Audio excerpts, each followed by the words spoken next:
Chapter 57 Thieves of Trottingham. I sat up with a start and griped my chest in pain before I looked around and saw I was in a hospital bed in the Crystal Empire. Ash. I didn't have time to look before someone wrapped their arms around me in a hug, which happened to be Luna, but I let out a yelp of pain before Luna let go of me, and I looked and saw my chest was wrapped in bandages and parts of them had red stains growing on them. This started to make Luna worried, but I placed a hand on Luna's and gave her a warm smile before I began to unwrap the bandages. I saw my injuries had been stitched closed and a bit of blood had seeped from the wound. So with a little assistance from my blood manipulation, I got rid of the stitches and repaired the wound without so much as a scar. Problem solved, I said before Luna hugged me, and I returned the hug. Is everyone all right? Everyone's fine. There were a few injuries, but everyone has recovered, Luna said as we released each other. That's great, I said as I rested against the bed again. So how are you feeling, Ash? Luna asked.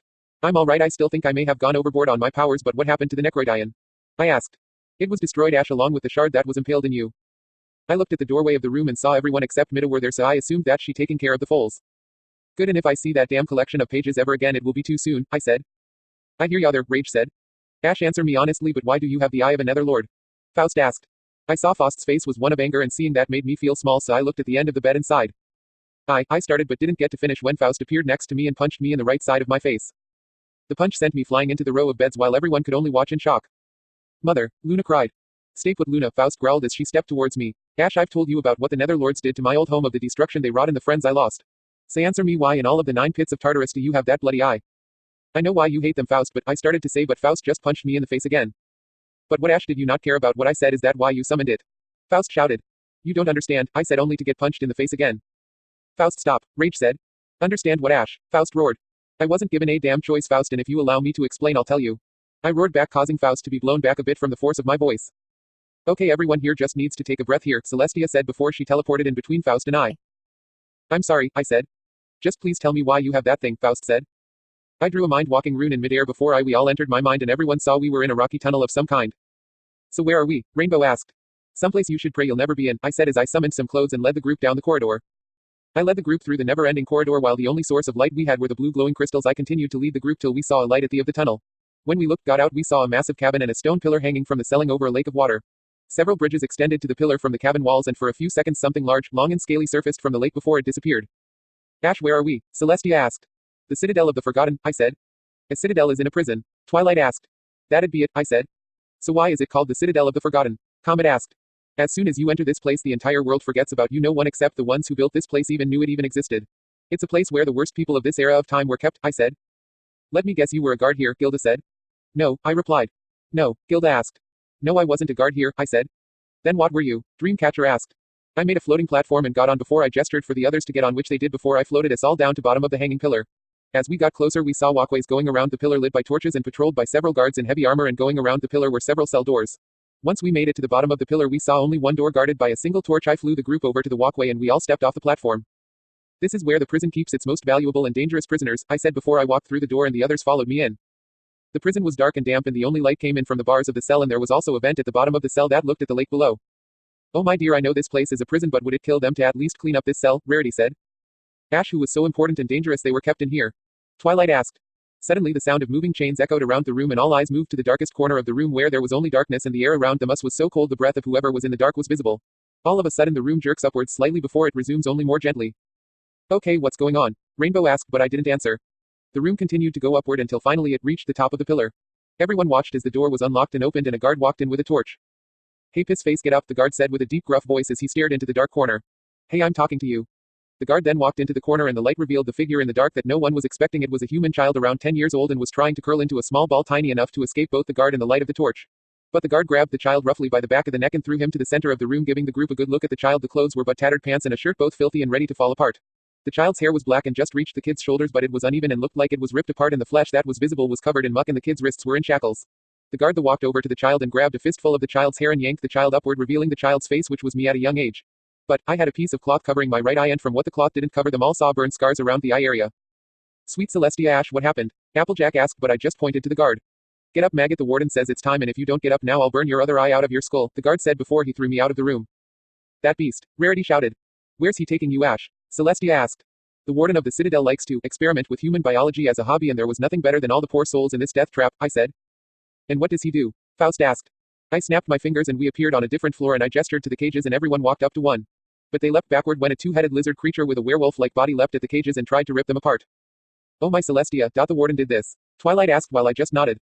Suddenly the lizard opened its mouth and an orange glow appeared down its throats and everyone moved out of the way while I calmly walked over to the others while the beast unleashed its scorching breath. That's not all, I said as I pointed to another cage where a woman was walking around on bird legs and wings for arms and also another man that had a snake head and neck. This here is just plain wrong, Applejack said. Even though they're criminals, was it really okay to turn them into monsters? Celestia said. What the world doesn't know they won't stop, not like they cared anyway, I said. Hey, mind if I ask, but what did you do to get tossed in here? Kill someone important? Gilda asked. Not at this point, no, I said. Okay then what? Gilda asked. I stole an apple, I said. That's it, Spike asked. Yep, just a plain apple because I couldn't afford food for myself, I said. Talk about setting the punishment meter a bit high, Rainbow said. Oh no, let me explain guys, I got in trouble for taking the apple, yes, but I was transferred to this place because they needed a young candidate. I wasn't given a choice in being here, I was forced here just like how this thing was forced on me, I said. Suddenly lightning streaks across the ceiling of the cabin and everyone in the cabin looked at them. What's with the light show? Caramel asked. They're getting ready, I said. For what? Faust asked. My operation, I said as I tapped the area around my right eye. I'm going to regret asking this, but I would like to see, Soren said. Trust me, that's not a good idea unless you want to be traumatized, cause right now I'm having someone reaching into my eye socket and using his fingers to pull out any destroyed parts of my eye. All the while I'm awake and screaming in absolute agony, and if I'm being honest with myself, death would have been much better than getting that eye put in place, I said. Sweet Faust, what happened after that? Caramel asked. I snapped my fingers and suddenly the place changed to one where guards were fleeing for their lives while prisoners were unleashing their hatred on them. I then showed everyone me and I wore the same garments as when I battled Tyrk and Grogar. They saw I was holding a young girl's hand while running for the exit. Who's that? Pinky asked. Her name was Jessica and she was a very dear friend to me. She was born and raised in this place, and when her parents died from the experiments she had no one till she one day brought food to my cell. It was then that I became her first friend. Despite this, I said as I gestured to my right eye. She always dreamed of seeing snow, but that all ended here. What do you mean, Ash? Faust asked. Suddenly, an arrow hit Jessica in the back, making her collapse while my past self looked and saw why Jessica stopped. He then looked at who fired the arrow and saw it was the same guard as before, and he was smirking with pride at his hit. I then looked as my past self tried to stop the bleeding, and the cross between the woman and bird then flew down to the two. Past Ash and the woman talked. I remember asking her if she can carry Jessica to safety. She agreed, and once that happened she gently picked up Jessica in her talons and carried her away. What did you plan to do? Cadence asked. Cadence, let me tell you something, never mess with a man who has nothing left to lose, I said. Suddenly my past self appeared not too far from the guard out of a ring of fire, and when everyone looked at my face they saw the mask was lowered and that the Netherlord's eye was different. Instead of it being amber colored, it was a dark shade of blood red, and the pupil was pure white, which made everyone nervous. Past Ash then raised his right hand, which showed his hand was skeletal and scorched from flames, and there were a few glowing embers on it. Ash then moved his fingers slightly and the guard drew a battle axe ready to fight Ash. Suddenly, Ash twitched a finger and the guard decapitated another guard next to him, shocking all the guards and my friends. Past Ash then twitched another finger and the guard cut down another guard. Everyone then saw that Past Ash was manipulating the guard like a puppet on strings. The guard witnessed everything as he cut down his own men, and once he was done Ash then made the guard walk to the edge of the bridge they were on and made the guard stop. Please grant me mercy. I don't want to die, the guard pleaded with tears in his eyes. Sorry, all out of mercy, Past Ash said as he flexed a finger and made the guard walk off the bridge. Past Ash then walked to the edge of the bridge and watched as the guard plummeted to the lake below. But before he landed in the water, a sea serpent leapt out of the water and closed its jaws around the guard and swallowed him whole before it dived back into the waters. Good riddance, Gilda said. The group then watched as Past Ash right eye then turned back to ember and left eye then snapped my fingers and we were outside. There were hundreds of monsters outside of a cave which was at the base of the mountain, and everyone then looked and saw Past Ash walk out of the cave and headed straight for the woman and Jessica. Past Ash saw Jessica was lying on her back on a blanket, and Past Ash then looked as the woman got up and left Ash and Jessica. Hey Jessica, you doing alright? Past Ash asked as he kneeled beside her with a smile. I'm alright, it doesn't hurt anymore, but it's time for me to go now, Jessica said with a smile of her own. Go where? Past Ash asked. To see my mom and dad, I'm sure they must be worried about me, Jessica said. Wait, daughter, you dying? Past Ash asked, causing Jessica to nod, still keeping her smile. No you can't die, we just got out of there. What about all the stuff we were gonna do? I'm sorry Ash, I want to do all that too, Jessica said. Then stay Jessica, please stay, I don't know what I will do without you, Past Ash sobbed. Ash, all that time we were in there you were the one thing that always made me smile regardless of your eye. Do you remember what I said when I saw it? Jessica asked. You said that you found it pretty, Past Ash said while he both sobbed and laughed a little. Jessica said before things went silent for a bit. You'll remember your promise Ash, you'll try and use your powers for a good reason and not in anger. I'll try, Past Ash sobbed. Then that's all I need, Jessica said as she looked up. Look Ash, it's snowing, isn't it beautiful? Past Ash then looked up and saw snowflakes gently falling to the ground. Yeah, it is, Past Ash said before he looked back at Jessica and saw she had her eyes closed but her smile remained. Past Ash then looked around and plucked a couple of blooming snowdrops and placed them in his friend's hands and stared down at his friend before he let the tears from his eyes flow freely.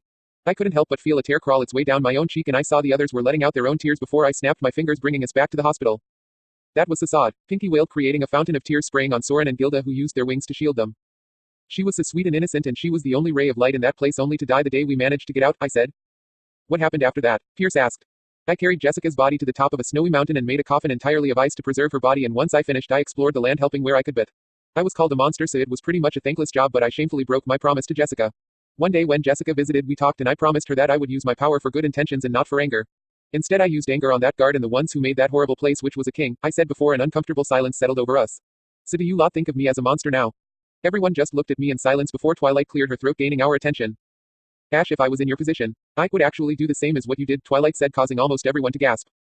TWI, you don't need to say that to try and make me feel better, I said. No, Ash, that was the honest truth. If I lost such a friend like Jessica or one of the girls, I'm pretty sure I would also give in to anger, Twilight said. To be fair, I would too, Applejack admitted as she held her hat in front of her. Same, Rainbow said. Me too, Rarity said. Me 5, Pinky said in a slightly depressed tone. I probably wouldn't hurt someone, but I would really get mad, Fluttershy admitted. Twilight then encased me in her magic and helped me stand up before they wrapped me in a hug. I guess we all become a monster when something hurts us, Luna said. I then got out of the hug and walked over to Luna and wrapped my arms around her while she rested her head against my chest. We stayed like that before I looked at Faust and saw she was rubbing her arm and had a sad, guilty look on her face. I separated from Luna and stood in front of Faust, but she looked away from me, so I took a hand in my grasp and rubbed it. I'm sorry I didn't say anything to you, Faust, but when you mentioned what the Netherlords did and how you made them sound, I was scared on what you would say, but I was interrupted when Faust yanked me into a hug.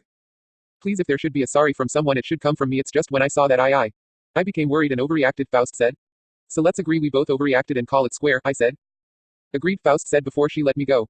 Now Ash, I've been told by my sister-in-law that you have a gift for our little filly, Cadance said. Oh yeah, if the Princess of Love would be so kind as to follow me and the rest of you head over to the baby's room, I said, which everyone did so. A little while later I walked in with Cadance and saw everyone was there watching the foals, and I saw Flurry yawn. Looks like Ash finished his gift just in time. Some pony needs her nap, Cadance said with a smile. So what did you make for Flurry Heart, Ash? You haven't even told me, Luna said.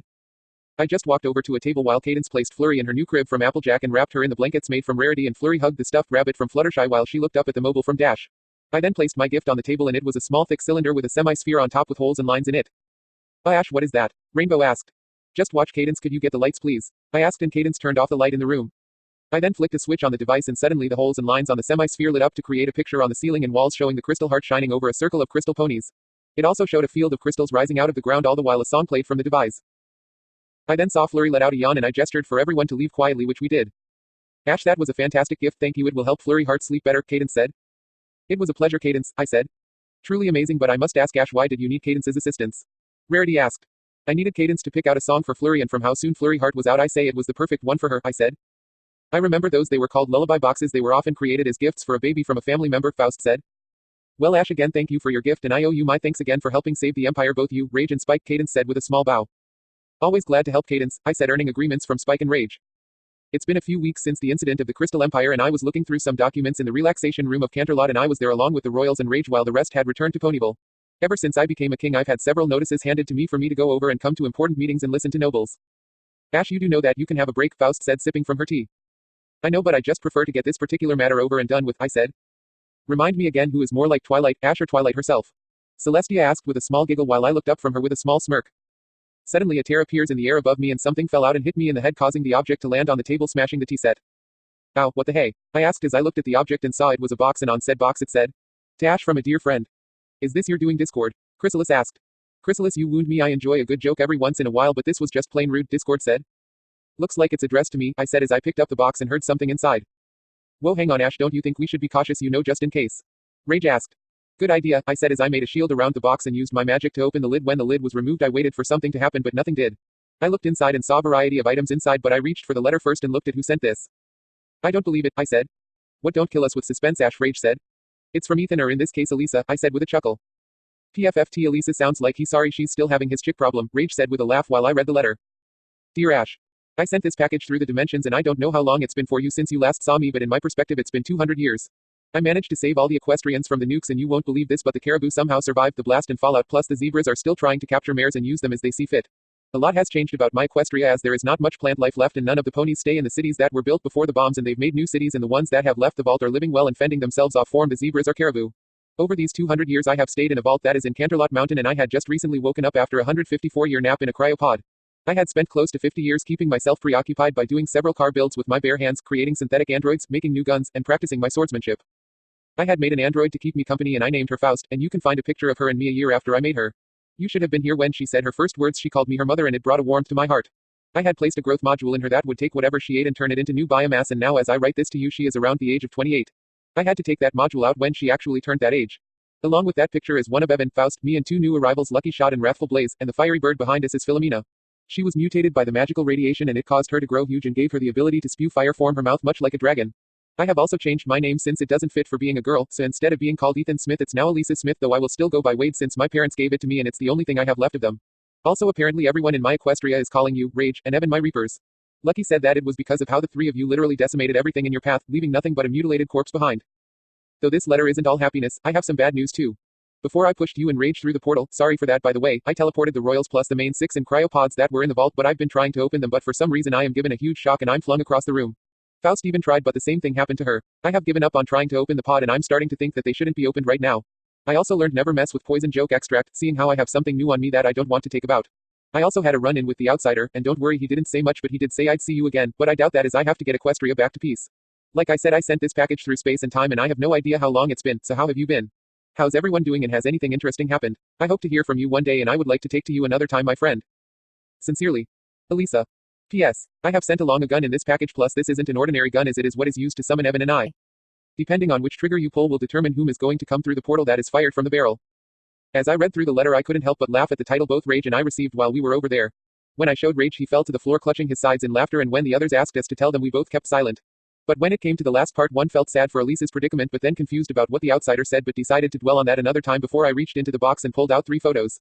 The first was of Elisa sitting in a chair and I saw she looked older and more mature and her body is a little bugger around the chest area and hips, and finally her wings were black but faded into white as they went halfway down. In there sitting in her lap was presumably a 4-year-old Faust and she had her arms outstretched as if trying to grab hold of the camera. I then looked at the other 2 photos and saw one with both Elisa and android Faust, who was presumably 18 years old then, and both of them are in a bikini and have their arms over the other shoulder and are giving a peace sign with their hands. Elisa had one eye shut while sticking her tongue out and Faust only has her eyes shut while giving a soft smile. The other picture showed both Lucky Shot, who was a Thestral pony with a light gray coat and purple mane and tail that reminded me of Nightstreak. Blaze, who was a Pegasus pony with a lava red coat and he had a mane and tail that looked similar to Fire, and they were both sitting in the front on the ground with their backs to each other while Evan, Elisa and Faust are standing behind them. Faust was in the middle and Evan and Elisa have their arms across Faust's shoulders, plus Elisa is holding a revolver in her hand pointing it towards the sky. And finally Philomena is behind all of them and only a portion of her body is in the picture, and once I reached back into the box I pulled out the gun that was mentioned in the letter. Wow Faust, I had never have guessed this was how you look at those ages, I said as I handed Faust the 2 pictures of herself and Elisa. When Faust looked at the pictures her cheeks turned pink in embarrassment and this caused the others to look and scream in laughter or squeal at how cute she looked. When I showed Celestia what happens when phoenixes and magic radiation mix, her eyes shrunk to pinpricks and the others were just as surprised. What happened over there? Chrysalis asked. Magic nukes came down on Equestria and when Rage and I arrived it was like Operation Market Garden all over again, I said. Market Garden, Luna asked. Worst bloody battle in World War II. German Tiger tanks rolled through the streets crushing anything in their path including their own allies. Mortars pounded down on us for what felt like days and the Luftwaffe shot any of the allies that moved while our forces were tasked to take a bridge that the Germans would sooner blow it up than let it fall to us. To the 101st Airborne Troopers it was dubbed Hell's Highway, and for good reason, I said. Do you know how many casualties there were? Celestia asked. A rough estimate, but in just those 9 days we lost 17,000 of ours, I said. Hold on Ash, I thought you said you were a pilot, Dreamcatcher said. I never said I was just a pilot, Dreamcatcher, I was a member of a special unit, I said. Can to explain? Celestia asked. It's a long story, but let's just say that after a mission me some others were formed into a squad. We were to undergo special training in between missions and learn to speak a dozen languages that turned us into literal war machines. We were also given secret missions to carry out and we were sent to all sorts of places where the fighting was the worst: Iwo Jima, Normandy, Stalingrad, everywhere. We've done it all and over time I got the nickname Angel, I said. Why is that? Faust asked, but I just shrugged. Couldn't you have tried to establish peace? Celestia asked. Celestia, I didn't want to tell you this, but when I arrived in Germany all sympathy I had for my enemy went right out the window. The first village I saw had German civilians hanging from posts outside the town. They had signs hanging from them saying stuff like I'm a coward or I refuse to fight in the German army, and the worst of it was there were kids hanging up there as well, and the ones responsible were damn SS soldiers, I said as I unknowingly activated my demonic arm. I then felt a hand on my shoulder and saw it was Luna, and she gestured to my arm and I saw my hand before I turned it back to normal. Sorry, I'm getting too worked up over something that happened a long time ago, I said. It's fine Ash, we're all aware of what you went through, I'm just amazed you did all this, Faust said. Suddenly a knock pulls our attention towards the main doors. Come in, I said. A solar guard then entered and gave us a salute. Your Highnesses, a mare and stallion that go by the name of Counting Frame and Steel Shaft are here to see both Princess Luna and King Ash, the guard said. Well, I'm afraid that they will have to come back later, I said. I think I should mention why they are here, sir, for you see they claim to be Prince Pipsqueak's birth parents, the guard said. This caused Celestia to spit out her tea and for both Luna and I to look at each other in concern before I stood up. Very well, take me to them, I'll speak to them personally, I said as I stood up. I shall go too, Luna said before she stood up. The guard then led us to the entrance hall where I saw a pair of earth ponies. The stallion was white and had a black mane and tail, while the mare had a pinto coat that's light brown and has white spots as well as a dark brown mane and tail, and I saw a maid begin to offer them a drink. Those won't be necessary because I believe this will be quick, I said as Luna and I reached the bottom of the staircase, causing the maid to bow and walk away. Your Highnesses, thank you both for taking the time out of your busy schedules. My name is Steel Shaft and this is my wife Counting Frame, the stallion said. The pair bowed. I'm told that you are both the blood-related parents of our son Pipsqueak, Luna said in a normal tone, but I could tell she was not happy to see these two. That is correct, your majesty, and we have his birth certificate as proof, Steel Shaft said as he handed me a piece of paper. I took the paper into my grasp and looked at it and saw it was authentic before I handed it to Luna to check. Very well, Steel Shaft, I believe your claim, but why the question here is why are you here? I asked. It is simple, we would like our son Pipsqueak returned to our custody, Counting Frame said, causing both Luna's and my eyes to widen. Give me one reason as to why we should just hand Pipsqueak over to you when you didn't want him in the first place. Luna asked in an outraged tone, but I just placed a hand on her shoulder to calm her. As much as Luna's temper was out of line, she is right, why should we simply just hand Pip over to you? I asked. Well, as his birth parents we have a right to claim ownership over him if we choose, and the reason why we left is because we didn't have enough money to pay for food for him, but then I found a mine of steel and began to make our fortune, Steel Shaft said. And we don't think it's healthy for Pip to be with a couple such as yourselves, Counting Frame said. Is there a point to your words? I asked with a small growl in my voice. Well, the fact that Princess Luna was once Nightmare Moon and that you were once a slave for one, Counting Frame said. At those words Luna made an attempt to lunge at the mare, but I stopped her while struggling to make sure I didn't smash that mare's face in myself. Ash, Luna, may we speak? I turned around and I saw Faust gesturing for us to follow her, and so we did, leaving the two ponies where they were. That bitch, how dare she say that about me and Abash no less, Luna said in rage as she stormed down the corridor, kicking over a table with a delicate vase on it. Any member of the castle staff who saw her backed away or took an alternate path when they saw us coming. Oh, I thought I heard a voice full of anger, Rage said as he appeared next to us along with the other royals. Luna, I understand you're angered, but please try and set an example. I mean, Ash is behaving better than you, Faust said without turning around. Crack. Everyone turned around and saw me with my left fist in a wall, or where a wall should be, but now there was nothing but destroyed rubble. The hole was large enough to make a new hall doorway. I'm in no better mood, Faust, I said with a growl.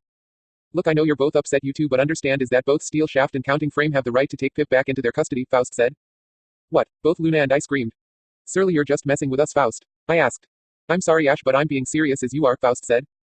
But they can't. Not Pip. Not my little one, Luna cried as she buried her face in her hands. Please, Faust, there must be something we can do, I pleaded, but Faust shook her head sadly.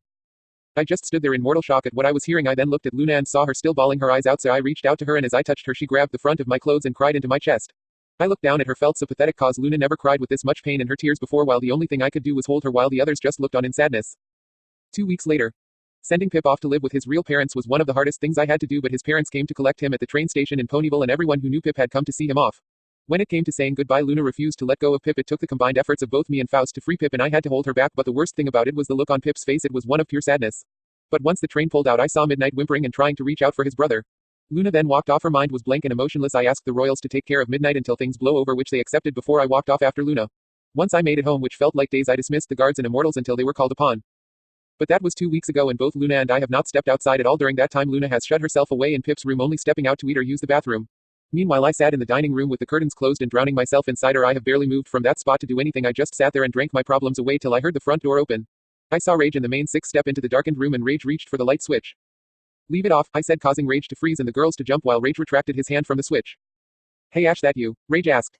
Who else now? Get out, I said. Look Ash, we need to talk, Rainbow said. I said get out, I shouted as I swept my arm across the table, sending several bottles of cider flying at the wall next to the doorway the others were in, causing them to smash on contact. This just caused the others to jump, and whether or not the bottles still had cider in them was of little concern to me, as I felt around for a bottle that was full and chugged down the liquor inside it before I slammed the bottle on the table. Okay, we tried, let's go home now, Fluttershy said in her usual scared tone before attempting to leave, but Twilight wrapped her in her magic and brought her back. No, this has gone on long enough, Ash, you need to snap out of it, Twilight said.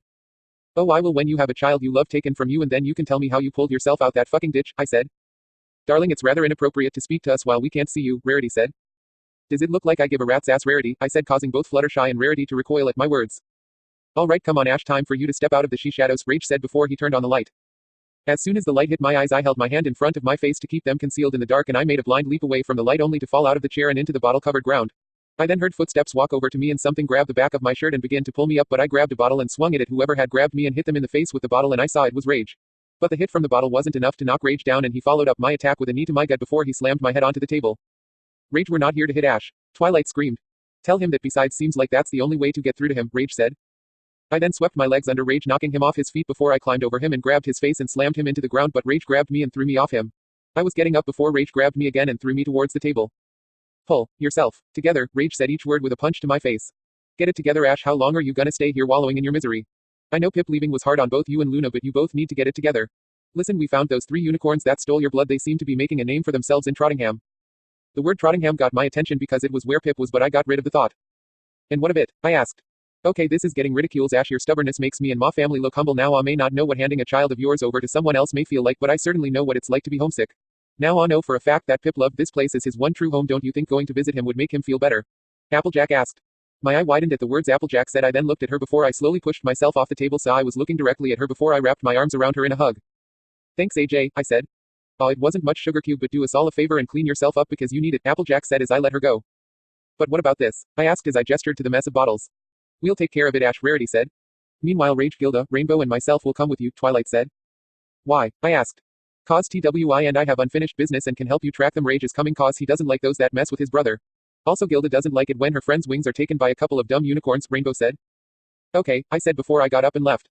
Once I arrived in Luna and my bedroom I grabbed some clean clothes and had a shower before I had a shave and got changed. Once I was done I walked into Pip's old room and looked around. Pip's old room was very pirate themed and he had several toys he left behind. Luna sitting on his bed which was shaped like a rowboat. I saw she was in no better condition than I was in. Her coat was dull and her wings looked like they needed preening and her mane and tail had very little twinkle to them. And in her grasp she had a teddy bear dressed in pirate clothes and there were a few dishes around her. Luna honey, I said as I walked in but she didn't say anything so I instead sat down next to her. Luna, I know how hard this is for you because it's as hard for me as well, but I'm going to head to Trottingham to see how Pip is settling in. I was wondering, was there anything you want me to give him or to say when I arrive, or would you prefer to come along? Luna then looked at me before she handed me the teddy she was holding. You sure? I asked. It was always his. It would be selfish if I held onto it, Luna said. Okay, I'll be back soon, I said as I gave Luna a kiss before I left and closed the door, and I then saw Fluttershy walking towards me. Is Luna alright? Fluttershy asked. She's taking it as hard as I can but is not as violent as me, but she could use a friend. Think you can be there for her? I asked. Fluttershy nodded. Thanks Flutters, I'll see you when I get back, I said before I left. I stepped off the train that went under the ocean. Much like the train line between France and the UK, the place was full of activity and the place reminded me of London in 1868, the age of invention. However, the only difference here was that there were more pipes filled with steam going across streets and connecting to other buildings, and that the place was overflowing with both griffins and ponies, and I also saw steampunk robots and automobiles on the roads, along with train tracks that were suspended above us. But to put it in short, this place was a parkour playground. Someone looks excited to run, Rage joked. Oh, come on and tell me you don't want to run, I said. Oh, believe me I am, and when I think about it this place reminds me of London, Rage said. Hey guys, I don't mean to be rude, but how about we go and see Pip? I've got the address, Twilight said. We all agreed before I hailed a cab and Twilight told the driver our destination, and once we arrived I saw the place was like a mansion, only it stood by the street like every other building. I paid the driver myself before I walked up to the door and knocked. I then waited a bit and saw a tall lean earth pony with a slick black mane and a fabulous mustache. He also had a gray coat and his tail was a darker shade of gray, and he wore fancy attire which led me to presume he was a butler. May I help you? The pony asked. Yes, is this the resident of Steel Shaft, Counting Frame and Pipsqueak? I asked. Yes sir, the pony said.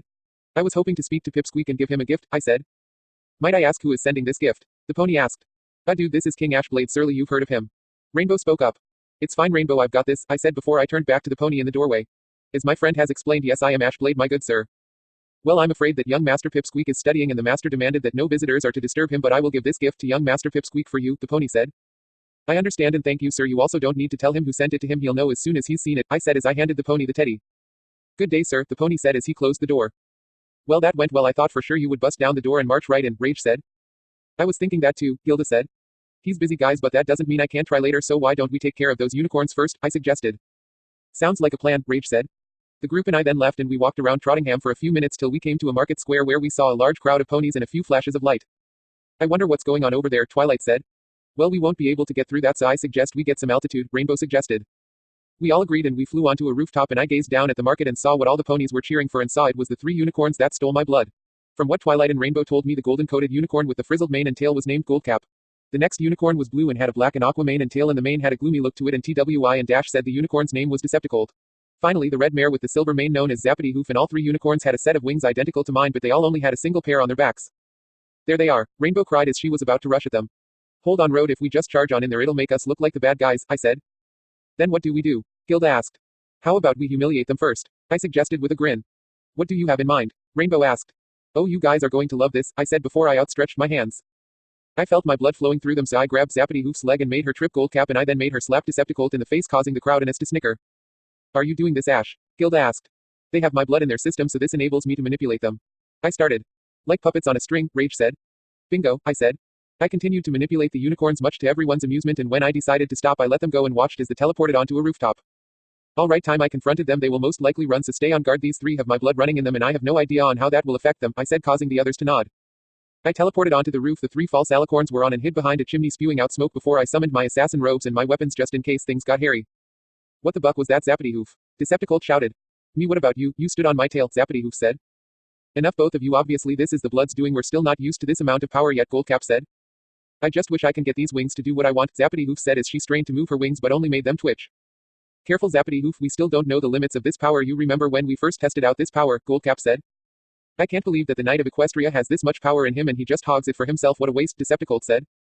Maybe it's because this power is only meant to be used by me and not by a couple of low-life thieves, I said.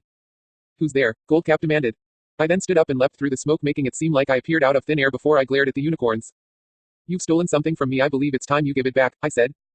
He can't take on all of us, Goldcap said. All three false alicorns are false demonic angels in this case, then fired their magic at me, but I made a magic shield to block their attack, and when their spells hit it mad, the shield just cracked. Nice try, but you'll need to do better, I said. The three then looked at each other before they all teleported onto a different rooftop or the street, but they all were heading in the same direction. Now what? Rage asked through my head. Follow them, but be cautious. Their magic may be stolen from me, but it's no less powerful. I'm just glad I decided to reinforce my shield, I said mentally as I pulled out my earphones and selected a song on my iPod. I then began my run along the rooftops till I leapt of the building and onto some pipes that ran across the buildings. I was forced to dodge massive pieces of moving machinery, even had to jump through a massive gap in a cog.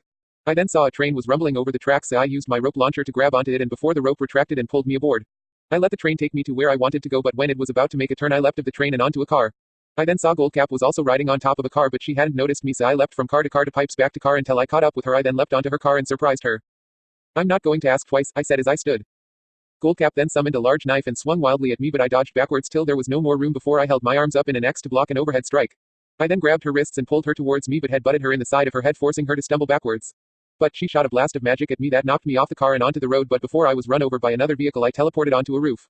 I then searched for Goldcap, but she disappeared, so I decided to contact Rage. Rage, I lost Goldcap. Please tell me you've got eyes on them, I said mentally. Oh, I know where they are. The girls know too, but problem is the unicorns know as well, and we're in a tight spot, Rage said inside my head. Can you send up a signal? I asked mentally. My response was a red flare appearing over the city. Please tell me you saw that, cause I won't be able to do another one, Rage said. I saw, hang on, I said before I ran towards the location. The place below the flare was a square-shaped alley with one narrow entry and exit, and I saw Rage, Twilight, Gilda, and Rainbow were all suspended in midair by the three false alicorns. Wow, who knew that this power would be able to stop a Pegasus, a Griffin, an Alicorn, and a human, Decepticult said. What do we do with them? We can't just leave them, Zappity Hoof said. You're right, so let's try this, Goldcap said before her left arm became demonic and a pit like the ones I can summon appeared below the group. Oh crap, this ain't good, Rainbow said. Goldcap, please don't do this. If you end this here and allow us to remove Ash's blood from all of you, we won't pursue you, Twilight said. No, you stopped our chance the first time, not again. Say goodbye to Equestria, Twilight Sparkle, because you won't be seeing it again, Goldcap said. I quickly jumped down onto the floor and between the unicorns and my friends and landed superhero style, shocking the false demonic angels into dropping my friends and closing the pit. I then grabbed Zappity Hoof around the back of her head and pulled it down as I brought up my knee, hitting her in the face before I turned to Decepticult and hit him in the side of the ribs. I then grabbed his arm before I pulled it upwards behind his back and twisted it, breaking some bones before I looked at Goldcap and saw her grab her knife. But when she made a thrust at me, I dodged to the left and grabbed her arm and punched upward in her elbow, breaking the joint and threw her to the ground. I then saw Zappity Hoof try and blast me with her magic, but I ran at her and leapt onto Decepticolt's chest and leapt off him and flew at Zappity Hoof before I punched her in the face, knocking her down once again, but was still conscious. What took you so long? Rage said as he helped the girls up.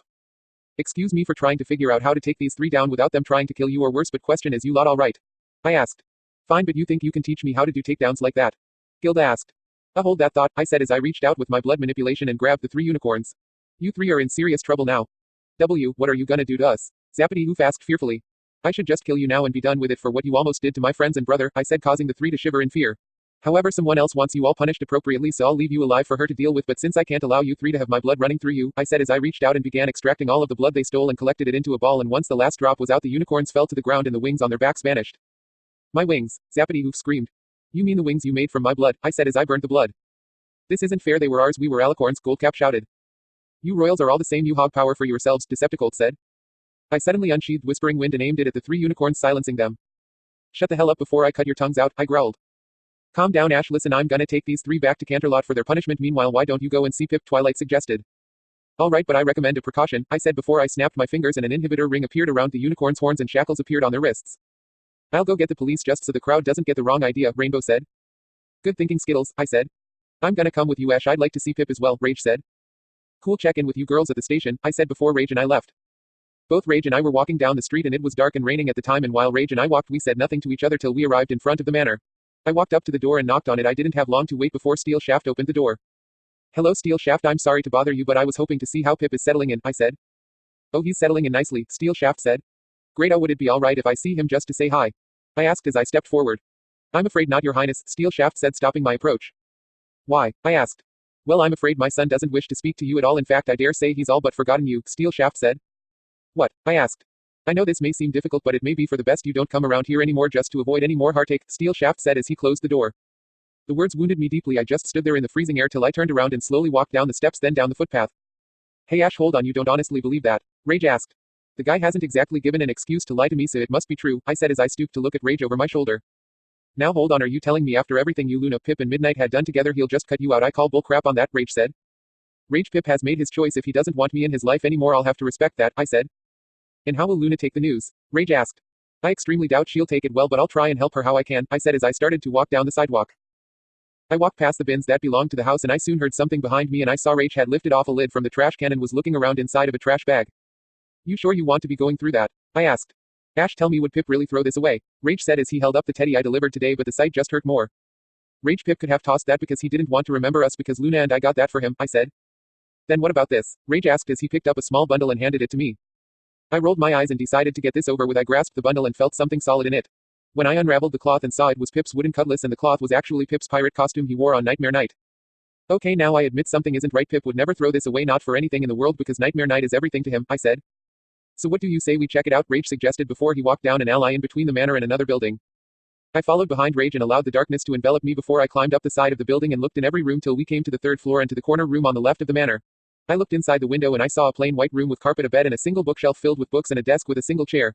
Suddenly, I saw the door open and Pip walked in wearing white nobility clothing and I saw he was wiping tears from his eyes, and behind him I saw the butler from earlier today come in carrying a medical box.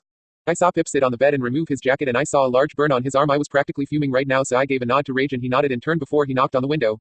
This got the butler's attention before he walked over to the window, but thanks to the dark we were invisible, so the butler opened the window and Rage kicked him in the chest before he leapt in. And before the butler could do anything, Rage held his hidden blade at the butler's throat. Not a peep, Rage said. Pip, I said as I entered and pulled off my hood and mask. Dad, Pip yelled as he got off the bed and ran towards me, where I got onto my knees and embraced him. Pip, you have no idea how much I wanted to hear that word from you, I said as I held Pip close. Wait, Uncle Rage, don't hurt Flawless Job, he and the maids have been good with me, Pip said. It's your lucky day, pal, Rage said as he stepped away from Flawless Job and retracted his hidden blade. Pip, why did you say Flawless and the maids have been good to you? What happened? I asked, causing Pip to show me his burnt arm. Did Steel Shaft do this? My birth parents are horrible to me, they hit me and force me to do things I don't want to do, Pip said. Why would they want him back then? Rage asked. It's because young Master Pipsqueak has a royal title, they figured they could use him to promote themselves, Flawless Job said. I then looked at Flawless, then at Pip before I went into deep thought. Flawless, are the maids Pip mentioned here right now? I asked. Yes, sir, Flawless said.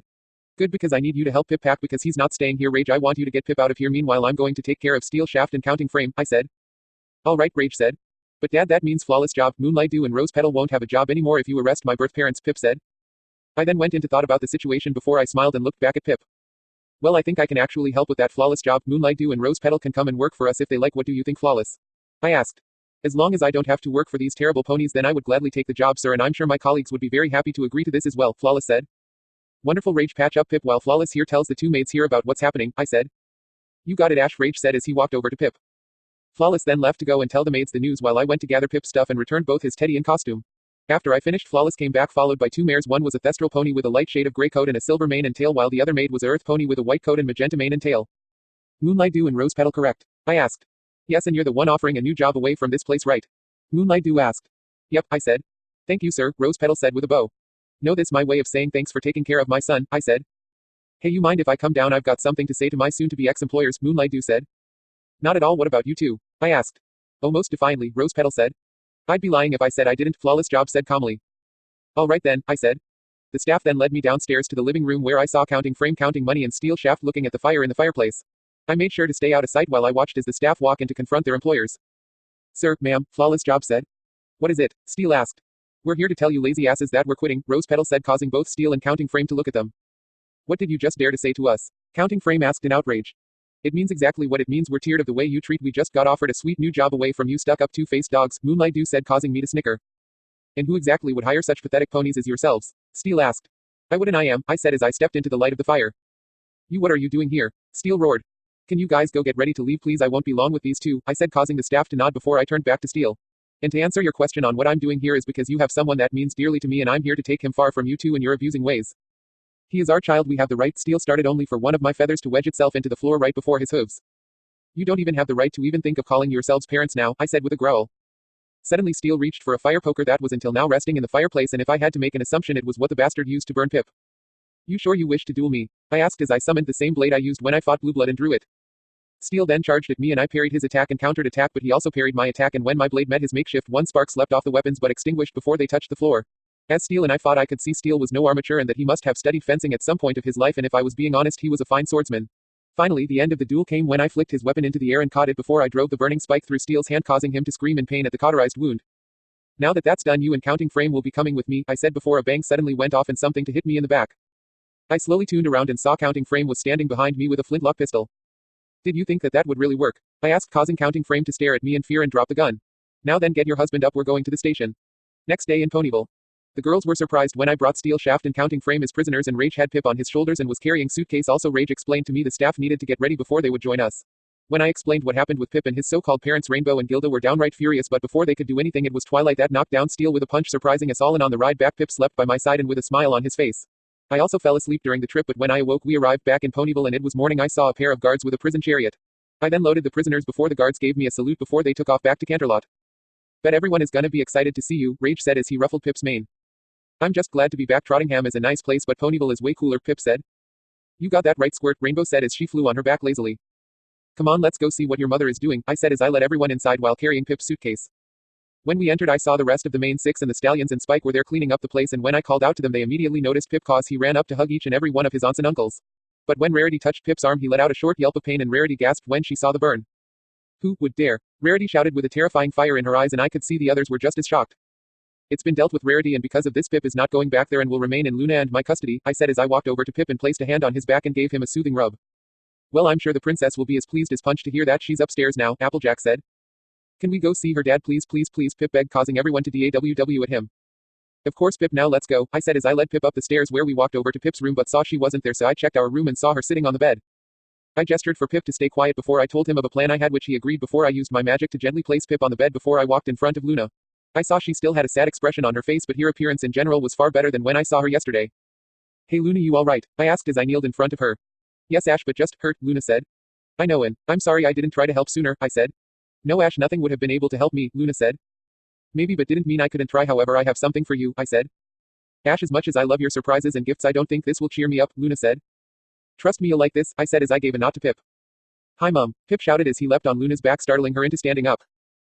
When she looked and saw, her expression shifted to one of confusion then joy before she picked Pip up and swung him around in a hug. But Pip, what are you doing here? Why are you here? Did Ash bring you here and do your parent? Luna started before I booped her on the end of her snout, causing Pip to giggle at his mother's cuteness at being booped. You're so adorable when you're flustered, Luna, it's impossible to resist, I said. But what does this mean? Luna asked. Pip will remain with us because his biological parents were treating him poorly, I said, which caused Pip to show her the burn. To say Luna was furious would be an understatement. For a brief moment I saw her soft, beautiful eyes were about to turn into reptilian ones and parts of her hue were turning black. But I immediately reacted and wrapped my wings around her in a hug and whispered soothing words in her ear which seemed to calm her. No reason to worry now, okay, Pip is safe in here and those two are going to be sitting in a cell for a long time, and I repaid what they did to Pip in the same kindness, I said. It does not mean I can't be angry with them, Luna said. Very true, I said. Hey you three. I looked back and saw Pinky standing in the doorway. I just organized a welcome back Pipsqueak party and you guys are missing out, Pinky said before she left. Leave it to Pinky to make a party in a matter of seconds, I said as I released the two ponies wrapped in my wings.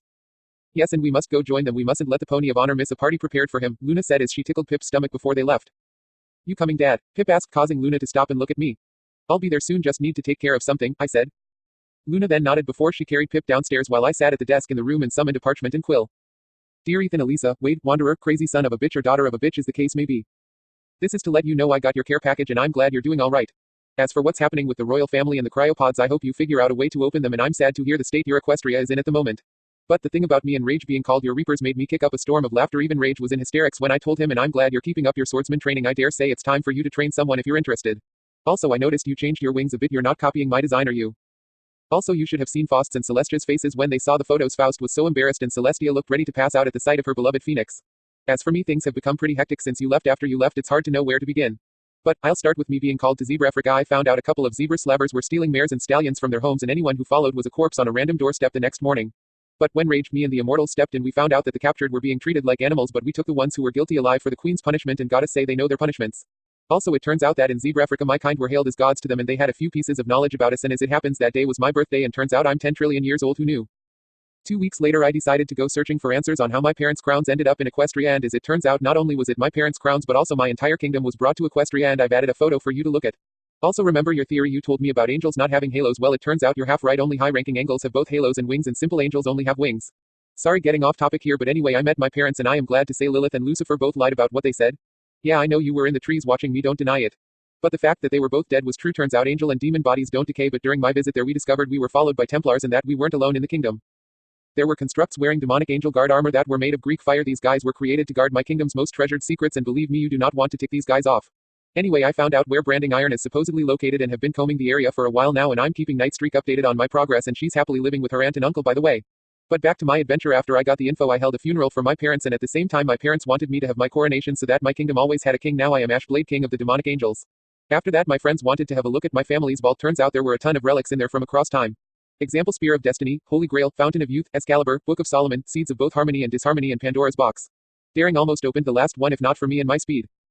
How these artifacts got in there is a mystery even to me, but I discovered a book that held every prophecy written down. I think I even saw yours and Evo's, and I also saw mine. It was called The Battle of the Brothers of Fate. It said that I had till the day I met my brother, and the day of an eclipse one of us must kill the other, but once the eclipse ends the brother raised by darkness will destroy everything. Guess that's why the outsider says I could die before the prophecy is complete. And to top the day off, Heartless arrives and reveals himself to be my clone twin created by Lilith to try and rule everything. Didn't go well when my parents intervened. Anyway, Heartless left after we dueled and we all returned home, and I was kidnapped for a short time and my assailants just wanted my blood, but I'll get more of that later. Later on I had a vision that summoned me to an old fortress which was crawling with undead, even had to deal with an undead dragon king who granted me his bones to use as armor as his way of saying thanks. I also had to deal with the ghosts of some good people I had to kill for a good reason before I was confronted by a lich of all things, and I gotta tell you, he was no picnic. I managed to beat it in the end, and once that was over I was invited to a forgotten event in the Crystal Empire, but both Midnight Star and Flurry Heart broke the Crystal Heart, bringing the frozen north down on us. That's not all. You know how I told you how I lived for a long time and gone through several wars and conflicts? Yeah, you're gonna love this. Every person or pony I killed had raised from the dead to exact vengeance on me. And to top of the day, Tyre came back and I met the most powerful necromancer in existence called Grogar. I have placed a recording thanks to Pinky of our battle, and I combined it with my helmet recording on when I fought the army. I placed the recording in this care package for you to view. Also, please understand I didn't want to do it. And if you look, which I sure you will, as you'll see, I managed to unlock my heavenly booster, and I've decided to call it Paladin Alicorn for obvious reasons. Now for my most recent adventure, I got your care package 2 weeks ago, and I will say you picked a hell of a time to drop it on me. And also, Pip's biological parents show up and ask for the right to take care of Pip again. Yeah, crazy I know, but Luna and I had no choice but to do it. After that I handed Midnight over to Celestia to look after till Luna and I pulled through, but we were distraught for 2 weeks. I could do nothing but drink down bottle after bottle of cider, and Luna sat in Pip's room clinging to his favorite teddy he left behind for dear life. But when my friends came to help, Rage beat the shit out of me and got me back on my feet and told me that thieves that stole my blood were in Trottingham. Gotta add, lovely place, Steampunk City. Luna then asked me to return Pip's teddy, and so I did. After I dropped off the gift, I found out the thieves had used my blood to become demonic angels similar to Midnight, and they had about the same strength as I have, but thankfully they didn't unlock too much power. After I apprehended the thieves, I went to go visit Pip again, only the father convinced me that Pip didn't want to have me in his life anymore, but it was Rage who convinced me that something wasn't right. So when I looked through a window, I saw Pip was unhappy and had suffered some injuries from his biological parents, like a large burn from a fire poker on his left arm. I then confronted the parents and arrested them and are now awaiting trial in Canterlot. But they didn't go without a little punishment from me. Now I am writing this to you, but I have to end it here because Pinky is holding a welcome back party for Pip. But in this box, please find 1 Lich Amulet, source of its power. Hope you find a better use for it. Then over here, 1 photo of my home kingdom, 1 recording of an epic battle, 1 photo of Rage, Luna, Pip, Midnight, and myself. Anyway, hope the outsider's words are true about us meeting again one day. Hope to see you again soon. Your friend, Ash. P.S. Ruby and Mida are fitting in well, and Mida got her cutie mark in kickboxing suits her name, don't you think? She also got some long-awaited revenge on the Bloodhooves when they appeared in the Crystal Empire. P.P.S. You remember the Flutterponies that lived in my kingdom? I have great news, they're not as extinct as one would believe. I found a large nest of Flutterpony eggs in that dead forest we were in before we met the dwarves. Now the eggs are being taken care of a good friend of both myself and Faust. His name is called Slender. I then rolled up the parchment and placed it in a box I summoned along with the amulet I got from the Lich, and then a copied photo of my kingdom, a crystal that held the recording of the battle, and a copy of Rage, Luna, Pip, Midnight, and myself all huddled in a picture I took with my phone in the Ponyville Park. Rage was hunched over on the left with Pip under him, both giving a peace sign. Luna was sitting in the middle holding Midnight in her arms, and he was sucking on his right hoof cutely, and I had an arm wrapped around Luna while holding the phone in my other hand before I sealed it closed and wrote to someone named Elisa on the top. I then opened a tear in space and tossed the box in before I left to go join the party. Chapter 58, Hollow Shade Horrors. Have you ever wondered what your greatest fear, and if so you want to know what it was? If so, let me give you a piece of advice: don't find out, otherwise whatever it is may be something larger than you can handle. It's been 3 weeks since Pip came home and Midnight was returned to both Luna and I. But now I was sitting in Sugar Cube Corner with the main 6 because they wanted to have a day just to ourselves, just like old times, and while we talked our conversation somehow shifted to our greatest fears. It started with Fluttershy, who was terrified of too many things to explain, and then Pinky said she was scared of a world that didn't have smiles, and Rarity confirmed her fear of spiders. Now Twilight, correct me if I'm wrong, but you're terrified of snakes, but also Cassadias, Rarity said. PFFT Cassadias, seriously TWI, I asked, trying to hold in my laughter. They're just so shudder cheesy, Twilight said, rubbing her arms for warmth. Cassadias are one of my favorite Mexican foods. It's strange you're scared of them, TWI, I said with a smile. Okay, Applejack, your turn. What are you scared of? Twilight asked. Aw shoot, I guess it would be losing everyone I love to something horrible, Applejack said. I think we can all relate to that, Rarity said, causing all of the group to nod. Alright, Rainbow Dash, I came clean with my fear. Your turn, Applejack said. Nope, I'm like Ash, I'm not scared of anything, Rainbow said proudly. Not even sunflowers playing a flute. I asked as I rested my head on my right hand, causing Rainbow to freeze. How'd you? Rainbow began. Who do you think was the gray Tantabus running through your dreams? I asked with a smirk. Hold on a half-picking minute, you're saying it was you who was chasing the Tantabus through our nightmares? Applejack asked. Yeah, why is there another guy out there mimicking my insanely awesome moves? I asked as I looked around for the supposed copycat out of amusement, which caused the others to giggle. Good point, but seriously, how'd you get into our dreams like that? Twilight asked. Well, for that question, Faust was able to send my spirit back here and I managed to catch a ride on Luna and Dreamcatcher's spell to enter the dream world. But in addition, Faust disguised me so I wouldn't be noticed, I said. But why? Fluttershy asked, causing me to shrug. Alright Ash, your turn, what are you scared of? Rainbow asked. Well, I have to say what I faced in Test of Courage would be something I'm scared of, I said, causing the others to wince at that memory. But then again, I wouldn't call it my greatest fear, not even my right eye or facing that undead army outside the Crystal Empire is and was that terrifying. So what then? Applejack said. No idea, I mean I do get scared but not as badly as to say it stops me dead in my tracks, I said. Fearless as stone, Rainbow said, hitting me in my right shoulder. It's nothing to brag about, I said, rubbing the back of my head. Okay then, so what shall we try now? I've got a new variety of pastries to try, Pinky said. Suddenly, I felt my phone vibrate before I gave my hand a flick and my phone slid out of my sleeve and into my hand and I saw it was a text from Faust. I need you to meet me in Canterlot immediately. Faust. Might want to pack some of those pastries for the road, Pinks, I'm needed in Canterlot, I said. I stepped out of the cab along with my friends and we walked into the palace and saw the royal family in the throne room. Thank you for coming, Ash, but why have you brought the element bearers? Faust asked. They insisted on coming and you know how stubborn they are, so what's the issue? I asked. There have been a large number of disappearances in the village of Hollowshade, Ash, have you heard of it? Faust asked. Sure, have it's a thestral colony, correct? I asked. Yes, we sent a small undercover unit to find out what was happening and yet we have had no contact since. I'd like you to investigate and pick up the unit's trail and if there is some pony behind these disappearances we want the perpetrator taken alive, Celestia said. Alright, anything I need for this trip besides a pair of cuffs? I asked. Your weapons and choice of armor, and for this mission Rage will also accompany you, Faust said. What about us? Rainbow asked. What about you, Rainbow Dash? Faust asked. Can we go? Rainbow asked. Not this time, Faust said. What, why not? It's not like this could be worse than the time we fought that lich, Rainbow said. Correction, Skittles, I fought the lich, you all just spectated, I said. My decision is final, Rainbow Dash. Now Ash, I believe it's time you get ready for your trip, Faust said. Got it, I said. I was sitting on a train and Rage was sitting in opposite me and was facing me for most of the trip. We were alone in the train car thanks to the train conductors and were silent for most of the trip, just enjoying the passing countryside. So Hollowshade, huh? Rage asked, breaking the thick silence that hung in the car. Yeah, ponies keep disappearing around the area, including the unit of guards that were sent to investigate this matter, I said. Alright, well, I'm gonna have a walk around the train and stretch my legs, Rage said. Got it, I said with a dismissal wave. Rage got up from his seat and left while I looked at the landscape before I decided to rest my eyes. Suddenly, the darkness that appeared when my eyelids covered my eyes was replaced by a room with a single bed which looked like one of those old hospital beds. There was also a toilet and sink and a small stool with a set of crayons on it and drawings on the pale white walls along with words. There was a small window with bars on the outside and a single light in the middle of the ceiling, and finally a steel door with a sliding slot to view the person inside and outside the room. Suddenly, the body my eyes were in brought its knees up to its chest and wrapped its arms around them, and a little while later screams and shrieks of fear and terror echoed beyond the door. Then something large and heavy landed against the door, creating a massive dent in it. Suddenly, my eyes then snapped open and the room was gone, only to be replaced by the train car, and I hear a door open and look to see Rage walk in, and to my surprise I saw the main six walk in. Sigh, let me take a guess, you all decided to just sneak aboard so you could follow both Rage and me on our task? I asked. Hey, we didn't sneak aboard, we paid for our tickets. Twilight snapped. Point still the same though, I said. Rainbow said it was a good idea to come along, Fluttershy said. And if Rainbow said everyone should jump off a cliff and go splat at the bottom, would you say it was a good idea? Rage asked. Why in Equestria would I say that? Rainbow yelled. It's an expression, and you, Twilight, I thought you were the brains here, why did you agree to follow us? I asked. Well, I was also curious, Twilight said as she twiddled her thumbs nervously. Well, I hope you guys like punishments because I know for a fact Celestia and Faust won't be happy about this, I said as I made my phone slip out of my sleeve and started texting to Faust. Wait, hang on, this isn't their fault, Ash, I'm the one that convinced them, Rainbow said. And yet none of you have learned from the Flutterbat situation, sometimes you even have to say no to your closest friends. They were your words, Fluttershy, and we were all there when Spike wrote it on parchment before he sent it to Celestia, I said. My friends all lowered their heads in realization while I texted Faust explaining the situation to her, and when she responded I read the text and let out a sigh. What? Twilight asked fearfully. She's not happy with you six, neither is Celestia and the others, and I'm told to keep you with me till this mess is sorted, and when it is the princesses and Faust will arrive personally depending on the situation, and you guys will be having a serious talk. Also Twilight, Rainbow, a message from Celestia to Twilight and one from Faust for you, Rainbow. First, Twilight, Celestia says when she arrives she'll expect a lesson you learned on this trip.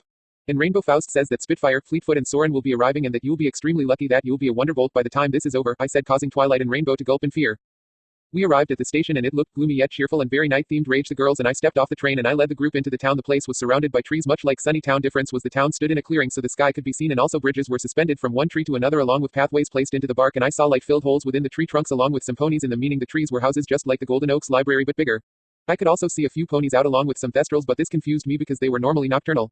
We walked out into plain view and the ponies immediately took notice of us before they bowed. Twilight and I just put on a smile as we walked by and then a unicorn stallion came up to us. He had a pale coat and gray mane and if I didn't know any better he almost looked dead. But his active actions were otherwise and he wore a clean dress suit. Greetings your highnesses, I am the mayor of Hollow Shades and to what do we owe the pleasure of your visit? The mayor said as he bowed.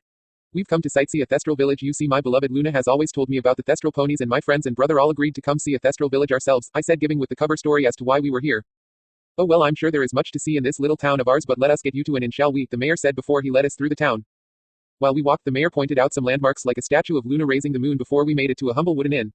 That is when the mayor left and we walked inside the inn. I then got us a room to share before I left and had a walk around the town. As I did I saw about 1 or 2 ponies who had a creepy smile on their face and how they were walking strangely almost contrived if you would. I sat down on a bench in front of the statue of Luna and began to rest my eyes again once again instead of being greeted by darkness. I was walking down a hallway. There was overturned furniture, broken items like glass and torn books. Also blood splotches stained the once clean hallway and bodies sat in slowly growing pools of blood. Writing adorned the walls and said things like help us, this is the end, they hide in the dark, turn back before it's too late and also it was more fun in hell. I was in a sense of fear as I looked around at the decay that was all about the corridor. The body I was in then stood on something and looked to see a teddy that had a few rips in it exposing the stuffing. Suddenly, a scream echoed through the halls causing my eyes to snap open. I then looked around before I felt a collection of memories surface in my mind, memories that I thought I had all but forced to forget. I then looked around a few times and sitting on my right was a pony with a creepy smile on his face which caused me to shuffle back in fright. I then saw the pony wasn't even looking at me so I took a breath and relaxed. Sorry about that, you just startled me, I said, but the pony didn't seem to acknowledge me which confused me. Sir, are you alright? But the pony remained silent so I waved a hand in front of his face and clicked my fingers but nothing happened. He just sat there like a doll watching the street. I then went to feel for a pulse on his wrist but that's when his head snapped towards me causing me to freeze in place. We gazed into each other's eyes. I then saw what looked like a crack mostly hidden beneath his mane. I then reached out to touch it. But when I was centimeters away from it my eyes were filled with flashes of a stallion lost in the woods, a chase, then a dark building in the woods and then nothing. When I came back to my senses I saw the pony before me was gone and my hand was still in place but the air around me seemed frozen. I looked around and saw it was nearly sunset so I got up and walked back to the inn only to be pulled aside by an elderly Thestral stallion. There's evil here, Sonny. Get out on the morning train and for the love of the princess don't go out at night again. The Thestral said. I was a bit surprised but nodded to keep the old guy calm before I then sat him down on a chair while I did the same. Sir, could you tell me about this evil because my brother and I are here to investigate the strange disappearances in Hollow Shades and you seem to know what's going on, I said. Well, I'll just cut to the chase then. Ponies been disappearing quickly few weeks ago and at first we thought nothing of it. The woodland round here is thick and few folks sometimes get lost or killed in there every year. Then the local police started disappearing on search and rescue missions and then every pony came back walked out of the woods like nothing ever happened except not one of them talked and they all had this creepy smile. Sometimes they just stare at ya kinda like a doll. Us Thestrals then started staying awake during the day because we feared to go out at night, the old stallion said. I then raised a finger to my chin before I remembered the pony from the bench and the visions I saw. Hey, tell me, are there any old buildings in the surrounding woods? Anything would be of help, I said.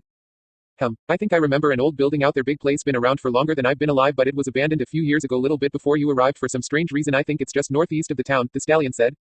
Thank you, I said before I got up and walked back to the room my friends and brother were sharing, which was a large room with enough beds for all of us, and when I walked in I saw everyone having dinner.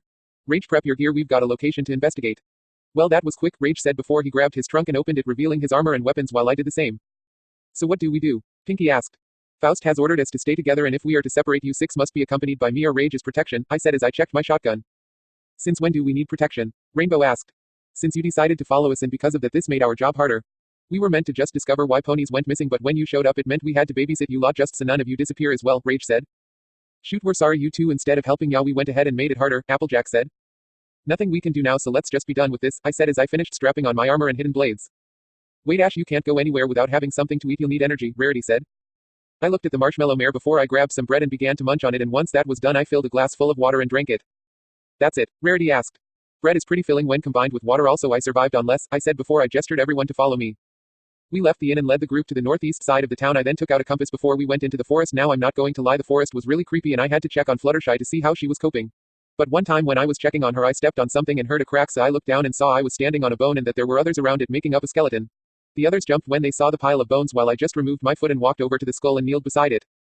Sorry about that but let me make it up to you, I said as I fixed broken bones before I made a hole in the ground and then a coffin and carefully placed the bones in it. Once I was done I sealed the coffin and returned the dirt to its proper place and made a headstone with the word unknown etched into it before I did a silent prayer. Do you think that was one of the missing ponies? Twilight asked. No, I'd say that guy has been lying here for over 50 years at least, I said. Oh, Twilight said. Come on, we'd better get going, I said before we continued. The walk wasn't very long till we soon saw a large structure in the woods. We walked over and saw the place was surrounded by a fence and the gate seemed to have been broken down. I looked above the gate and saw a word that made my blood run cold. An asylum, I whispered to myself. Hey Ash, you coming? Rainbow said as she gestured to the others who had already walked in. Yeah, coming, I said as I tried to stop my right arm from shaking. I walked through the gate and looked around the abandoned area and saw wheelchairs and other things scattered all over the face. I up to the entrance and saw Rage had opened the door, which was boarded up. Looks like they didn't want anyone to get in, Applejack said. Or maybe it was to keep something from getting out, I whispered to myself. You say something, Ash, Rage asked. Actually, Rage, I'm gonna stick around out here, make sure there's nothing lurking around out here, I said. Ash, are you alright? Rage asked. Yeah, why? I asked. I can hear you shaking because of your armor, Rage said. What, it's cold out here and the metal isn't helping, I said defensively. Okay, which means some of you are going to need to stay here, Rage said. I'll stay with Ash, Fluttershy said. Same here, Applejack said. Alright then, let's go you guys, Rage said before he and the rest of the girls walked in while I went to go sit on bench only for it to groan under my weight. Care to tell me why you really don't want to go in there? Applejack asked, but I stayed quiet for a while. Guess I didn't hide my emotions very well, I said. Ash, it's alright to tell us, Fluttershy said. Sigh, you both remember when we told each other our greatest fear and I didn't know what mine was? I asked, causing the others to nod. Well, it turns out I'm scared of asylums and I'm so scared of them I'd act like Fluttershy on a regular day. Well, I know some asylums like this one here are creepy, but not all of them are like this, Ash, Applejack said. I know, AJ, but it's not just that, there's more to this. I'm scared of what happens inside of them, the madness, the so-called treatment, everything. You have no idea what happened inside the last asylum I was in, I said as I clenched my fists that were resting on my knees. Maybe not, but like a friend of mine once told me, if you tell someone your problem they can help fix it, Applejack said. Well, I'm sorry to say this, Applejack, but this fear has settled itself too deep in my core to be removed, not even after what I did there, I said. What did you do? Applejack asked. I began when suddenly I heard a scream from inside the building. That sounded like Rarity, Fluttershy said. Come on, those guys could be in trouble, Applejack said before we all got up and ran to the door. Fluttershy and Applejack ran in, but before I could go in, my legs locked up from fear. What is it, Ash? Fluttershy asked. My legs, they won't move. My head is telling me to go, but my legs are saying no, I said. Ash, look at me, Applejack said, causing me to do as she asked. It's alright, just take a deep breath, close your eyes and think about where you want to be, what makes you calm. I did as Applejack said before I took a breath and closed my eyes. I then imagined myself walking through the front door of my home and seeing Luna, Pip and Midnight standing there smiling at me. I then felt an invisible force on my hand, and when I opened my eyes I saw Applejack smiling at me and she had a hand on my chest, and when I looked around I saw we were inside the asylum. There ya go, partner, ya feeling alright? Applejack asked. Still spooked, but thanks, I think I'll be alright for now, I said. I looked around and saw the lobby was simple. It had a desk in the center and a staircase on either side of it that led to the walkway with 2 revolver doors on either side of it. I led Applejack up the stairs and we decided to check the mayor's wing first. We walked through the door and down a hallway that led to a checkpoint of some kind, and there was a room behind a set of bars and a heavy iron door for access to the room. Hey Ash, this door has some kind of scanner, I heard Applejack say. I looked and saw Applejack and saw she was pointing to some primitive looking scanner next to the door, so I walked over to her and inspected it. Amazing, a biometric scanner, and it still has power. I'm surprised these things are here and are still working, I said. A bio what now? Applejack said. It scans for DNA. If your DNA isn't programmed to this, then you can't open the door. We need the DNA of someone who worked here. And I believe this can tell us where we can find one, I said as I pointed to a massive blood splotch on the ground and a dragging trail that led downstairs. You mean we should follow the BBB blood? Fluttershy asked fearfully. I know, Flutters, and I really don't want to see what's on the end of that trail either, but we have to find the others, I said. I then lead the 2 down the stairs till we came to a door. I gestured for Fluttershy and Applejack to stay outside while I went inside. I took a few breaths before I went in. I then saw it was a change room or massive bathroom, if you would, filled with baths and showers and sinks, but I shook my head. I looked down so I could focus on the blood trail. I then followed it and found a decomposing forearm, but there was no body. Wonder what happened to the rest of you, I said as I grabbed the arm. I then stood up when I suddenly heard a drop of liquid land into more liquid that echoed around the room. I then looked around and I saw a bathtub filled with what looked like blood that wasn't filled before.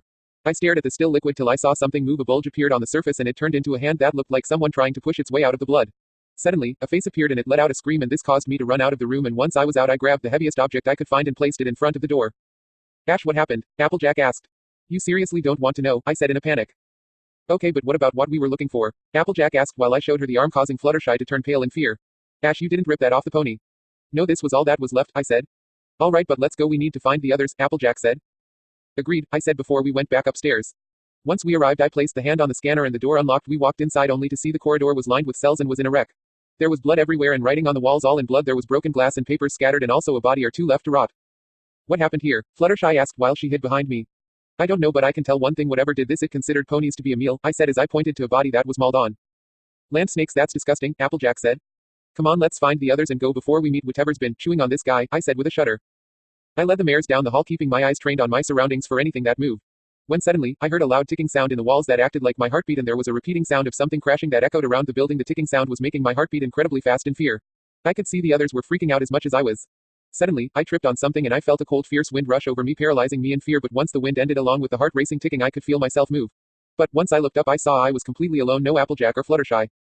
Applejack, Fluttershy, where are you? I called out to the empty halls for my missing friends. Come on you two, this isn't okay, you know I said I was petrified of this place, I said, receiving no answer. No, Fluttershy knows and she wouldn't dare play a prank like this or any prank, and Applejack wouldn't joke about when the others were missing or one this cruel, so that means, oh god.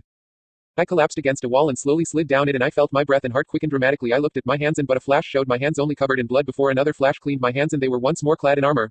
I tried to scream but nothing came out. I saw my vision begin to turn red and began to darken, and I felt something rise in my throat. I then got on my hands and knees and emptied the contents of my stomach before everything went black. I awoke an unknown amount of time later to the smell of vomit and the sound of Epsilon calling out to me. Epsilon, I asked weakly. Glad you're up, Ash, Epsilon said. What happened? I asked. Panic trauma. Something in your memory triggered you to go into a state of life and death, but fortunately I was able to pull you back, Epsilon said. Thanks, Epsilon, I said as I found the strength to sit up and remove my helmet so I could breathe properly and clean out any vomit inside it.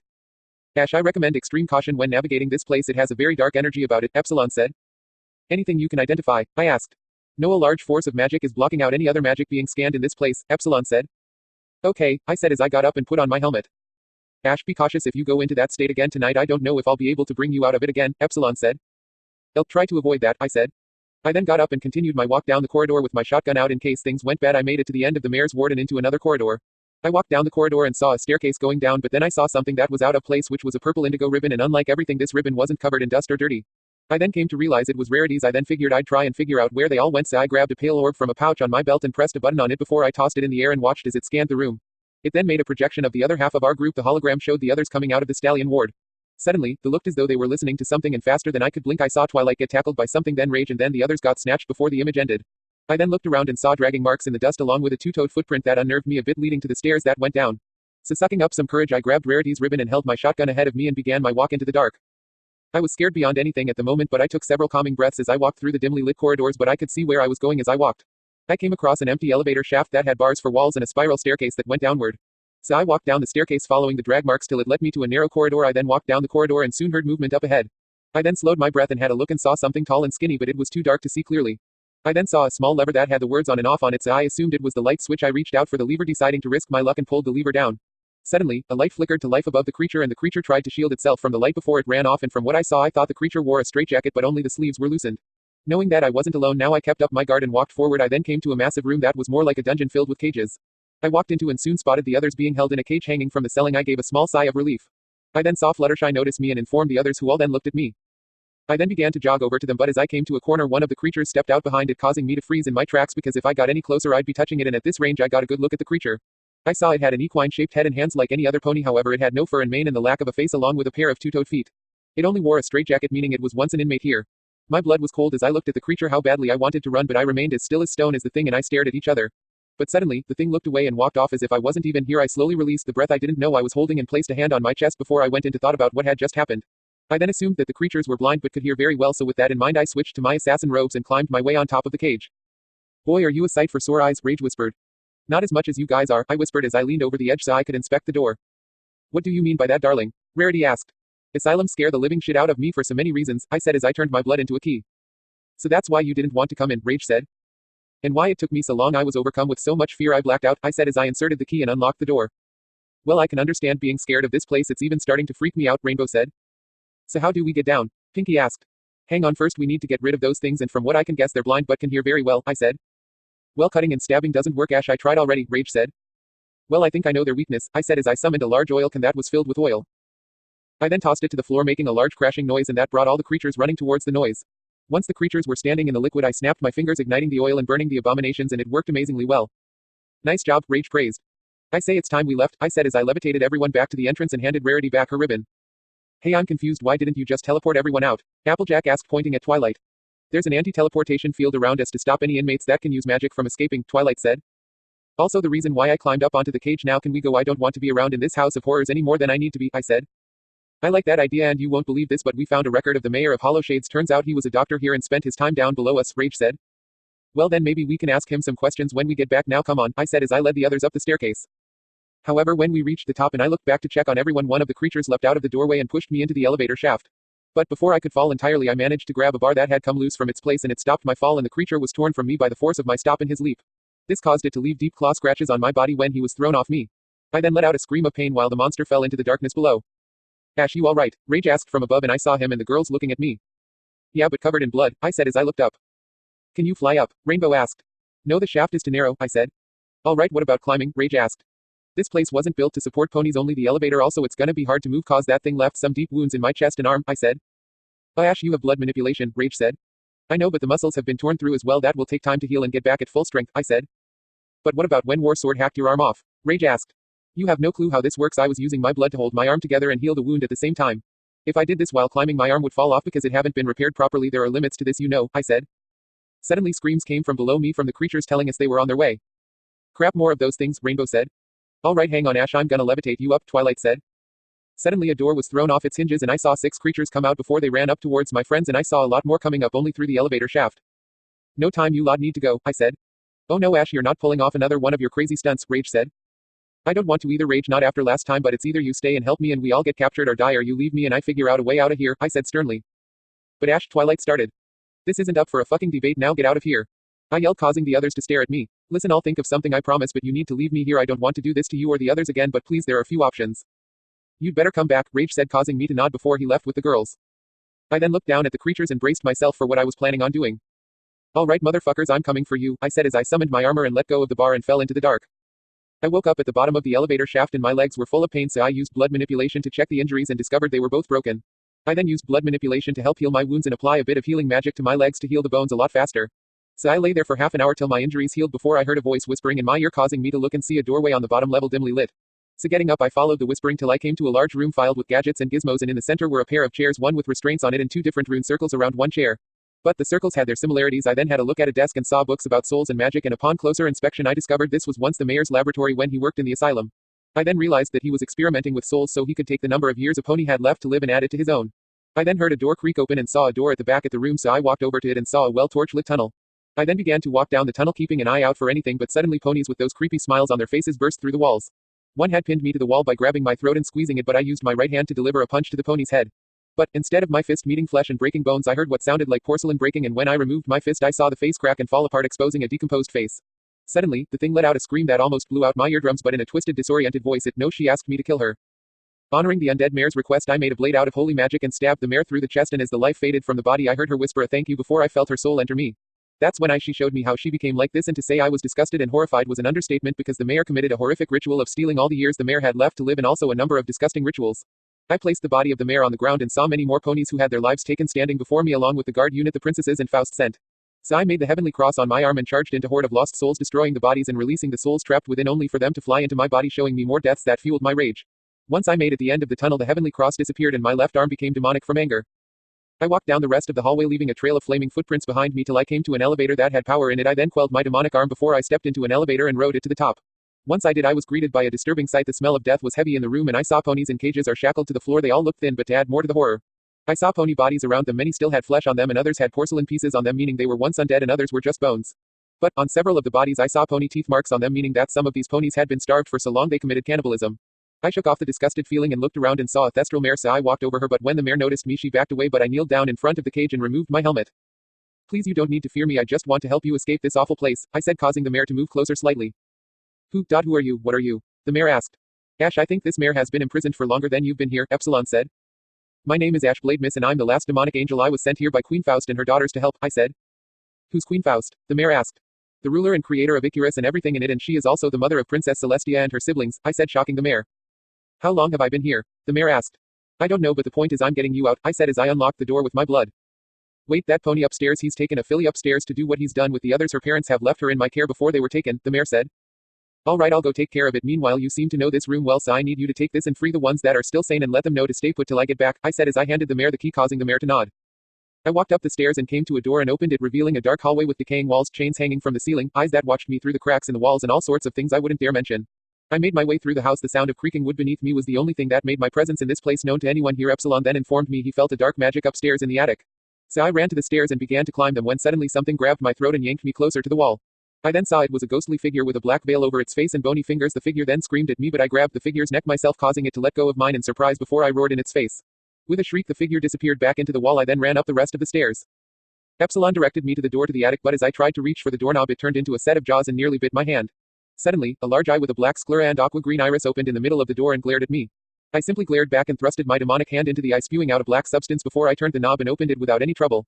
I went up the stairs and looked around and saw 5 robed figures standing around a glowing rune circle, and 4 ritual braziers stood around them, and in the middle of the circle was a cage, and in a cage I saw the filly the mare mentioned. I saw she was a thestral, so thinking quickly I teleported over and wiped out a part of the rune circle, which disrupted the magic and blew out all the torches. While the ponies tried to figure out what was going on, I placed my assassin robes on for intimidation before I stepped in front of the filly and relit the braziers with a dark blue flame, making the scene become creepy.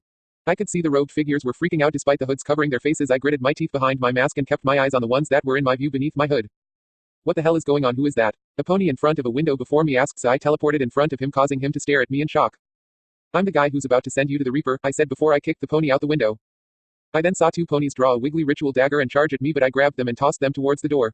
Suddenly, another dagger-wielding pony tried to stab me, but I dodged to the left and elbowed the figure in the back of the head, sending the pony out the window. I then saw the last pony try to make a break for it, but I teleported in front of him and used my left hand to punch the pony through the floorboards below him. I then looked at the filly in the cage and opened it and helped the small filly out of it, and noticed she looked at least 7 years old, which fueled my anger more. Listen, little one, I just need to go catch the bad guys, so I need you to stay here, please, I said, causing the filly to nod once before I made my arm become demonic and jumped down the hole I made while words and voices of vengeance danced in my vision and ears. I then saw the pony I hid and saw he was limping down the stairs while his buddies were trying to open the door. Suddenly the limping pony pulled of his hood, revealing the mayor before he fired a blast of magic at the floor in front of the staircase, and I saw a dark ghostly specter pull itself out of the wood without disturbing the floorboards and scream at me. However, I just raised my left hand and snapped my fingers, engulfing the specter in flames. I then looked at the ponies and saw they were still trying to escape, so I leapt over the railing and glared at them. Here, allow me, I said before I used my magic to blow the robed ponies into the doors, smashing them open. I walked out of the building and saw Rage was outside and he had his swords drawn, and the temperature coming off Rage was unbearably hot. I then looked behind him. I could see many disembodied undead ponies. I see you met my brother, Rage growled. Sorry I took so long, Rage, I had some company on my way here, I said. Now what should we do with this wasted load of flesh, blood and air? Rage asked. Suddenly I sensed a lot of movement and saw tons of undead ponies shuffle out of the woods, and I looked at the rogue ponies and saw the mayor grin at me. Do you think I'm going to allow a pair of hairless apes stand in the way of my work? I've worked for too long on this and I will gain immortality. The mayor said. No, you're a puppeteer that toys with the bodies and souls of others. And it's time I cut the strings, I said as I unsheathed Whispering Wind and slashed at the air around me. The zombies then changed their targets and headed straight for the ones that caused them their misery. The ponies huddled in fear. The undead shattered their porcelain masks and unleashed their unholy screams of vengeance before they descended on the ponies, tearing them limb from limb while they screamed in agony while Rage and I watched. Soon all the undead collapsed and both Rage and I collapsed to our knees as well, and all the souls Rage and I absorbed when we slayed an undead body left us. I then gazed at souls of the ones that slayed the necromancers, and they looked back at me before they bowed and faded away. Rage, I said. Yeah, Rage replied. You okay? I asked. Yeah. Good, cause we need to get the imprisoned out of that place. There's a filly in the attic, could you go help her? I asked. Sure, Rage said before he left. I then went back inside the house and began to help get the ones who were trapped inside the house escape, and when I did I saw guards arrive along with the main six. When my friends saw me, Pinky ran over to me and wrapped me in a terrific hug. You're alive, Pinky cried. Hey, I promised, didn't I said as I rubbed the top of the mayor's head, causing the mayor to smile. You had us all so worried, Applejack said. I'm sorry guys, I really am, I said. Whoa, what happened here? Rainbow asked, looking around at the carnage. Necromancers with a doll fetish, I said as gestured to a broken piece of porcelain. No wonder why I couldn't detect any dark magic, the porcelain must have concealed it somehow, Twilight said. I don't suppose you apprehended the ones behind this like the princesses ordered? Rarity asked. No, but in my opinion they deserved a worse fate than the one that was handed to them, I said. Ow, let go of me. I looked at the source of shouting and saw Rage exiting the house without his helmet and with the small filly biting down on his head. So I walked over to the pair and summoned some bread for the filly. Come now, little one, my brother isn't meant to be chewed on, I said as I handed the bread to the filly. The filly then released my brother's scalp from her tiny muzzle and looked at the bread curiously before she reached out and accepted the bread and slowly began to nom on it in the cutest way possible. I then removed the foal from Rage's head and held her in my arms and did a scan on her and was relieved that she won't suffer from any permanent damage that may have been done. Now let's go look for the mare that's taking care of you, I said as I carried the mare through the small crowd of freed captives and guards. When my friends saw the filly they cooed at her while she ate, but when my friends appeared the filly chomped down on my right arm, causing me to wince in pain slightly. And this caused the others to recoil slightly in surprise at the action. Now sweetie, I don't think it's alright to bite people, Fluttershy said, moving closer, but this caused the filly to bite harder. No, it's alright guys, it's alright little one, they're all friends of mine and I promise they won't hurt you, I said, causing the filly's grip to loosen slightly but not release my arm. Willow. I looked at the voice and saw it was the mare from the basement and she had bandages on her arm.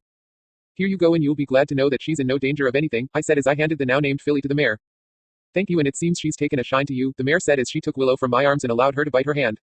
What makes you say that? Rage asked as he walked over to us while rubbing his head. Willow here only bites those she trusts and likes, the mare said. Seems she really likes you, Rage, I chuckled. Suddenly, I heard puking come from the house and I saw a guard, possibly a recruit, stumble out of the horror house puking up his contents. I also saw there were guards bringing out cages that held ponies whose minds were broken. One of them even bit hard on one of the guards' arms, causing them to drop the cage. What happened here? I spun around and I saw the princesses, Faust and the three top wonderbolts were here and were staring at the bodies the guards were clearing. A lot of bad shit, I said. And the ones behind this? Faust asked. Check the contents of the victims' stomachs, I said as I began to walk away. Ash, you were supposed to apprehend them, Celestia said, causing me to turn and face her. They didn't deserve a merciful punishment, Celestia. In fact, what they got was too good for them, and if you doubt my word, have a look inside, I fucking dare you. I yelled as I pointed to the house.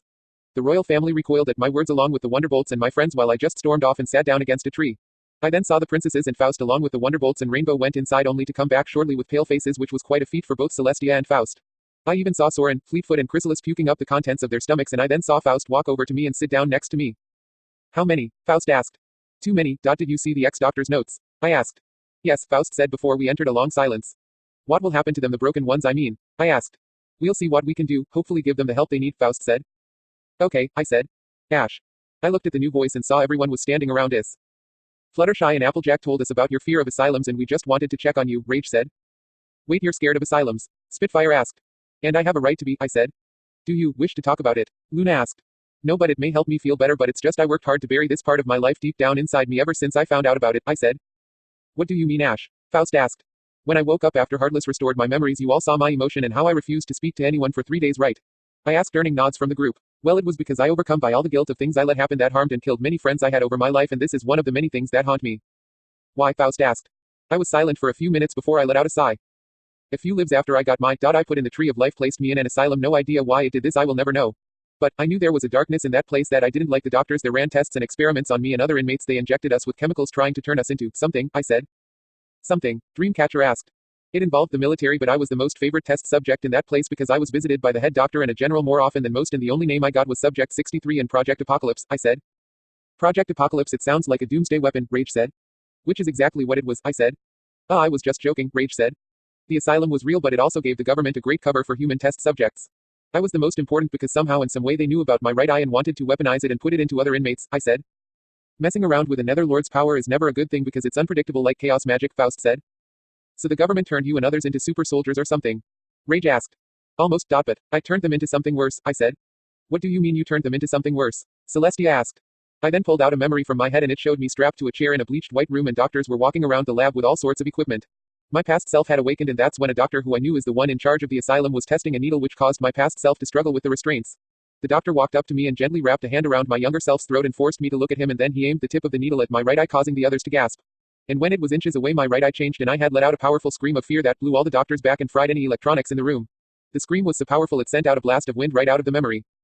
When everyone both out and in the memory recovered, screams echoed around the room and the doctors quickly scrambled to unstrap my barely conscious past self and began to drag me away.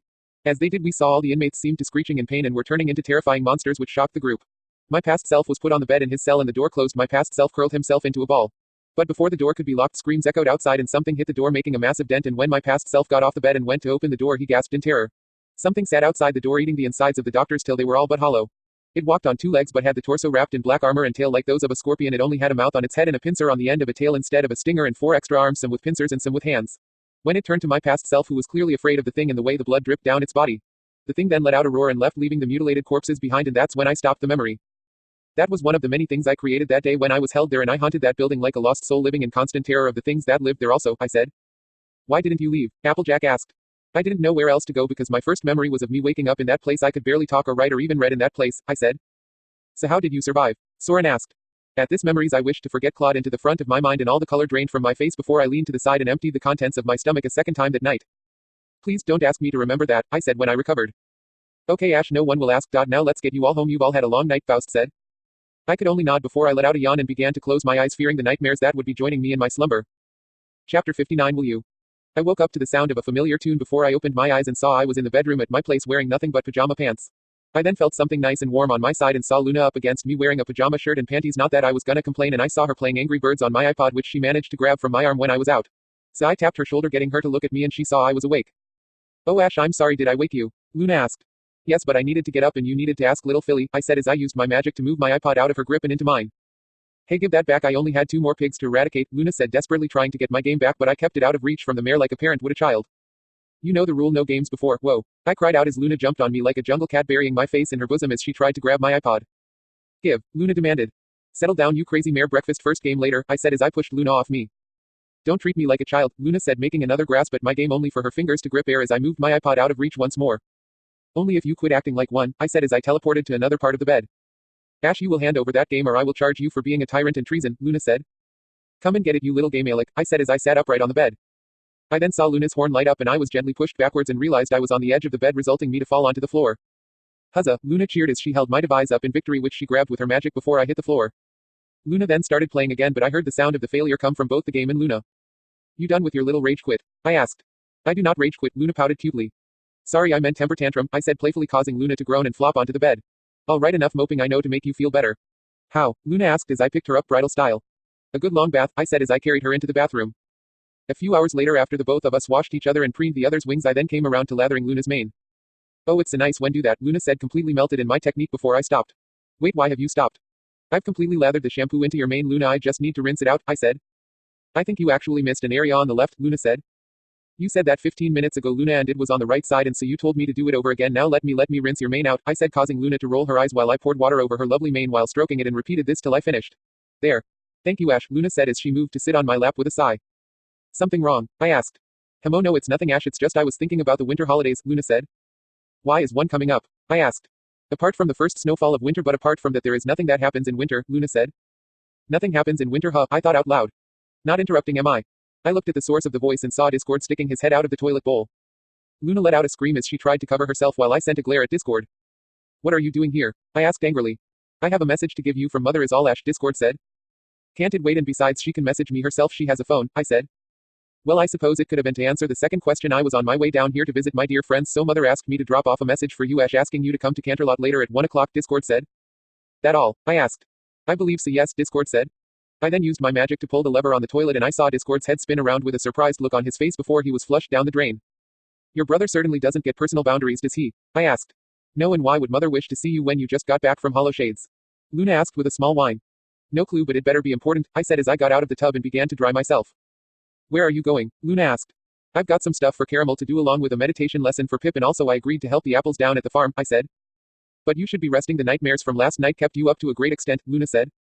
I know, but I made these arrangements before I left for Hollow Shade and I pinky promised to do them, I said as I hung up the towel and began to get changed. Very well, but please, Ash, don't strain yourself, Luna pleaded. I won't, I said before I kissed Luna on the end of her nose, causing her to giggle before I left.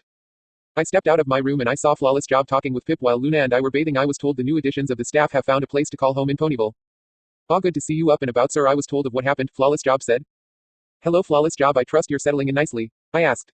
Yes, sir. Moonlight Dew and Rose Petal are enjoying the work here so far as much as I am, and both Silver Tray and Feather Duster have been very helpful, Flawless said. I am glad now, Pip. Have you had breakfast? I asked. Oh no, sorry, Pip said. No matter, we'll get some food on the way, I said. Sir, not that it's any of my business, but is that wise? Flawless Job asked. I appreciate the concern, Flawless, but Pip has a meditation lesson to get to soon and my schedule for today is loaded enough as it is, so breakfast will have to be on the way, I said. I see, then I wish you both well until you return, Flawless Job said with a bow before he left, and Pip and I also left to go to Sugar Cube Corner. Later at Sweet Apple Acres. Thanks for your help, Ash, but we'd understand if you didn't come because of what happened yesterday, Applejack said as I placed the last bucket of apples in the wagon and closed the back. No way, AJ, you know how Pinks is with a pinky promise, and I pinky promised to help. Besides, I needed something to help take my mind off the nightmares, I said as I went around to the front of the wagon and began to pull it towards the barn. Fair enough on the last part, but I think Pinky would forgive you if you were recovering from the terror-filled building, Applejack said. Would you want to risk it? I asked. Applejack then looked like she went into thought before she shuddered and shook her head. Yeah, make a good point, Applejack said. I then pulled the cart into the barn before I walked out, closed the door. Hey Ash, you wanna stay for a meal? We also have the bits to pay ya this time, Applejack said. Applejack, please, you know where this will lead, so just don't. Alright, you guys need the bits more than I do, I said. How can ya say that, Ash? I don't see you around with a very large wallet, so how do ya pay for stuff? Applejack said. Applejack, you remember all that treasure that was on board the Fortune Seeker? I asked. All that treasure that was once in your kingdom? Yeah, I remember, Applejack said. I just grabbed the small bag on my belt and tipped it upside down, and soon hundreds of gold coins came spilling out that reached my knees. I then straightened the bag and saw Applejack look like she had just been slapped. The bag has a pocket dimension inside so I can store the loot, I said with a smile before I used my magic to put the magic back into the pouch. Fair enough, Applejack said. I walked into the farmhouse and I saw both Apple Bloom and Caramel looking at a photo album that was sitting in Granny Smith's lap. What you lot looking at? I asked. Hello, howdy Uncle Ash, Granny here was just showing us some photos, Apple Bloom said. Mind if I have a peek? I asked. No problem here, Sonny, Granny Smith said as she beckoned me over. I walked behind Granny Smith's chair and gazed at the book below her and saw many different faces till I saw one I wasn't expecting to see. Okay, now my eyes are going here, but I swear that mare in the white hat looks exactly like Octavia, I said. Oh, that there is Fiddlesticks. Unlike her sister Octavia, she's a violin player and has a different color mane and tail, plus Fiddlesticks here loves country music, Granny Smith said. I'd love to meet her one day, I said. Well, she'll be at the next family reunion if you haven't met her by then you're welcome to come, Granny Smith said. Oh no, I couldn't impose like that, I said. Well, why not? After all, you're practically family with us, Apple Bloom said. Half Pint has got a point, you know, Ash, you're always welcome to join, Granny Smith said. I'm also thinking of attending as well, Ash, Caramel said. Well, I'll think about it. Sound fair? I asked. Sure, Apple Bloom said. Granny Smith then turned the page to one of a couple getting married, and I could tell just by the faces they were Applejack, Mac, and Apple Bloom's parents. Oh, now that was a day to remember. My daughter-in-law looked so lovely in that dress, and bright Macintosh was so handsome. Those two were merry friend and cold friend for quite a while till they got married, Granny Smith said. I gazed at the photo for quite a while, and that is when a thought struck me. I held it in my head for a while before I let out a smile. I dashed out the front of the house and flew to Ponyville. I landed at the forge and began to grab bits of metal and began to work on them. After a little while I saw all my stallion friends and Spike come in, causing to put down my work and hide it. Care to explain why you ran out without a word? Caramel asked. Sorry, a thought just crossed my mind, I said. A thought? Soren asked. Yep, I said simply. Does this thought have anything to do with this? Spike asked, holding up a red burning thick metal circle. I panicked and grabbed the circle in my right hand, but I forgot the piece of metal was really hot, so I tossed it in the air in pain and fumbled with it while it was in the air. I then managed to grab it with my left hand and put it back where it was before and covered it again. Yes, Spike, it does, I said with a sigh. So what's going on? Cause it looks like a, wait, is this going where I think it's going? Soren asked. Yes, it's a ring, and it's also for Luna because I'm going to ask her to marry me, I said. My friends were staring at me with wide eyes and slack jaws. Wait, you're planning to? Caramel began shouting before I slammed a hand over his muzzle. There ya are, Ash, why'd you run off like that, and why does Caramel have his mouth covered? Applejack asked, announcing his presence. Sorry, Applejack, it's just something came to mind and is for why I'm covering Caramel's muzzle. It's because. He was going to say something really stupid, I said. And what was this thing that was brought to your attention, Ash? Applejack asked with her piercing eyes. I thought. I was actually looking for him to give him the new edition of Play Colt, Soren said before he pulled out a magazine from behind his back. The cover of the magazine showed a mare in lineage and in a seductive pose. Why the hell do I need that? I asked with a growl. Figured you could pick up some tips from when you're in bed with Luna, Soren said. Applejack, you need to leave cause things are about to get messy, I said as I began to crack my knuckles fiercely. Applejack took that as her cue and left, and when she was both out of sight and earshot I looked back at the others. Okay, she's gone, but seriously, is that why you brought that magazine? I asked. Well, yeah, Soren said, causing me to slap him on the back of the head. Look, I love you both as friends, but the pair of you have an awful habit of biting of more than you both can chew, I said as I looked at both Caramel and Soren. So you finally gonna ask her, huh? Mac asked. What do you mean finally? We've been dating for what, 2 years and a quarter now? I asked. Just saying, you could have said it sooner, Mac said. Yeah, but it was Granny Smith who had got me thinking. She said that it took her son-in-law some time, almost their entire relationship, to propose, and I don't want that. I know I love Luna and I want to take that next step, I said. Yeah, but marriage is a big commitment, Thunderlane said. I know, but this place and everyone I've met has been the best thing that could have happened to me. You all pulled me out of my cyclone of turmoil and conflict and gave me a home here. And Luna, she's been the center of it all, always there when I needed her, just like I always plan to be there for her when she needs me, I said. Well, if she means so much, you may want to get her something more special to wear than this, Soren said, holding up the cooled ring. That's because it's not finished, dumbass, I said as I slapped Soren on the back of the head again, causing the ring to fall out of his grip and land in my hand before I put it away. So judging by what happened with AJ, you want us to keep quiet about this to the mares till you're ready? Comet asked. Yes, please, because no offense, but AJ can't tell a lie to save a life. Rarity loves gossip and can't resist keeping something like this hidden, and Pinkie Pie can barely keep a secret this big, I said. True, the stallions and dragon nodded in agreement. Now the rest can keep quiet, but I just don't want to risk it. Forgive me if I'm being paranoid, but this needs to be special, I said. All right, Ash, we'll keep quiet about this for you till you're ready, Comet said. Thanks, guys, I said before I suddenly saw the clock on the bell tower strike 12:30. Damn, I have to go, guys. Faust wanted to see me, and I also need to tell both her and Rage about this. Don't worry none, Ash, the princesses and queen all trust ya with your lives, and Rage would be happy for ya, Max said, giving me some encouragement. I gave the guys a nod before I walked outside and spread my wings and took off. Canterlot Castle throne room.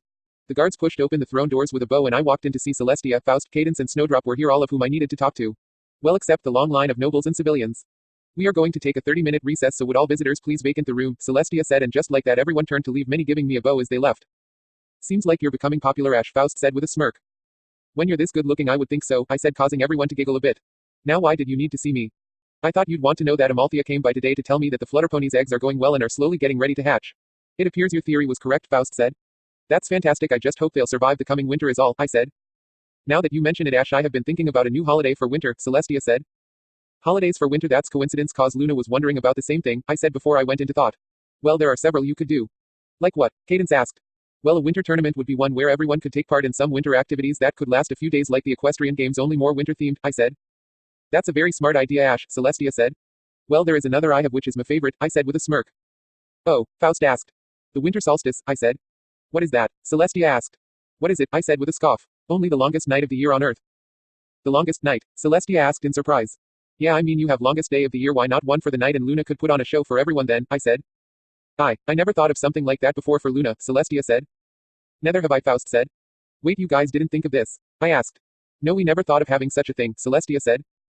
Well, the summer solstice or summer sun celebration is the beginning of the year. So how about we have the winter solstice as the winter moon celebration to celebrate the halfway mark of the year, I suggested. Ash, that sounds like a terrific idea, Celestia said. True, Cadence said. I would also enjoy that, Snowdrop said.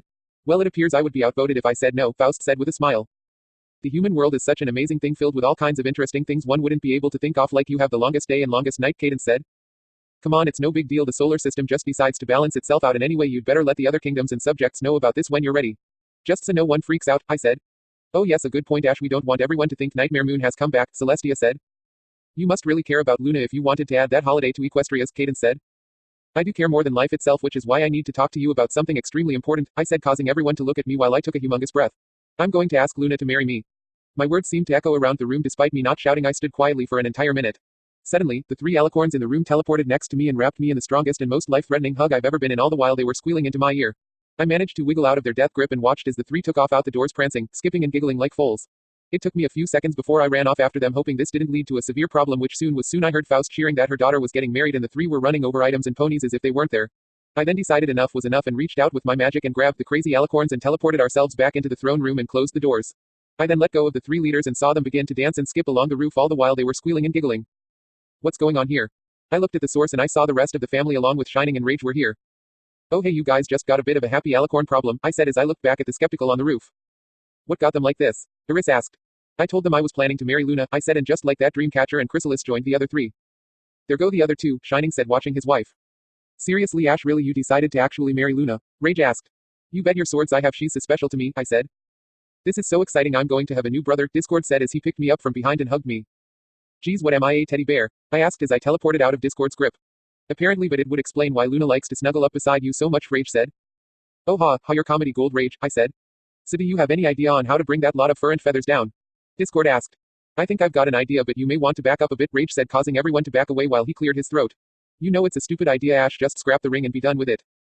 What? A collection of voices came from the ceiling before the owners crashed to the floor. Ooh, that looked like it hurt, Iris said. Now that you lot have joined us back down on Ekis, we can talk this over like normal adults, I said.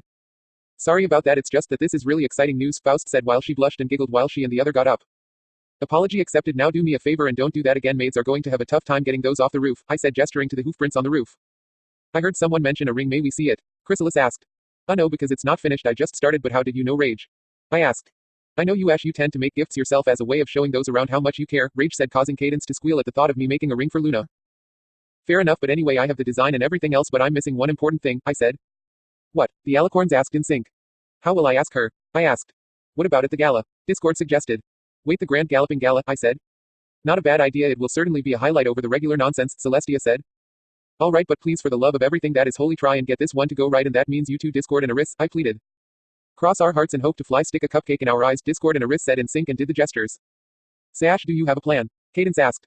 Well, the plan is to focus on what Luna likes, and once that's done I'll present the ring, I said. How about in a wine glass? It's how Shining proposed to me, Cadence said, causing me to deadpan her. Cadence, as much as I love your opinions on love and Shining, I don't mean any offense on your creativity. But that idea has been used so many times on Earth, it's just corny now. Not only that, but I think it's stupid, and above all, that is a thing both of you are supposed to cherish. This is supposed to be for Luna after all, I said. Alright, I see your point there, so what do you plan to do? Cadence asked. Well, she enjoys her night sky, drawing, moon roses, caramel-flavored dipping sauce, a good book, dancing, flying, I said while pacing. Wait, she likes dancing? Celestia asked. Only when it's to her own rhythm, not ballroom dancing, I said. Oh well, that explains much, Celestia said. Anyway, how am I going to get all that together for one moment for her, and how should I ask her, and what if she says no, and if that happens, where would it lead us then? Now, I said as I paced, only for me to be slapped in the face, and when I looked I saw it was Shining, so I gave him a nod. Sorry, even being with Luna for this long I still have some doubts about myself. Ash, you have nothing to be worried for, you here, you're basically the colt mares can only dream of having. You're handsome, strong, trustworthy, and you always treat mares right, so don't you dare sell yourself so short, Cadence said with a growl. Sigh, alright, thanks guys, I suppose I should get going and figure out what to do about proposing to Luna. Also please keep it quiet, I'm trying to surprise her, and the less that know the better, I said. No sweat dude, you just finish that ring and figure something out, Rage said before I left. Several weeks later at the Grand Galloping Gala. There we go, Midnight's first gala, I said after I took the photo of Luna and Midnight. I was forced into wearing my coronation attire for tonight along with my crown and cape and keeping all 10 of my wings shown because I was told to look appropriate, while Luna wore a sparkling dress that looked like she removed part of the constellations of her night sky and with the help of Rarity placed them on the bottom half of the dress. There were soft white silk straps going around her shoulders and a silver crescent moon on her chest, and she also wore her royal regalia. I can imagine our son will find this event just as boring as the rest of his family does, Luna said. Well, if he does, he'll have his head screwed on the right way, I said with a smile as Luna and I walked into the crowds of ponies. Many ponies came to talk and bow, and I saw Discord had brought the smooge again on the condition there was no trouble this time and that he remains with Discord at all times, and the girls and stallions were in their own get-ups. Luna and I walked around taking in the sights, and both Luna and I received many visits from various faces, some who I knew, others not so much. Eventually Luna and I separated while I went over to Faust with both Pip and Midnight. Hello Ash, enjoying the night? I turned to see Blue Blood surrounded by several mares, all of whom were clinging to him.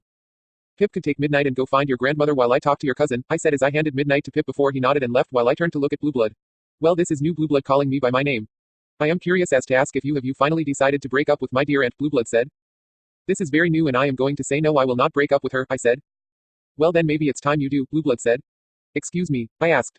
I'll pay you a lifetime's worth of money if you end this little relationship with my aunt, drop those two brats you have as children at an orphanage and leave Equestria permanently, Blueblood said as she pushed aside the mares around him so he can get into my face.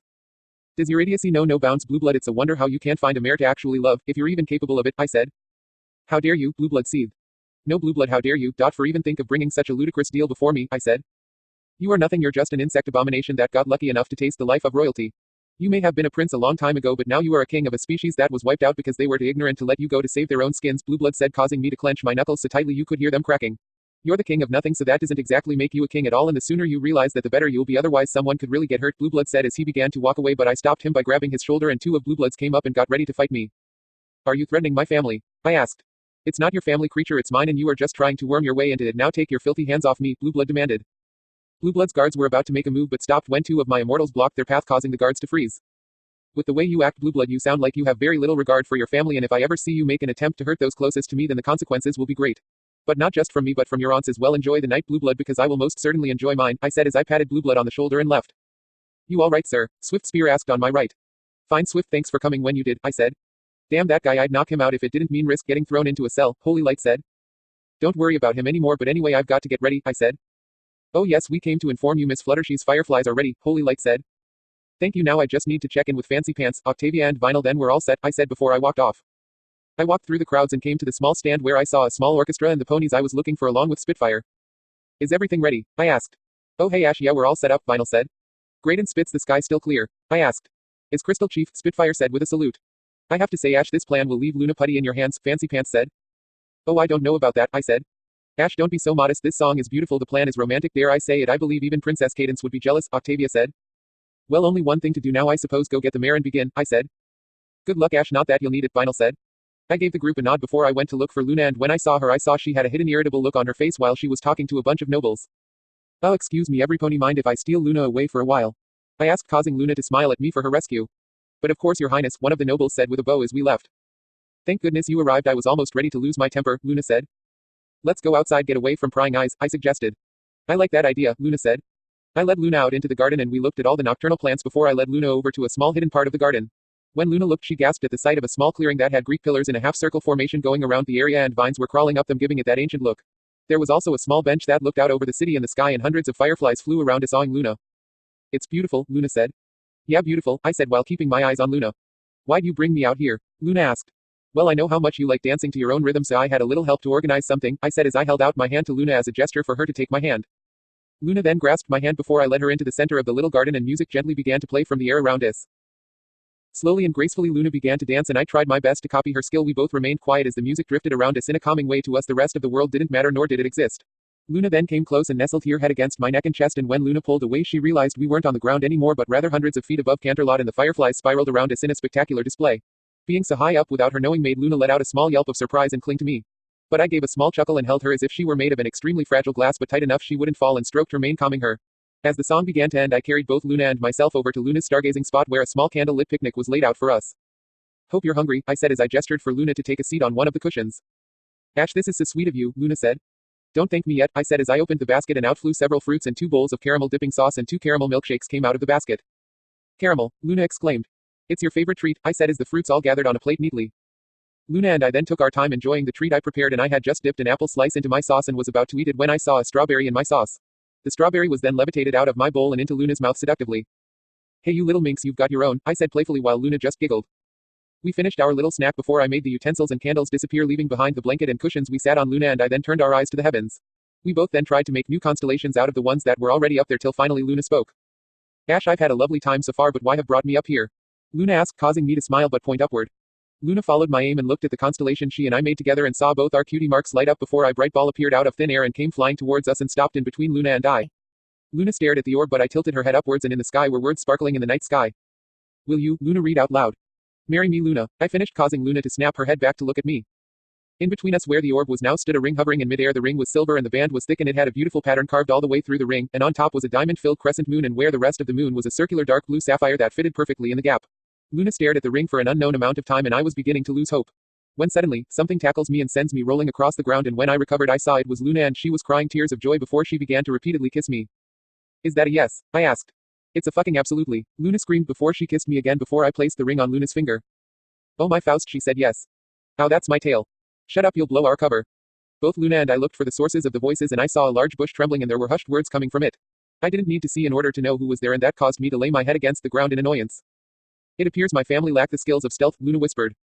I thought I made it clear to those idiots that this was supposed to be private, I said. Well then how about we turn the tables, Luna said with a devilish smirk before she leaned closer to my ear and whispered an idea. I nodded to her before I increased our viewers' hearing before Luna silently flew over to the bush and I summoned a video camera and began recording before I gave a nod to Luna. Pray tell, why are you eavesdropping on us? Luna yelled in the Canterlot voice. Suddenly Discord leapt 15 feet into the air without his skin, leaving only his bones, and the rest of the Alicorn siblings and Cadence screamed in fright. When they recovered, both Luna and I were laughing our heads off and I taunted them with the video recorder. Oh yes, very amusing, Discord said as he put his skin back on and zipped it up. Your own fault for following us when I clearly said not to, I said. How can I possibly resist such a thing? A proposal is nothing, sneeze it, Cadence said before she sneezed. Well, thanks to all of you, that lovely mood I was in is gone, Luna said. But this shall be great satisfaction for us because of that, I said. Ash, you wouldn't dare, Chrysalis growled. Luna and I then disappeared in a flash and reappeared back in the castle and beside Faust, who was standing off to the side with both Pip and Midnight. So how did it go? Faust asked. Both Luna and I smiled at each other before we showed her the ring on Luna's finger, causing Faust to smile. I can see a lot of effort had gone into that, Ash, some of your best work, and I'm glad it went well for you, Faust said. But could have been better without the rest of your children poking their muzzles into it, I said. I'll deal with them, but for now I believe there are some others you should tell this bit of news, Faust said before she indicated for us to turn around. When we did, we saw the rest of my friends were here, where they're staring at us in confusion. So Luna held out her hand presenting the ring, causing the main six, except Rainbow, Fleur and Midda, to squeal and flock around Luna gazing at the ring, and Rarity demanded details while the rest silently congratulated us. Faust then made a toast informing everyone of the proposal, earning a round of applause, and later Luna and I presented the video to the crowd, much to the siblings' embarrassment. Several weeks later. It's been 2 weeks since the gala and both Luna and I were getting excited as the days rolled around and I informed my friends back on Earth about what happened and they were overjoyed. But now, the night before my wedding, all my stallion buddies along with Spike, Rage, Kabir and Eli were escorting me through Ponyville. Again, I'm going to ask, what the hell do you lot have planned for me tonight? I asked. Not much, sir, just some good old-fashioned guy entertainment, Stormcloud said. Guy entertainment? I asked. Ah, here we are, Soren said. I had a look to see our destination and saw it was some kind of bar. Okay, why are we here? I asked. We're just giving you what I got before my wedding, Shining said as we walked up to the door. Before your wedding? Oh no, hold on guys, I said, trying to back away. In you go, Rage said before he pushed me through the door. I tripped over and landed on the floor, and when I looked up I saw I was looking up a mare's skirt and saw she wasn't wearing underwear and she was rubbing her sopping wet mare hood and giving me a lustful grin. So I scrambled up and backward and into the others. Just so you know, I hate you all and hope your deaths are horrible ones, I said. Come on Ash, it's your bachelor party, enjoy it, Eli said before he and the others pushed me towards a seat with a table. The others went to order some drinks, leaving topless mares to circle me like a pack of sex-hungry sharks, and there was a stage that had mares dancing seductively on it to the music. Soon the music changed and some mares came on stage wearing some revealing outfits that matched the song. As the song went on, my friends came back and we enjoyed the show, and during the performance the mares walked to the stage and danced among the audience. And when that happened, they danced around me and gave me, and 2 mares on either side of me gave me a kiss on both my cheeks. As the song began to end, the mares began to walk back on stage, but the last mare gave the audience a wink before she left. Enjoying the show so far? Fancy Pants asked. I guess, I said. Well, sit tight Ash, because this is far from over, Rage said. I swear I'll get you for this, I said. We stayed in there for an unknown amount of time and had several drinks, and many mares tried many ways to seduce me, ranging from both rubs and lap dances, and when we left we were half drunk. Somehow ended up on the Ponyville water tower, where I stood and leaned against the railing while the others sat. You know, last time I was up on a water tower was when I lived down in Alabama, sat up on the tower looking over the town with some friends of mine. Many nights we sat up there thinking up some of the stupidest stuff we could do to pass the time, I said as I took a drink from a cider bottle. Like what? Soren asked, half drunk. Cow tipping, firing anvils out of cannons, TP. A house to piss off the owner, I said with a chuckle. Sound like some good years, Eli said, taking a swig from his drink. Yeah, damn right they were, I said as I took a drink and began to sing with the others singing with me. After the song I saw the others had begun to fall asleep till it was just me and Rage, so I sat down beside him and breathed in the cold night air. Rage, I started. Rage asked. I've been thinking hard on this, but I was hoping for you to be my best man tomorrow, I said. Best man? Rage asked in surprise. Yeah, you and I have done all kinds of things together and saved each other numerous times now, and I figured you earned the right, I said. I don't know what to say, I'm honored, Rage said. Well, here's to tomorrow, I said as I raised my glass to Rage. To you and Luna, Rage said as we clinked our glasses and drunk the remaining contents and fell into slumber. Next day. I woke up still sitting on the water tower and gazed at the others who were still sleeping, and that's when I decided to pay the guys back for last night. I summoned a crowbar and started banging on both the rail and water tower with it like a drum, causing the lot to scream in pain at the rude awakening. Once it was over, I whipped up that special anti-hangover medicine before we left for Canterlot and began to get ready for the wedding. I wore a midnight blue suit Rarity made for me that faded into black at the pants. On the left side of my jacket over my heart was a silver full moon, and on the other side of the jacket was a constellation of a wolf, and finally wore my crown as requested by the royals. Now the sun had begun to set, and I stood in the castle hall at the altar, and I saw everyone was here, ranging from both Equestria and Earth, and decorations were strung around the room showing images of both Luna and my cutie marks. I stood there patiently and looked at everyone and saw both rarities had put both heart and soul into everyone's outfits. I also saw the leaders of other nations had come for today. Finally, as the sun settled below the horizon, music began to play thanks to the combined efforts of both Vinyl and Octavia. When the doors opened, I once again saw the girl cutie mark crusaders came in wearing flower girl outfits, and behind them I saw Luna. Now to say she was beautiful would be a massive understatement. Her dress was made up of different colors ranging from blue, bluish gray, and silver.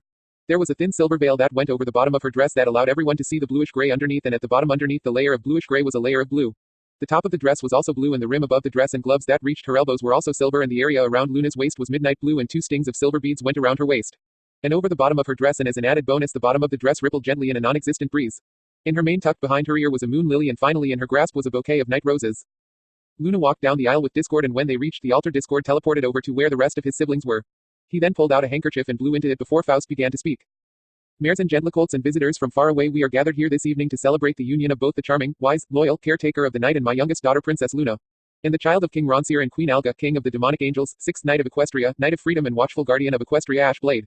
Quite the lengthy title, Faust said, causing the audience to laugh a bit. Many times we have seen the strength of the love for these two have for each other, and we will continue to do so forevermore, and now without further ado we shall begin the vows as always. Mares first. Luna then looked me in the eye before she took a breath, before she smiled at me and began to speak. While I have wedded many couples in my lifetime, I honestly never believed that one day I was to be the one who would be married. There have been many who have attempted to capture my affection but all failed for not loving me for the right reasons. And this was one of many reasons why I began to let darkness consume me, because I feared of being alone and forgotten and never being able to find love, Luna said before her smile returned. But then you came, someone without home, family and nothing to call your own, and yet still so full of hope that burns like a bright light in the darkness. At first you were a strange curiosity, but as I got to learn about you I became greatly surprised, because when we first met you did not fear me or treat me like royalty, but instead treated me like a normal mare, giving me friendship and respect when others fled. And it was then you became my first friend since I came home. And as time moved on and the more we saw each other, the more I came to realize it was you I wished to spend my life with and spend every waking hour with. I can only hope that I can give you the same as which I desire. I love you, Ash, more than all the stars that grace my night sky. There were a few sniffles from the crowds gathered at Luna's speech, and I could see Chrysalis, Discord and Rarity wiping their eyes, and behind me I could hear Shining bawling his eyes out. Pip then stepped carrying 2 rings on a velvet pillow. Luna then grasped a ring and placed it on my left ring finger. The ring was beautifully designed and was mostly black with a blue gap that went all around the ring, and a Celtic pattern made of silver covered the blue, and at the top was a silver wolf head with diamond eyes. When that was done, Faust gestured for me to begin, so I took a breath for the 100th time that day and began to speak. I have to agree with you in being here in this situation, for you see, when I first arrived here, marriage and royalty were the last thing on my mind. My only thought was figuring why I was brought here and why it happened to me. Life before I came here wasn't that kind to me. I lost many people whom I cared for and given up much, and being tossed into a different world as a different creature tends to throw one for a loop, I said, causing a few to chuckle. The first time I saw you, Luna, was when you were asking for forgiveness from your sister, and questions ran through my head wondering what happened to this mare. But I decided to figure it out another time, and it wasn't until we met once more at the Grand Galloping Gala that I learned about you. I then found myself opening up to you in a way I never thought I would, and then you did something that I never thought was possible. You cracked through my cold exterior and showed me a new set of emotions, but whenever I saw you, one particular emotion kept bugging me, and it wasn't until later that I made sense of that emotion and saw it as love. At first, I'll admit I was afraid of what I was going to be getting myself into, but in the end and after everything we've been through, I can honestly say if I could do it over again, I would confess my love sooner to you. I love you, Luna, no matter how far apart we are, and no matter what happens, I will always love you heart and soul. After I spoke, Shining, Discord, and Pinkie Pie were raining waterfalls. Even Rarity and Rosa were weeping just a little more than before. I even saw my soon-to-be wife gently smiling at me with a little water in her eye, but I raised a hand and gently brushed my thumb against her cheek, wiping away the tear. Pip then held the pillow out to us, and I grabbed Luna's ring and placed it on her left ring finger. All the while I smiled at Luna before we both turned to Faust and nodded, prompting her to continue. Please step forward, Faust requested, and so Luna and I stood side by side and looked at Faust. Are there any who oppose the bonding of this demonic angel and mare? I object. The words seemed to cause the entire crowd to gasp, and both Luna and I looked to see it was Blueblood. I saw Luna's eye twitch, and I could feel my left hand curling into a fist, and many of my friends weren't happy with Blueblood's objection. But none were more angry than Cadence. I literally saw fire in her eyes, and that made me gulp, because if it were on her own wedding I'd understand, but here I think she may be overreacting. Suddenly, I saw Rebecca stand up and walk down the aisle and grabbed Blueblood as she passed him and dragged him behind her. Release me at once, you harlot, Blueblood shouted.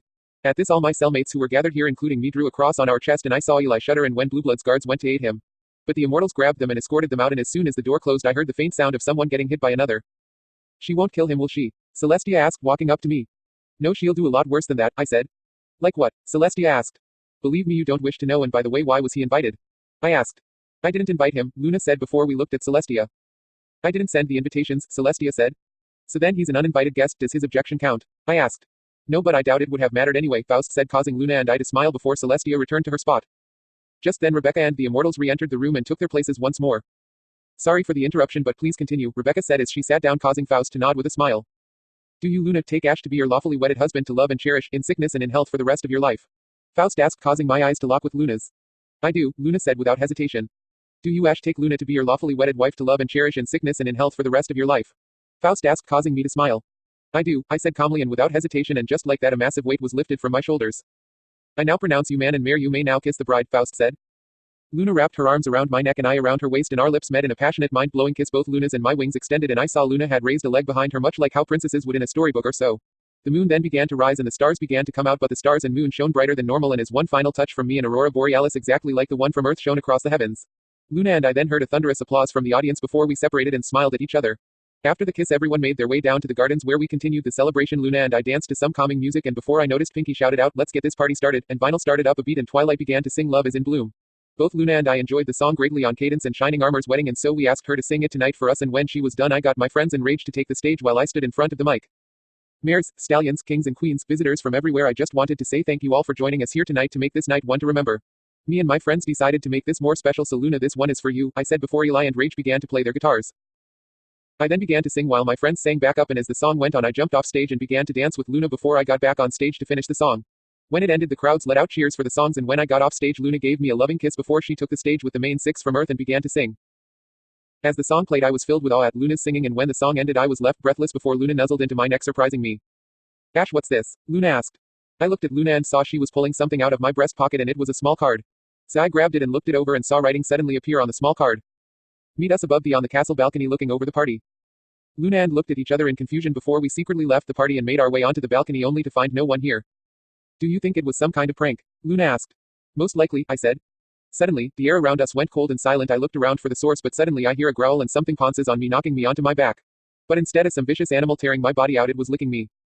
Eaga, get off, I said as I pushed the thing away and saw a wolf pup that was almost see-through, but I could easily recognize the wolf.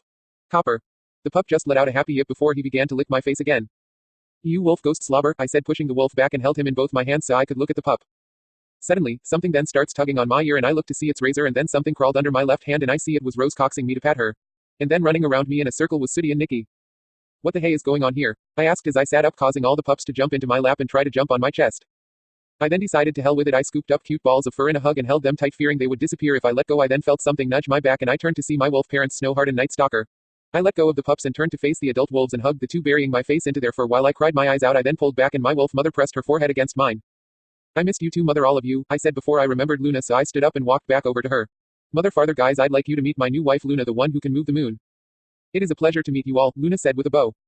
My wolf parents acknowledged Luna by bowing themselves, but the pups ran up to her and started running around her legs in excitement. Luna then picked up Rose and nuzzled their noses against each other. How did you all get here? I asked. Call it a wedding gift. I looked at the new voice and saw the 5 knights of Equestria were standing to our left. Uncle Link, Luna cheered when she saw the ghosts. She then put down Rose and hugged each ghost. I believe a congratulations is in order for both of you, Corvo said. Thank you all, but how'd you get my wolf family to come here? I didn't know ghosts could invite other ghosts to come back to the living, I said. We didn't, this was set up by someone else, Altair said. Who? Luna asked. Don't bother, Luna, even I can't get them to talk, I said. Also, there are 2 others who wanted to desperately see you, Link said, gesturing behind me. I then turned around to face the new arrivals, but I wasn't prepared for who it was. There before me stood 2 figures. One was female with pristine white wings and the figure next to her was male with webbed wings. Mom, Dad, I started. My mother slowly walked forward and placed a hand on my cheek. Her touch was cold yet warm and also comforting. My mother began to let out a few tears with a smile, and I did the same before she pulled me into a hug and wrapped her wings around me. I then looked at my dad. I saw he had a massive smile on his face and also had tears threatening to fall before he walked behind me and hugged us both and wrapped his wings around us. We all then sat on the ground. The hug was so powerful I felt like it was the safest place in the world to me. I've been wanting to do this for so long now, I cried. As have we, Ash, my dad said. My Ash, look how handsome you've become, Mom said, brushing a few stray hairs from my face. I think my looks came from Dad, but most of my personality came from you, I said, causing the 2 to giggle. I told you he'd be devilishly handsome, Dad said, only for my mom to bat him on the back with her wing. Oh Mom, Dad, I need to introduce my wife, I said as I gestured to Luna. This got my parents to let go of me and release me from the loving hug so they could focus on Luna. Your Highnesses, Luna said as she went to curtsy. Please young one, your family now, and family does not mean being formal with each other, Dad said as he embraced Luna in a hug and let her go shortly. I believe Ash has fine taste in who he loves, Mom said as she held Luna's hands and looked at her. Mom, I almost screamed in embarrassment. Oh, I'm only teasing, darling, but seriously, you have a kind and loving personality that is unmatched, my mother said. Not to mention she's beautiful. You picked a rare one, my boy, Dad said, nudging me playfully. Will you be staying for the remainder of the celebration? Luna asked. How we wish we could, but we're on borrowed time right now, Mom said. We just came to see you both and offer our congratulations, Dad said. Well, surely you can stick around long enough to meet your grandkids, I said, causing both of my parents to look at me in shock. Grandkids? Dad asked, causing both Luna and I to smile. I'm a grandmother, Mom cheered before she tackled me in a hug. All right then, now if you'll let me go we can go meet them, I said. Ash, that may not be a good idea on account of our position, Dad said. Oh right, I'll bring them up, I said as I got Mom to release me and I teleported back into the party and saw Pip and Midnight with Faust. Faust, is it alright if I have my children? I asked. Oh of course Ash, but where have you and Luna gone to? Faust asked. Catching up with my parents, I said simply as I grasped Midnight and Pip.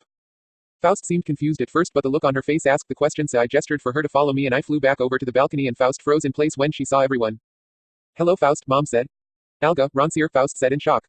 What's the matter, you look like you've seen a ghost, Dad said with a smile. Faust was quick to hug the two while I just stood by Luna and watched as Faust mumbled out apologies. Now Faust, no reason to be sad right now, what happened you were trying to do for the good of your people, we both understand, so please stop blaming yourself, Mom said in a soothing tone. I still say I don't earn, Faust started before my dad tapped her on the side of the head. No more of that, Dad said as if he was scolding a child. But Faust started, but my dad raised a hand stopping her. Last time I saw you like this was before your wedding with Craig. Faust giggled. Now where are my grandchildren? Mom asked. This is the eldest but adoptive son, Pip Squeak, or Pip for short, I said as I gestured to Pip who was playing with my wolf siblings. Pip then noticed I was talking about him before he gave a small bow to my parents. It's nice to meet you, Pip said, fixing up his crown. Oh, aren't you adorably well-mannered, but Pip, I want you to call me Granny Alga from now on, Mom said. And I guess you can call me Pops, Dad said. Well, it's very nice to meet you, Granny Alga and Pops, Pip said. Hey, I can see this little rascal is wearing the crown I had made for you, Ash, Dad said as he picked up Pip and placed him on his shoulders. Well, I never got to wear them, so I decided to pass them on to my kids, and speaking of this little guy is Midnight, one of both Luna and my blood, I said as I handed Midnight to Mom. Oh, isn't he just precious, look, he has your smile, Ash, Mom said as she looked down at Midnight who was reaching out to touch her face. You've done well to make a life for yourself, my son, your mother and I couldn't be happier or more proud, Dad said before he set Pip on the ground. Rancier, Alga, everyone, it's time to leave, Link said. Thank you, Link, Mom said before she handed Midnight back to Luna. Ash, I hope your travels will take you far and are good, and I for one know you'll be an amazing king. I gave a nod before I began to say goodbye to everyone, starting with my wolf family, then the knights, and then my parents before they all disappeared. Ash, are you alright? Faust asked when I didn't move from my position. Better than alright, I said before I tuned back to face everyone with a massive smile. I just did the one thing I've been hoping to do all my life, meeting my parents. The group and I stood in silence just enjoying our company when a shout from below got our attention. Hey Luna, you gonna toss the bouquet yet? Pinky shouted up to us while being surrounded by tons of mares. Well, you'd better give them what they want, Luna, or they'll tear us apart, I said. Luna then turned around so her back was facing the edge before she tossed the bouquet over her head. I watched as it sailed through the air and over the mares. I then saw it was heading towards Rage, who was enjoying a drink. Heads up, Rage, I shouted. Rage looked up and then caught the bouquet, and he seemed to realize what he caught before he looked back at me while I shrugged, and the next thing to happen was a wrist wrapping around Rage with a smile on her face. I just smiled at the two and gave a silent nod to the two before I gazed at the endless horizon in silence. Chapter 60, Coltlantis. It has been a few months since Luna and I had our wedding, and we had just finished our honeymoon, which was a worldwide tour of Earth. Luna was squealing when I told her because she always wanted to see Earth with her own eyes than just see pictures.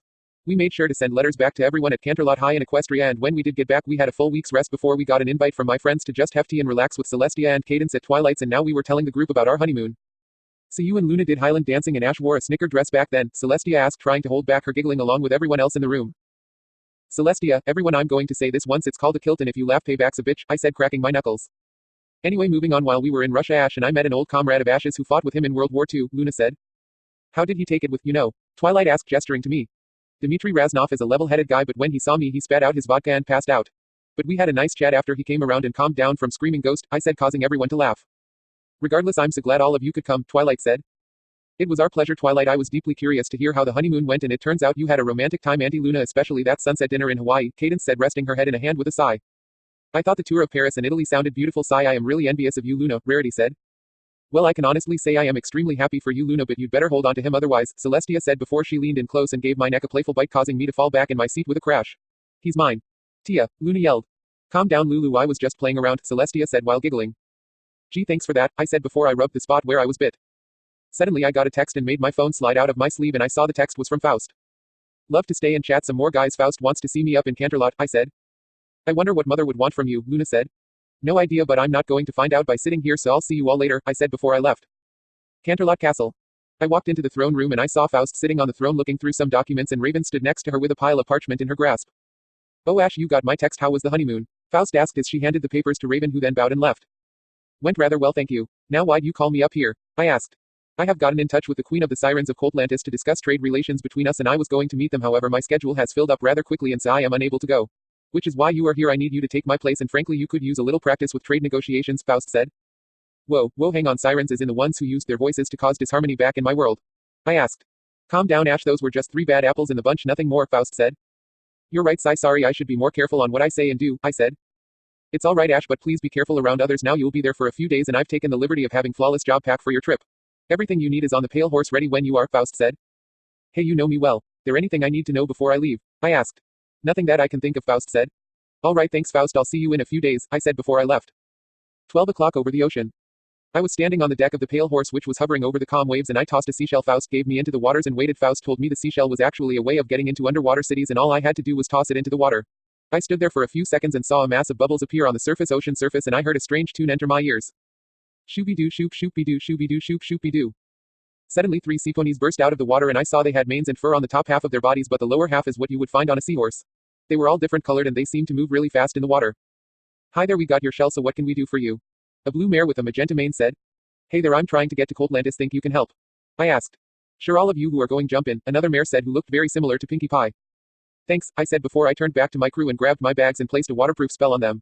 You guys head back to Canterlot, I'm gonna be here for a bit. Aye, sir, the crew said in sync before I jumped over the side.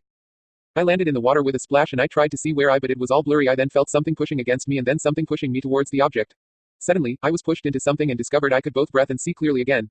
I realized I was in a massive bubble and the sea ponies were pushing the bubble. As we traveled I saw more sea ponies and heard them singing. As I listened to the tune we approached Coldlantis and the sight was unlike anything I've seen before. The city was made primarily out of coral. It also looked as if they had been using other elements of the underwater terrain around them to build the city. Several seashells and other such objects had been used in its construction which gave it a strangely artistic appearance. What's more, they used sunken ships in the construction of the city because I can see parts of old ships were used as homes parts of the city. I also couldn't help but notice a great many things like fountains and parks. Why they had fountains was anybody's guess, though it looked like they had a great many coins in them. Their parks were also made up of underwater terrain. Regardless, it all vaguely resembled buildings and places up above, which resulted in me giving a low whistle and this caused the sea ponies to giggle. Something I said? I asked. No, just glad you're impressed, not many visitors down here, the mare who looks like Pinkie said. Oh well, it really is impressive, miss, I started, causing the sea pony to giggle. Just call me Bubbles, the mare said. Got it, name's Ashblade but Ash is fine, I said. Well, Ashblade but Ash is fine, why are you here? Bubbles asked. I'm here to see the Queen of Coldlantis to discuss trade with Equestria, I said. Oh, you an advisor or something? Bubbles asked. A royal family member actually, but I'm not here to brag, I said. Royal, oh wow, that's neat, a sea pony said. He's also a handsome royal at that, another said. Oh, I'm flattered, thank you, I said. Well, we'd better get a move on, can't keep Queen Current Chaser waiting, Bubbles said as she pushed harder against the bubble, speeding us along. As I looked around I saw we were getting attention from a lot of the residents because they were all gazing at me. Wow, guess seeing land creatures are rare down here, I said. Bubbles and the other sea ponies then pushed me towards the palace and we came to a barrier and the sea ponies pushed my bubble against the barrier and the two then merged and I was tossed into the entrance hallway. Hey, thanks for the lift you guys, I said. No problem, Ash, see ya around, just remember to send an SOS, Bubbles said before she and the others left. I picked my bags up and walked down the empty corridor. I often saw movement in the corner of my eye, but when I looked there was nothing there, or it was just seaweed, so I continued to walk and came to a set of doors being guarded by a pair of female siren guards. Now if you're asking me how they are able to stand up fully when not in water, well, the sirens actually resemble a regular mare's excerpt. They had fins for a mane and tail. The tails reminded me of a mermaid's tail and their manes were made of fins. Excuse me, I said, announcing my presence. Halt, who goes there? One, the sirens shouted as she brandished her spear, but when she looked at me it turned to one of surprise. I'm here to see the Queen of Coldlantis. Queen Faust has asked me to take her place in negotiating trade between Equestria and Coldlantis because important matters have come up, I said as I held out a letter Faust gave me. The mare then stepped forward, never taking my eyes off my face. I then handed her the letter and she gave it a quick look over. Ashblade, king of both the demonic angels and the night, the siren guard said. Hey, yep, that's me, I said, rubbing the back of my neck. Well, it's a real pleasure to meet you, your highness, the siren said with a bow, empathizing the pleasure part for some reason. Thanks, but could you tell me where the queen is? I asked. Queen Current Chaser is inside, your highness, the other guard said, gesturing to the door. Thank you, I said before both guards opened the door. I walked inside, but before the door behind me closed I swear I heard one of them saying something about me smelling magnificently, but I shook it off. I looked around and saw an empty throne and no one else in the room. I was confused, but then saw a side door opened and out came a mare who had a horn on her forehead and large fins on her back that resembled wings, giving the impression that she was an alicorn. Her mane, fins resembled a flowing river. She was taller than the rest of the sirens and her scales and coat were a mix of translucent blue and sea green, and the crown she wore behind her horn was made of an amethyst-colored coral. She was dressed in a stunning dress that hugged her body. Queen Current Chaser the first, presume, I said, startling the siren. Who are you and how did you get in? The mare demanded. Sorry, your highness, your guards outside allowed me entrance and I believe this letter should explain as to who I am, I said as I held out my letter. The letter was then enveloped in magic and floated over to the mare before she read through it, and while she did I felt myself beginning to sweat. I wiped my forehead of the sweat and as I did I heard a shudder come from the queen. You all right? I asked. Oh yes, just fine, the queen said with a blush. Well, I believe I should welcome you to Coldlantis, your highness. I'll have a maid take you to your room and later we shall have dinner and begin negotiations tomorrow. Thank you, your majesty, I said before a maid showed me to my room. Later after dinner. I was resting comfortably in my bed and the meal I had was delicious, which was freshly caught and cooked fish, and I wasn't bothered by the fact I was deep underwater. Also, there was no bad feeling keeping me up, but for some reason sleep refused to come to me. Suddenly, I saw light begin to creep into my room through the opening door. I rolled onto my side so my back faced the door and watched as a shadow crept over to my bed. The shadow stopped and looked around before it reached for me, but I sat upright and grabbed the arm and snapped my fingers, causing the lights to turn on, and when they did I saw it was a maid and she let out a frightened yelp when I grabbed her. Simple question, what are you doing here? I asked sternly. The maid said nervously as she stared at me. I let the mare go and she took a few steps backward while I sat on the edge of the bed and glared at her. Well, I asked. I'm sorry sir, you see I lost my favorite necklace somewhere in the castle and I assumed I dropped it while preparing this room, the maid said with a bow. Sigh, alright, I suppose I can help you look, I said as I got off the bed. Really? The maid asked. Not like I can get any sleep with you looking around the room, I said. No, I suppose not, the mare said. So what does this necklace look like? I asked. Oh, it's a sea green seashell, you'll know it when you see it, the maid said. I then began my search around the room and often saw the maid get into a position where I could see up her dress or where I was looking at her cleavage. There was the occasional rub or two, but I ignored it. I then looked under the bed and spotted the necklace, so I reached under to grab it. But it was just out of reach, so I used my magic to grab it and pulled it out and saw it had a beautiful wave-like design etched into it. This it? I asked as I held up the brush. Yes sir, thank you, the mare said with a noticeable blush. You're welcome, I said before the mare left, and I got back into bed and felt sleep claim me at last. Next morning, I woke up and had a wash before I got changed and walked through the corridors and arrived at the dining room. I was then given a healthy breakfast and was soon joined by Current Chaser, who was wearing some casual clothing. We had a pleasant talk and I could see her constantly shifting in her seat, and she both blushed and had that far off look when she gazed at me. You okay? I asked, pulling her from her trance for the third time now. Oh yes, sorry, I was distracted, Current Chaser said. I can see that. Are you sure you're alright? We can postpone the negotiations for another time when you're feeling better, I said. No, Current Chaser shouted, startling me. I mean no, the sooner the better, besides I feel fine. Okay then, I said before I cleared my throat. Anyway, where shall we hold these negotiations? My private study would be a comfortable, Current Chaser said. Alright, I said as I gestured for Current Chaser to lead the way. Current Chaser led me through the halls and I saw many of the guards were staring at me strangely, but I shrugged it off as them never seeing someone like me before. We soon arrived at the private study and I saw the room was cozy with a simple table with a chair on either end of it. Current Chaser then gestured for me to take a seat, so I did. We talked for several hours discussing on the items of trade and the travel routes, and we're now discussing the amount. Loads of both silk and rare aqua gemstones is the equivalent exchange of Equestria's offer, I said. Indeed the amount is fair for both of us, but remind me, which route will these goods be transported? Current Chaser asked. Here, the Eastern Current, since it's the most secure and fastest route, I said as I pointed to the map in front of me.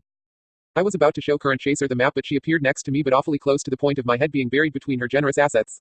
Her body was rubbing up against my arm. I was utterly surprised by the gesture and moved myself away just a bit to give us both some room before I focused on the map.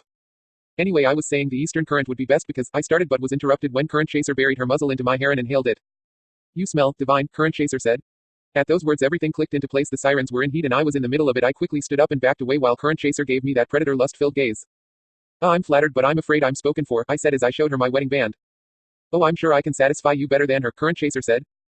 I then thought reasoning with her wasn't going to get me anywhere, so thinking of a way out, only one thing came to mind. I held my hand up to stop the queen from doing anything before I scrolled through my songs and found one before I hit play. Exit stage right, I said before I teleported out of the room. Once I was outside the doors, I saw a large group of female sirens were trying to listen in through the doors, and many of them had their hands over their lower region in desperate need of release. Once they saw me, there was silence between us besides my music till the doors opened and Current Chaser walked out. Don't let him get away, Current Chaser said as she pointed at me. I decided to take this as a cue to run, so I dashed down the hallway as fast as my legs could go, which was pretty fast. I then turned left and saw my only way out was into the ocean, so with quick thinking and hoping I could pull it off, I sucked in some air and leapt through the barrier. As I went through, I grew gills around my neck, allowing me to breathe, and a spell over my eyes, allowing me to see, while my feet turned into a silvery gray tail with a black tribal pattern on it. I also got rid of my torso clothing and wings so I could move easier through the water, and I was glad both my earphones and iPod were waterproof. I had a look at myself, which wasn't long before I saw the sirens were catching up with me, so I swam off at speeds close to how I fly. I rushed through the city, gaining the attention of many sirens. I looked behind me and I saw Current Chaser was leading them. I tried making sharp turns to lose the sirens, but they were too close to lose that easily. So I swam up the side of a coral pillar, and once I reached the top I dived downward and saw a bubble being pushed by Bubbles and the other sea ponies, and as I got closer I saw my friends in the royal family. I dove past them, probably scaring the hell out of them, but at least I got their attention, and I then dived into an underwater tunnel and swam through it till I came to an area filled with shipwrecks. I was forced to swim through several till I emerged from a hole in the deck and looked around and saw I was surrounded by sirens. Crap, I shouted before I dived back into the hole again. Once I was back in the hole, the sirens lunged at me, but they all got stuck in the hole. I let out a sigh when suddenly Current Chaser and more sirens came after me. I then swam through another hole and zigzagged through the park and looped around the sirens before I decided to swim towards the palace, dodging sirens along the way. Once I came to the entrance, I saw the others were there, but I couldn't stop, and so I swam through the barrier and my head collided with Rages, knocking us over. I skidded across the floor and stopped and sat up just as the song ended. Man, that sucked, I said. Ash. I looked at all of them and saw they were staring at me, and I saw Luna, Rarity and Cadence were blushing. Ash, why do you have a tail? Rage asked as he gestured to where my legs were.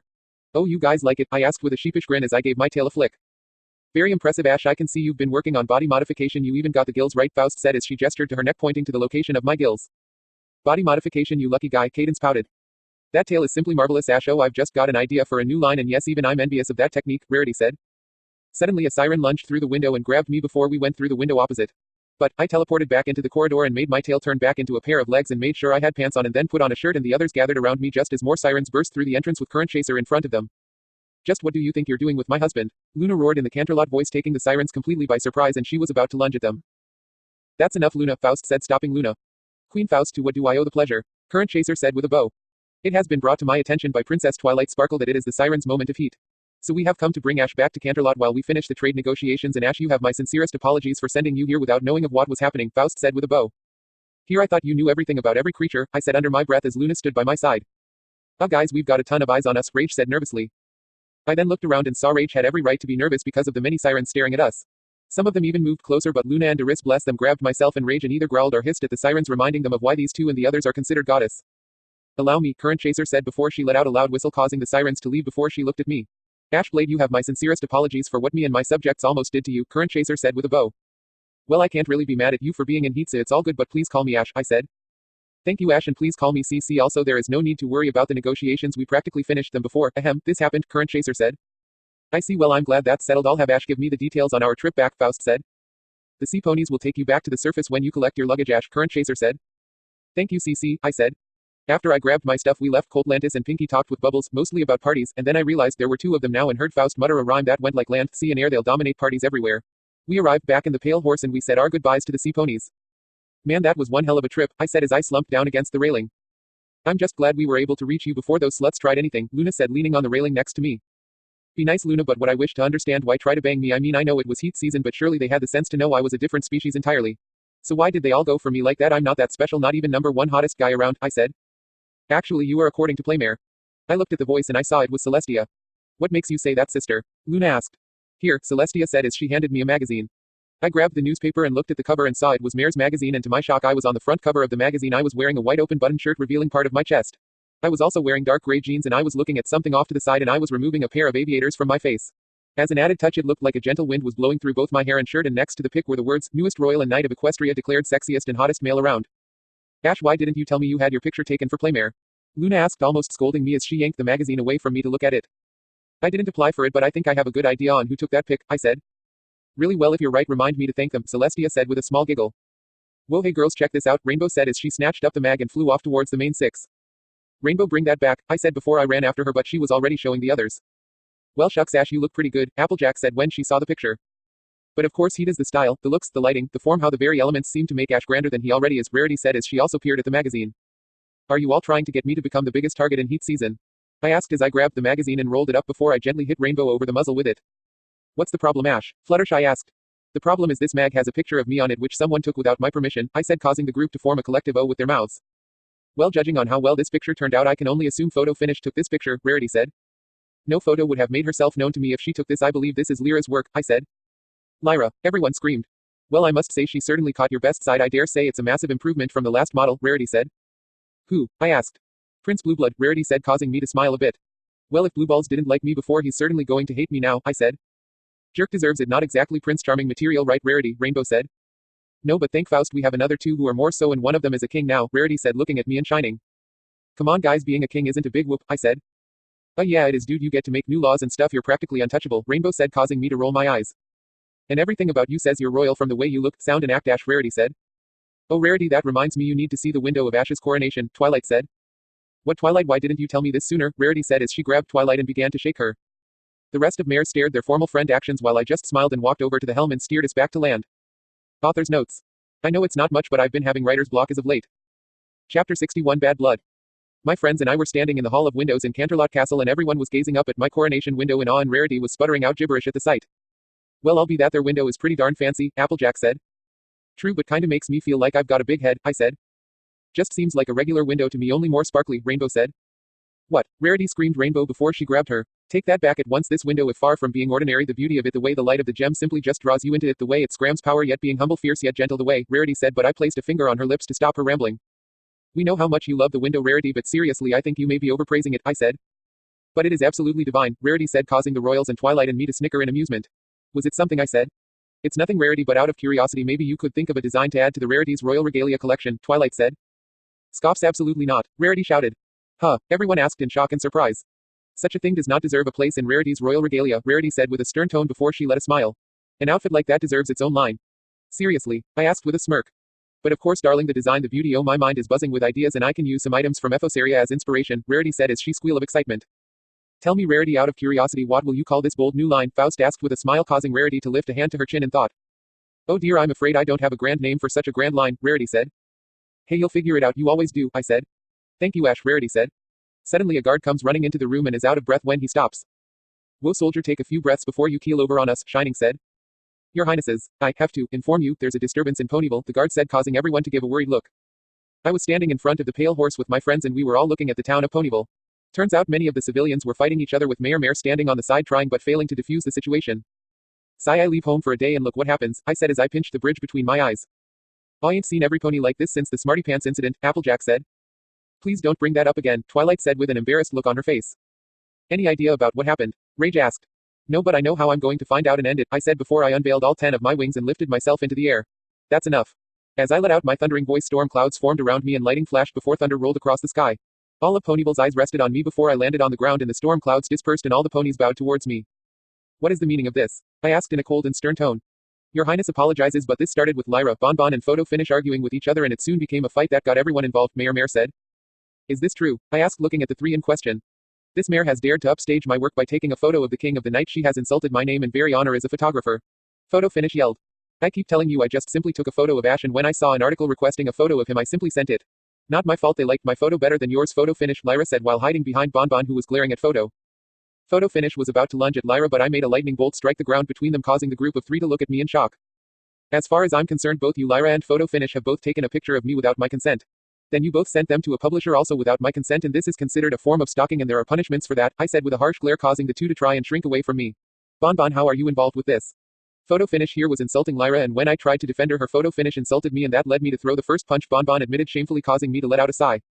I can see why Celestia has that mother-caring personality now because there are still ponies who behave like foals. You lot are adults, you should know better than to be squabbling over such petty matters and for this a punishment will need to be put in order, I said causing the three to gulp. Bonbon, you will serve 1 month of community service while both Lyra and Photo Finish will serve 2 months of community service. But Ash, you can't be serious, Lyra said. I'm deadly serious and consider yourself lucky cause where I'm from stalking can earn you a prison sentence but if you like I can change it to that, I said. No, your Highness, we'll stick with community service, Bonbon said covering Lyra's muzzle with her hand. Good, and if this happens again and I mean from anyone the consequences will be much steeper. Now all of you go about your day like normal, I said before the ponies began to disperse. Lyra, Photo Finish, I said stopping the two mares. We are going to have a very long and serious talk about those photos you took of me. I then walked over to the royals and saw many of them smirking at me. What? I asked. Fair but firm, Celestia said. Oh come on now, you guys are judging me on how I handle problems. I asked causing them to nod. Not even Twilight has even done what you just did yet, Dreamcatcher said. Which maybe we should organize sometime, Celestia said as she leaned down next to Twilight. Oh, I doubt I could do what Ash just did, Twilight said. Why do you say that? I asked. Well look, Twilight started before I stopped her. TWI, what I am is the only thing special about me, nothing more. You could have easily solved that but in your own way, don't take yourself lightly, I said. All right, Twilight said with a confident nod. Sorry to interrupt. I turned to see the voice and I saw a male pony with a letter in his hand. I have a letter here for Princess Twilight Sparkle, the pony said. Oh thank you, Twilight said before she took the letter. Judging from this envelope it appears to be from a noble. I wonder what a Canterlot noble would want from you, TWI, Shining said as Twilight opened the letter and read it. They're asking me to dinner tomorrow, Twilight said. What? Everyone screamed. To discuss business about something, Twilight said. But why would a noble want to talk business with Twilight, Rainbow said. Perhaps to buy a plot of land in this district. Such things are normally brought up with royalty or mayors, Faust said. Then shouldn't it go to Ash and Luna as well? Applejack asked. If we own Ponyville alongside Twilight but we don't, Ponyville is under Twilight's jurisdiction. But tell me, who's this noble that wants to meet you, and out of curiosity where does he wish to meet? I asked. Oh, the blue-thorned rose, and the noble's name is Silver Road, Twilight said. I see, I said. Something the matter, Ash? Luna asked. I don't think it's a good idea if I mention it when others can hear, I said. Suddenly a red dome appeared around us and I saw Faust's horn was glowing. All right, Ash, we can speak freely, Faust said. Well, at Silver Road I managed to one day intercept a Templar messenger and discovered a letter written by Silver Road, I said. So this Silver Road is a Templar, right? Rainbow asked. Yeah, and he has continued to elude me for some time now, I said. Well, let's find this guy and arrest him, Shining said. Shining, you're thinking like a novice, you just don't go in and pick up a Templar like a set of groceries, you're going to need evidence against this guy. Like many times when I've killed Templars I've always left evidence against them that put them where they are now, otherwise I would be labeled as a murderer, I said. So basically you need evidence or to catch this guy in the act, Twilight said. Yeah, but what are you getting at TWI? I asked. Well, I'm gonna become bait, maybe even get some dirt on him, Twilight said. Huh, everyone asked in shock. Twilight, you cannot be serious, Shining said. You're planning on sticking your head in the lion's jaws and prying he doesn't bite, Cadence said. Look, I know this may sound like really bad plan, but I'm not planning on going alone, Twilight said. Huh, everyone asked. Ash, is it too much trouble for you to shadow me tonight? Twilight asked. Wait, Ash, no offense to you, dude, but if there's anyone who's going to watch out for you, then it's me, Shining said. Shining, Ash can get into anywhere he wishes and also sit there under our noses without even realizing it. Also, he's taken on a whole army of the undead all on his own and lived to tell the tale. He's the perfect guy for the job, Twilight said, causing everyone to go silent before Shining looked at me. Ash, if you go with Twilight, can you assure me that she won't be harmed? Shining asked, resulting the both of us to stare at each other in silence. I swear to you, Shining, Twilight will be brought back alive if anything should happen, but I can't promise she won't be in for a shock if something does happen, I said as I shook Shining's hand. Ash, Twilight said. I asked. I was wondering, is here anything I should know just so this goes smoothly? Twilight asked. Alright, here's what should do. 1. Keep an eye on your drink. A lot of things can dissolve in water, be it poison or drugs. If it looks or smells funny to you, don't drink it, period. 2. Don't turn your back on him at any moment. Simply put, watch him at all times. 3. If something is offered to you, on the house, or the like, don't accept it and keep refusing it, especially if they're pushing it. 4. Be on your guard at all times. If the situation feels unsafe or uncomfortable at all for any reason, don't hesitate, call out or leave. 5. Don't accept gifts that can be eaten, drunk, or even worn because it could be laced with something, I said. How could something worn be poisoned? Luna asked. I've seen it and done it a few times when I lived in Persia, one of the best assassins that lived around that time as well, I said. I don't think I wish to know what happened to the victims, Twilight said. Fair enough, but anyway, you follow my advice, you'll be fine, I said. Next night in Canterlot at 7 p.m. Thanks to some help from the Royal Archives, I found blueprints for the Blue-Thorned Rose, which was a 2-story building and a bar and kitchen on the 2nd floor. I wore my shadow, disguise ring and assassin robes and sat on the roof waiting for Twilight and Silver Road. However, I didn't have to wait long when I saw the two show up. They were then led by a waiter inside. I saw the reservation list and saw Twilight and Silver Road were to be seated. And it was on the 2nd floor near the back, so with the info gathered I snuck over to the part of the roof that was over their table. I then placed a spell on the ceiling that allowed me to see through it. I then saw Silver Road. He was a unicorn stallion with a silver coat and dark brown mane and tail, and he was also wearing a fancy suit. Silver Road then pulled out Twilight's chair and allowed her to sit before he took his own seat. The two then looked at their menus and selected the foods they wished to eat. Charming place, Twilight said calmly. Thank you, Your Highness. I believe this place would be most comfortable for you, Silver said. Now then, Silver Road, tell me, why have you requested to see me tonight? Twilight asked as the waiter returned with their meal and drinks. We'll get to that, Your Highness, but first let us dine, Silver Road said before he went to pour himself a glass of wine. While he did that, I saw Twilight check with her magic before she began to eat, which took about 30 minutes till she finished. Right now to the point, but I was glad you wished to discuss this sooner. I'd expect from Princess Celestia's own pupil, Silver Road said. Save the flattery, Silver Road, I already have a cold friend, Twilight said. Oh no, Your Highness, I'm actually here on something much more serious. Princess, I am here to inform you that there have been nobles that have been filing with Celestia as to strip you of your title, Silver Road said. I am well aware of this fact, Silver Road. Those members of the Equestrian Parliament have been persisting like a dog with a bone to not just remove me, but also Ash and the new members of the royal bloodline. Each one believing that my right to alicornhood was not worthy enough to become a princess. So if this is all the information you have for me, then I will be on my way, Twilight said as she was about to stand up. Princess, they are taking matters into their own hands, Silver Road said, which caused Twilight to once more sit down. I have heard rumors of an assassination attempt on your life. I have tried the police, but they have been paid off, Silver Road said as he took a drink from his wine. Then why the sudden interest in saving me? After all, you are a Templar, Twilight said, but Silver Road didn't even shift till he placed his glass down on the table. Impressive, but may I ask, how did you figure it out? Silver Road asked. 1. You should have hidden your necklace better. 2. You lured me out but not the other royals, possibly because you saw me as the weakest target. Finally, you rented out the entire 2nd floor to and the other Templars. I was able to see some kind of cross on their clothing indicating who they were, Twilight said. Well, my congratulations to you, Princess Twilight. However, I believe you overlooked one very important thing. The poison joke extract, which I carefully slipped into your drink after you tested your food for any toxins, Silver Road said, causing Twilight's eyes to widen in fear and try to move, but I could see she couldn't. From my studies on that strange plant, I learned it has 2 properties. One is where it does strange things to your body if touched, which gives the joke in the name. But if consumed, it becomes a poison that will paralyze you, then burn the body from the inside out, all in 45 minutes, thus earning the poison in its name. But do not fear, Twilight, I plan to put you out of your misery before that, Silver Road said as he drew Alicorn's stone dagger. At this, I placed a breaching charge on the roof before I moved back and fired my rope launcher into a wall and wrapped the rope around my leg before. I held up the detonator and looked at Twilight and Silver Road, and I saw Twilight smiling. Why are you smiling? I doubt even Alicorns are happy to see death, Silver Road said. I'm smiling because I know something you don't, Twilight said. And what's that? Silver Road said. I have a guardian angel watching over me tonight, Twilight said before she gave a nod at me, causing me to smile. I pressed the button on the detonator and blew a hole in the roof, knocking Silver Road to the ground. I then leapt through the hole and hung upside down over the floored Silver Road. I saw he was about to speak, but I used my hidden blade and slashed him through his neck. I then looked at Twilight and saw she was in pain. I quickly unwrapped my foot and retracted my rope launcher and rushed to Twilight. I then placed her head on my lap and felt her skin, which was burning. I then quickly opened a pouch on my belt and pulled out a vial of the poison joke antidote. I then pulled off the cork and got Twilight to drink it. Suddenly, I hear movement come from the other side of the restaurant, and I saw the Templar goons were up and carrying swords and weapons. So I drew Damnation and Salvation and aimed it at the group. You've got one warning: surrender to the Royal Guard or die. You all should know what I'm capable of, I said. A pair of Templars charged at me, but I pulled the triggers, killing the two instantly. It wasn't a suggestion, I said darkly. This caused the rest to toss their weapons and get on the ground with their hands behind their heads. I then put away Damnation, pulled the pin on a sleep smoke canister and tossed it at them, which knocked them out. I then put away Salvation and turned back to Twilight, who was out. Worried I was too late, I rushed to check her pulse. But when I did, she grabbed my arm and let out a scream, scaring the hell out of me. The hell, I screamed at the laughing Twilight. I'm sorry, Ash, I couldn't resist, Twilight said through her laughs. Not cool, kid, I thought you were dead, I yelled. Suddenly I heard a door open behind me, but I drew Salvation and aimed it at the door and saw a waiter had come out. He was scared stiff when he saw me, but I gestured him to leave with my gun and he slowly backed out of the room while watching me. Anyway, thanks for saving me, Ash, Twilight said. He would have done it for anyone, I said. Suddenly royal guards came up the stairs with Celestia and Shining, and when they saw me, a guard shot at me, but I dodged the blast and used my rope launcher to escape through the roof. I then fled to the building opposite, and when I looked back at the building, I saw Shining embracing his sister in a loving hug before Celestia did the same. 2 months later. Winter had started last month and I spent a lot of time into working on recreating Rainbow's epic winter mess. I had asked Snowdrop for a little help on this project, and once it was finished I called it the Winter Nuke for obvious reasons. When I mentioned to everyone in the Weather Ponies in Cloudsdale about this, they were thrilled.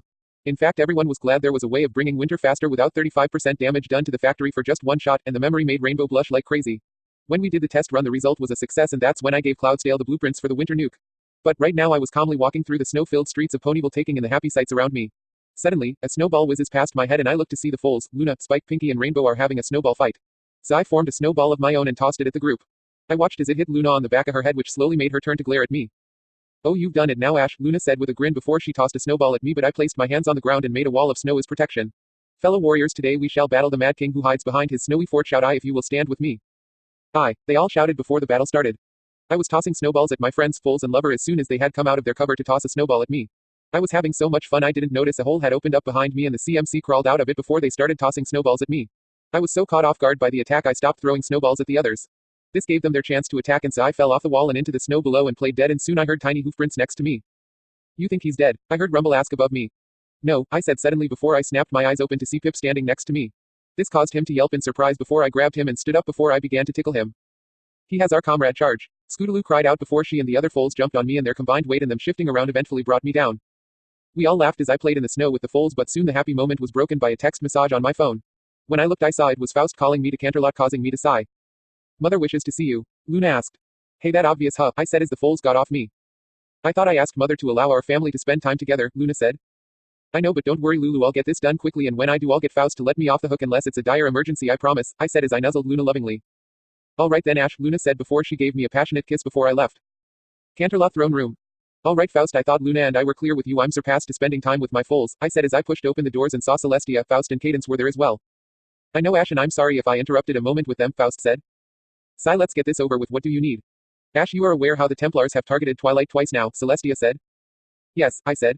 And I believe you are aware on how protective Shining is about family, Faust said, causing something to click in my mind. What happened? I asked calmly. Ash, my husband and 4 of our guards have gone missing in his search for Templar leaders in a hope to end their group, Cadence said with a few tears in her eyes while my eye twitched and I clenched my fist. That fucking moron, I said before I took a breath. Has Twilight been notified? We think that may be an unwise approach, Faust said. Cadence, do you know where he said he was going and when he went missing? I asked. 3 days ago I believe he mentioned something about the forest south of Ponyville in his last call, Cadence said. Well, that's just great, he's planning on going for the second head of this mess, I said. Ash, what do you mean? Faust asked. I've been scouting those woods for any activity for a while now, because I learned that the second in command has been hiding out there for a while now, I said. Ash, you need to double your search for this place. I don't care what resources you need, but find this Templar base and wring out whatever info you need and bring Shining armor home, Faust said. I gave a nod to the princesses when suddenly I got a text. Ash.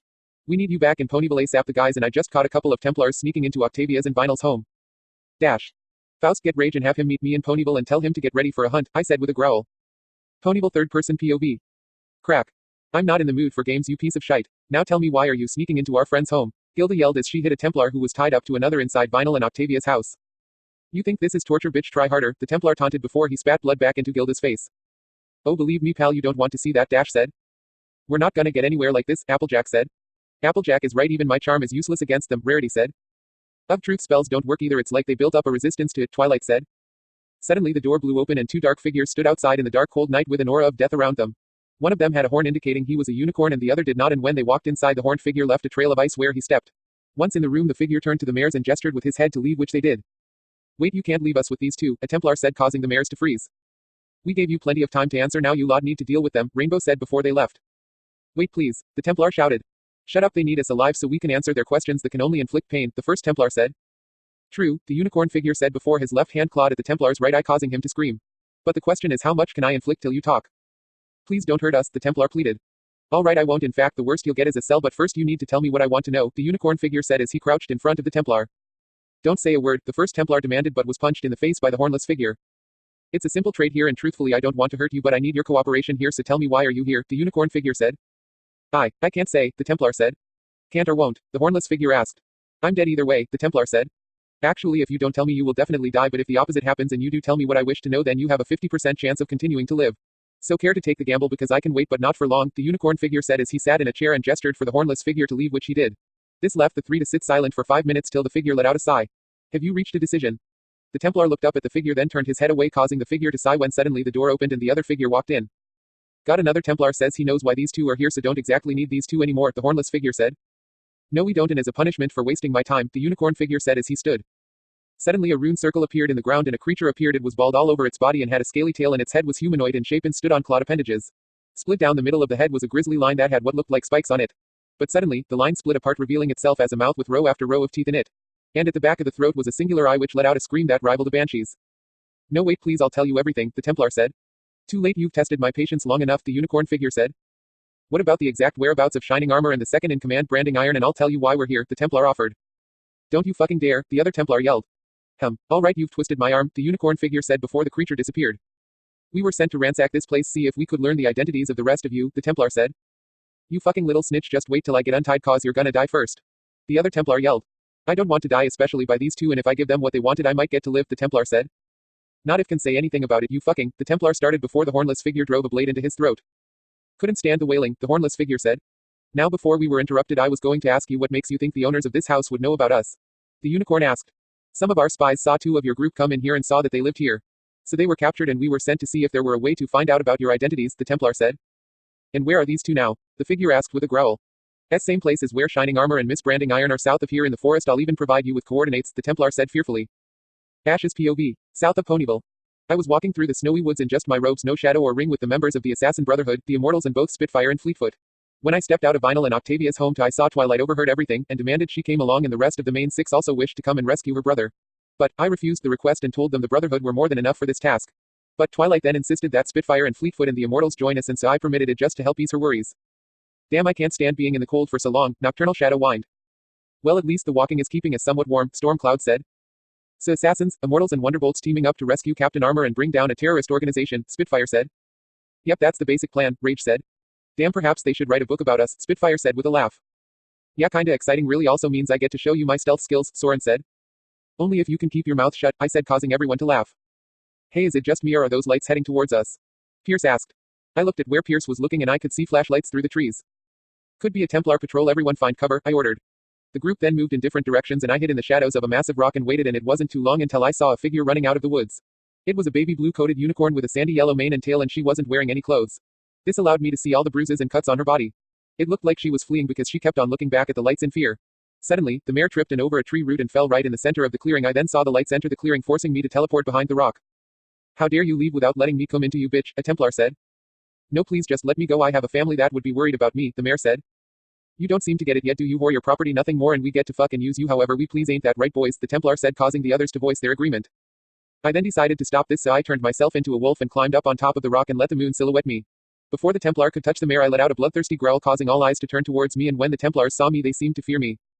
What's the matter? It's only a wolf, the Templar who was about to grab the mare said. But he looks angry, another Templar said. Then kill it, how much trouble can one wolf be? The lead Templar said. I pounced at the Templar and pushed him onto his back and then clamped my jaws onto his throat and ripped it apart. I turned to the rest of the Templars with bits of entrails hanging from my jaw, causing the Templars to tremble. Suddenly, I hear a roar next to me and I turn to see a massive bear bigger than any other with weapons clinging to its hide. The bear then let out a massive roar before it attacked the Templars, leaving only one to escape. That's when I turned back to normal and spat out the blood that got into my mouth because I despised the taste of rapist blood. The bear then turned to me as I stood up and the beast lumbered towards me. It then roared in my face, but I responded by slamming my fist into its muzzle. Ow, Rage's voice sounded from the bear. Don't do that again. Also, does mouthwash kill you or something, cause your breath stinks worse than a timber wolf? I said before I turned to the mare and walked over to her before I offered her a hand, which she slowly took, and the others revealed themselves. You all right, miss? Spike asked. Yes, thanks to you, but who are you? The mare asked. Just the ones who are about to kick some Templar tail. You see, we're looking for Prince Shining Armor and Branding Iron and two of ours, I said. Octavia and Vinyl, those two said they were shadow vigilantes and that there would be a rescue coming. By Ashblade's mighty wings, am I glad they are right, the mayor said with some tears while she bowed, and some of my friends snickered quietly at me. Anyway, miss, can you tell us where they were holding you? I asked. Yes, there's a massive rock with a hole at the top that allows light in just that way, the mayor said as she pointed at where she came from. But be careful, it's a fortress, there only one way in by ground and it's well guarded, and if you're climbing down, be mindful of the spotlights. Thank you, Holy Light, get her back to the Pale Horse and tell them to prep for more passengers and prep the brig. Meanwhile, the rest of us will infiltrate this so-called fortress, I said, and everyone nodded before Holy Light led the mayor back to the Pale Horse. The group and I walked for an unknown amount of time till Spike broke the silence. By Ashblade's mighty wings, Spike snickered. Don't you fucking dare tell Twilight, I said, causing everyone to laugh. Why not? Spitfire teased. Cause if Twilight learns of this, I'll never hear the end of it ever, I said. We then continued our walk in silence till we came to the rock that was mentioned by the mayor. The climb up was easy and we quickly dealt with the guards that guarded the top of the hole. I saw the place was a standard square fortress with 4 corner towers with searchlights on them. They were watching the walls and compound floor, and I also saw several containers and living quarters and a large command center in the middle. Damn, that place is huge, Quickshot said. True, but size means more places for us to hide, I said. Sash, what's the plan? Spitfire asked. Okay, those spotlights will be a pain, so we need to take those out first. Swift, Storm, Caramel, and Mac, I'll leave those to you. Take out the operators and take their place, keep the lights running so those bastards don't get suspicious. Spitfire, Fleets, and Quickshot, I need you both on Overwatch, call out any targets that are getting close to us. If and when that happens, have Quickshot take them out or alert us for us to take them down. Nocturnal, Lightning, the pair of you work well together, so I'll leave the command center to you. The rest of us, we have a simple objective: search, rescue, and destroy. Keep your eyes peeled for Shining Armor, Vinyl, and Octavia, and rescue any captives that are here. I'll make a hole in the wall that's closest to our current position, and along the way take out any Templars that get in your way, but not enough to give us away, I said. Yes, sir, the group said. Alright, stay on mind, Link, don't make a sound unless it's necessary, I said before we quickly descended the wall. We using our parkour skills and wings to quickly reach the bottom. Once on the ground, the group then followed me and we stacked up at the wall. No guards outside the wall, damn, it's clear the pony in charge doesn't have that good security, Rage said. All the better for us then, now let's move. Caramel, take out this tower, I said, mentally causing Caramel to nod and use his rope launcher to get onto the tower. Not long later, a Templar landed in the snow. Alright, you lot, move. The group then split up and I drew Whispering Wind before I drove it into the wall and cut a hole in it and pushed myself into the fort. Ashguard closing on the left of the container in front of you, Spitfire said. Thanks, Spitfire, keep those warnings coming, I said mentally. I quickly moved to the container, and as soon as I heard the sound of crunching snow, I extended my hidden blade, and when he came into view I grabbed him and slit his throat and dumped his body. I then saw a door that led inside the container and I saw it was locked. So I smashed the lock off and saw a group of about 10 slaves inside the container and all looked terrified of me. It's alright, I'm here to help you all get away from here, I said before I gestured for them to come out, which they did before I gestured to the hole in the wall. All of you head through that hole and head straight for the wall, but I need one of you to stay behind while I go free more captives. I'll stay and thank you, Sir Ashblade, a stallion said. Ash, a fancy car just drove in through the entrance and it appears the Templars are putting together a welcoming committee, Spitfire said. Could be a client, this place sells slaves, but I'll check it out regardless, thanks Spitz, I said mentally. I then teleported onto the wall and ran along it till I was over the entrance and I saw a long black steampunk-like car. I saw the Templars' Grand Master guards were here. I also saw an aqua-coated unicorn with a fiery red mane and tail dressed in a winter cloak. And beside her, surrounded by several guards, were 4 ponies who had a bag over their faces. A guard then opens the door and I saw the Grand Master cloaked and all step out of the car. Hey Ash, who's the guy who stepped out of the car? Spitfire asked. Templar Grand Master, real identity is in progress of knowing. If all goes well we can end the Templars tonight, I said. So should we take him out? Rage asked. Not yet, first we'll expose every secret he hides, then we'll take him down. It will make it all the sweeter when we bring this guy against the princess, I said. Alright Ash, I'll hold my blade for now, Rage said. I then gazed at the scene below and watched as the Grand Master walked before the mayor. Branding Iron, the Grand Master greeted. My lord, how was your journey? Branding Iron asked. Pleasant, but a little bird of mine told me a slave mare has escaped earlier this evening, the Grand Master said. A small mistake, my lord, but I had the one responsible killed and a patrol went out to recover her, but something happened, Branding Iron said. Something happened, the Grand Master asked. Yes, one of our guards returned alone saying that a wolf and a bear wiped out his team, Branding Iron said. Well then perhaps those beasts will take care of the problem for us, if not the cold will get to her.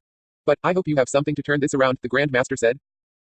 Yes, we have a pair of ponies who were scouting the area for us, Branding Iron said as the bags were torn off. 2 ponies revealing shining armor and a guard. Couple of the prince's guards gave us quite a bit of trouble, but don't worry, we made sure they won't be found. Well, not till winter wrap-up day at least. But here we have 2 beautiful specimen, my lord, and I have discovered they are both members of the Assassin Order, Branding Iron said as she pulled the bags off the last 2 ponies revealing Octavia and Vinyl. My lord, may I present Octavia, Melody, and Vinyl, scratch, Branding Iron said, but the Grand Master just stared. If I may ask, what do you wish I done with them? Break them till they become obedient slaves. I believe this one is a healthy breeder, Branding Iron said as she fondled Octavia's breasts, adding fuel to my anger. But Vinyl beat me to it by biting Branding's hand so hard she bit off a finger, causing Branding Iron to scream in pain while the guards restrained Vinyl. Branding Iron, as she is indeed beautiful, I refuse to soil myself with one of her kind. You are aware of my tastes, I expect you to fill them. And as for what shall be done with them, kill them, the Grand Master said before he walked back into his car and left. Miss Iron, what should we do? A guard said.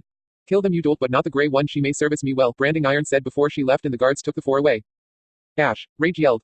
I won't let it happen, Rage, you know me better than that, you just focus on freeing these ponies, I'll take care of this, I said mentally. I silently followed the group and saw the Templars tie Shining armor. The guard and Vinyl were tied to 3 posts and a bunch of Templars set up a firing line, and Octavia was being forced to watch. I crept as close as I could and waited for the Templars to get into position. Ready. Aim. Fire. Before the Templars could finish the command, I stopped time and walked out of my cover and over to the Templars. I then grabbed one and made him face a Templar, and I did the same for the last one, only he was aiming at the one giving the order. I cut the ropes holding Vinyl, Shining and the guard to the posts before I slashed at the nape of the neck of the Templar holding Octavia. Finally I got behind Branding Iron and drew Damnation before I released time and watched as the Templars shot each other. The last Templar was shocked when he shot his commander, but when he saw me I shot him and held the gun at the back of Branding Iron's head. Hey guys, sorry for cutting it close. How'd Branding Iron's finger taste, Vinyl? I asked. PTU tasted like rotten death, Vinyl said as she spat on the ground, and Octavia ran over to her and hugged her, which she did the same. Shining, you alright? I asked.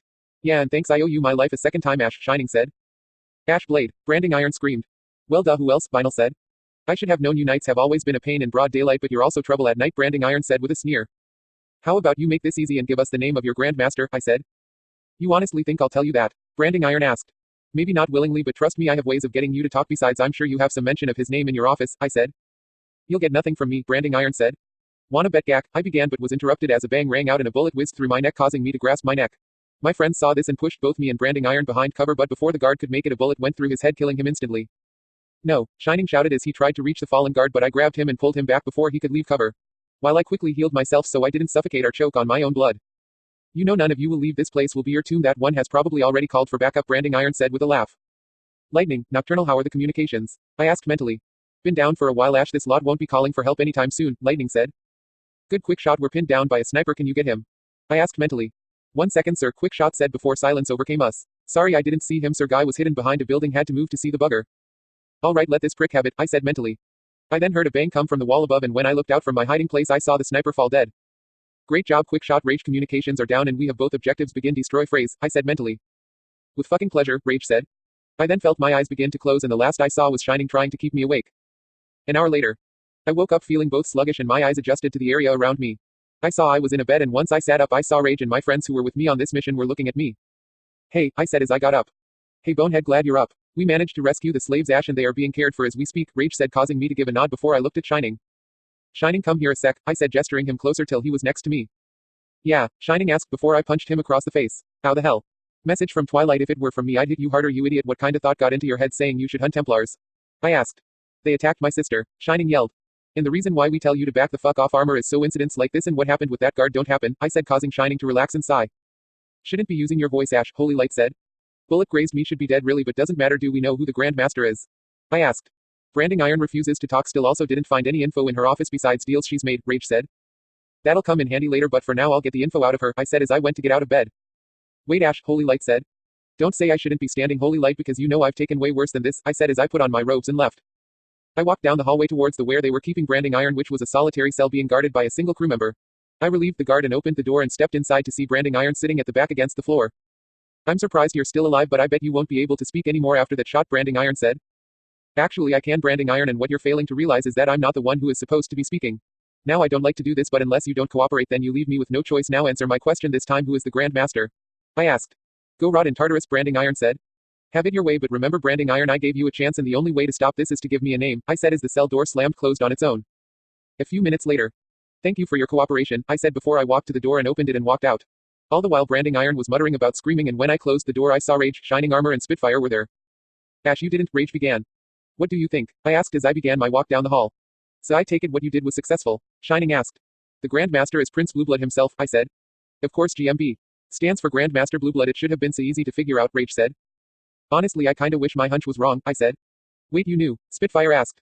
I guess, but I needed solid evidence to confirm it. Blueblood has his hands in everything from property to hydropower, even has his hands in laboratories and warehousing production. He's one of the most powerful ponies in Canterlot, I said.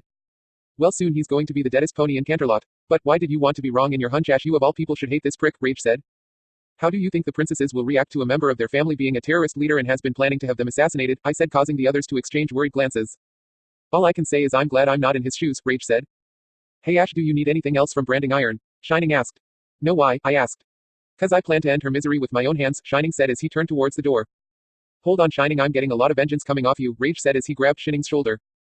She had my guards butchered, this is vengeance for that. Besides, I thought you don't stand in the way of those who seek vengeance, Shining said. The vengeance I'm getting is tainted. Ones who take this vengeance will be walking down a very bad road, and you're better than this, Shining, Rage said. Rage is right, Shining. Besides, there's someone else who wants to see her before death claims her, so please have patience till then.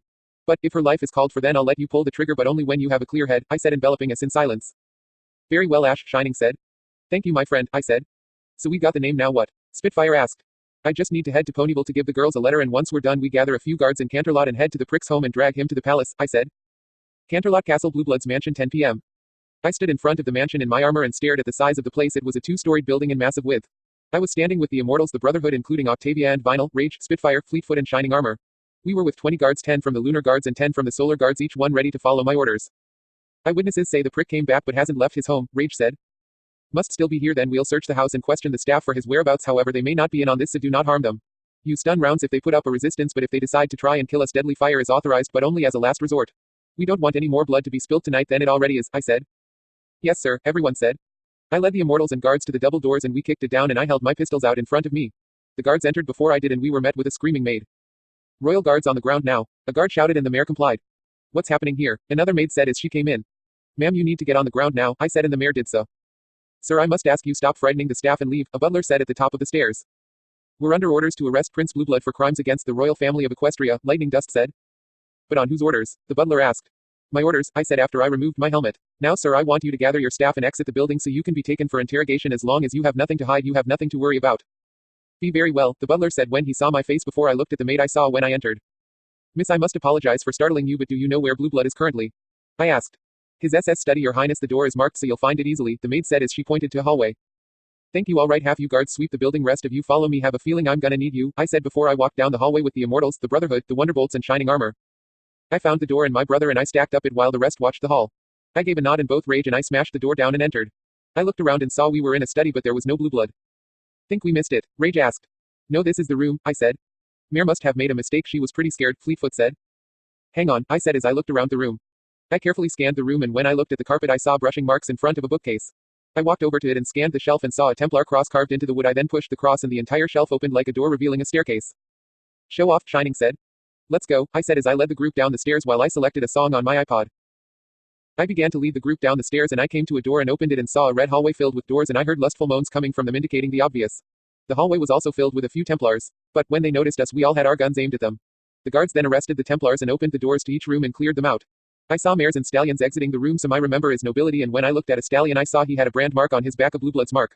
I also saw some of them were drugged and I saw a unicorn mare's horn was cut off reminding me of the caribou in Elise's world. This angered me so bad I pushed my way forward till I came to a doorway that led into a massive room filled with nobles and slaves. I felt the temperature increase beside me and I saw it was Rage, but I snapped him out of it and pulled him from his drive to kill these fuckers. I then looked at the many faces and saw a quarter of court were here. Suddenly Quickshot gestured for me to look at something, so I looked around the room and I saw some Templar guards walking towards a door and being dragged behind them was Fancy, Fleur and Saint Blade.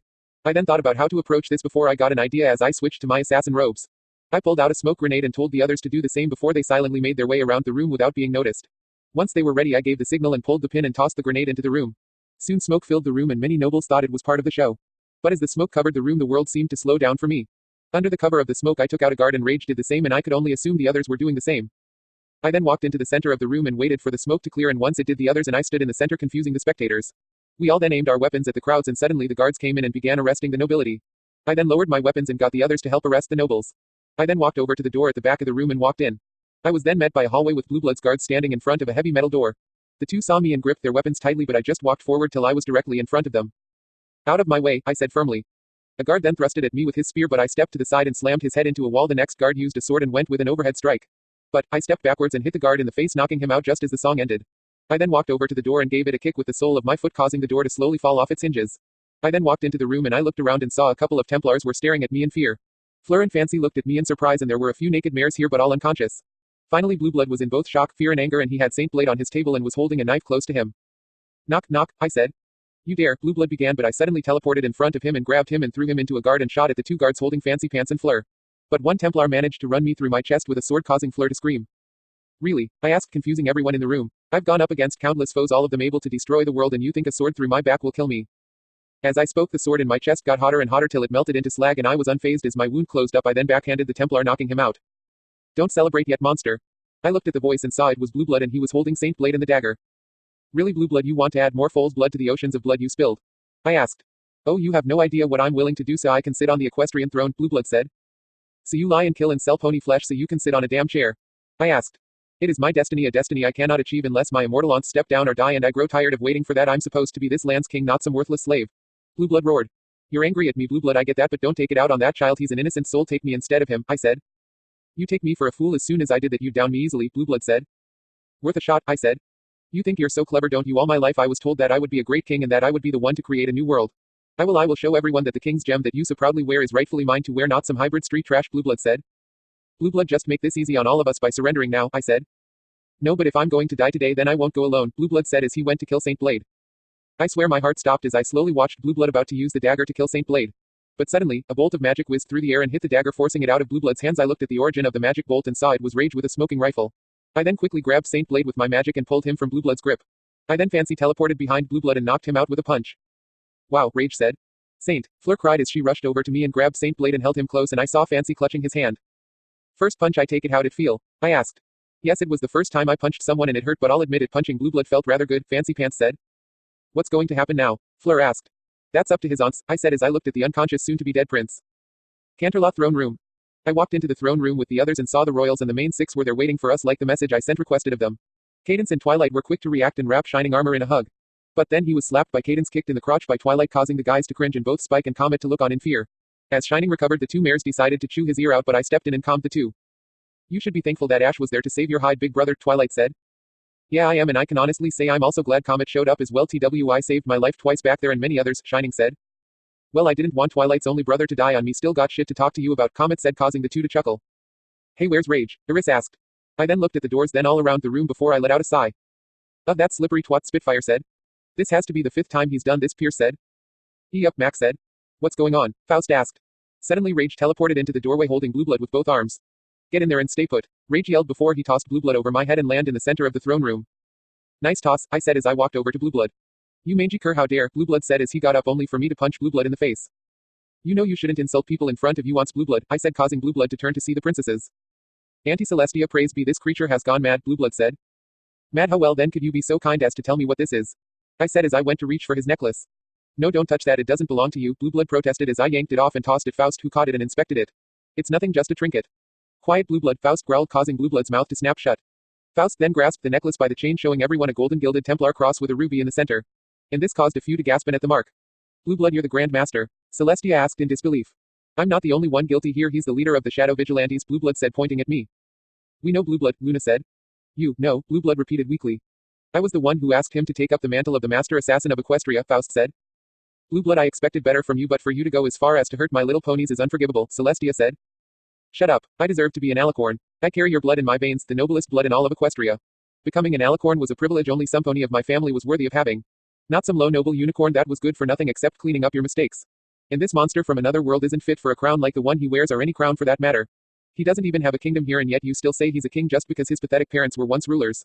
They should have handed you to the demons and fallen angels, then you wouldn't be here and they would still be alive. And you wouldn't be getting in the way of my rise to power. Blue Blood screamed in either bravery or stupidity at me that enveloped the room in a tomb-like silence. I gave Blue Blood a silent glare, desperately wanting to run the little bastard through myself, but when I looked at Celestia instead of seeing rage, I saw tears. There was no sobbing or sounds of sorrow, just tears. The royal siblings, Faust and Twilight, all comforted Celestia. I looked at Blue Blood and saw he didn't show any remorse in his speech. And so everyone sat there listening to the comforting words. Chapter 62, Family Ties, Miracles and Heat. The court was filled with ponies, many nobles, other civilians, and reporters of all kinds. The royals and I all sat on the throne, and my friends sat on the sidelines. Meanwhile, Rage and the Immortals stood in front of us like sentries. We all sat in silence waiting for the prisoners to be brought in. However, the only throne that was empty was Celestia's.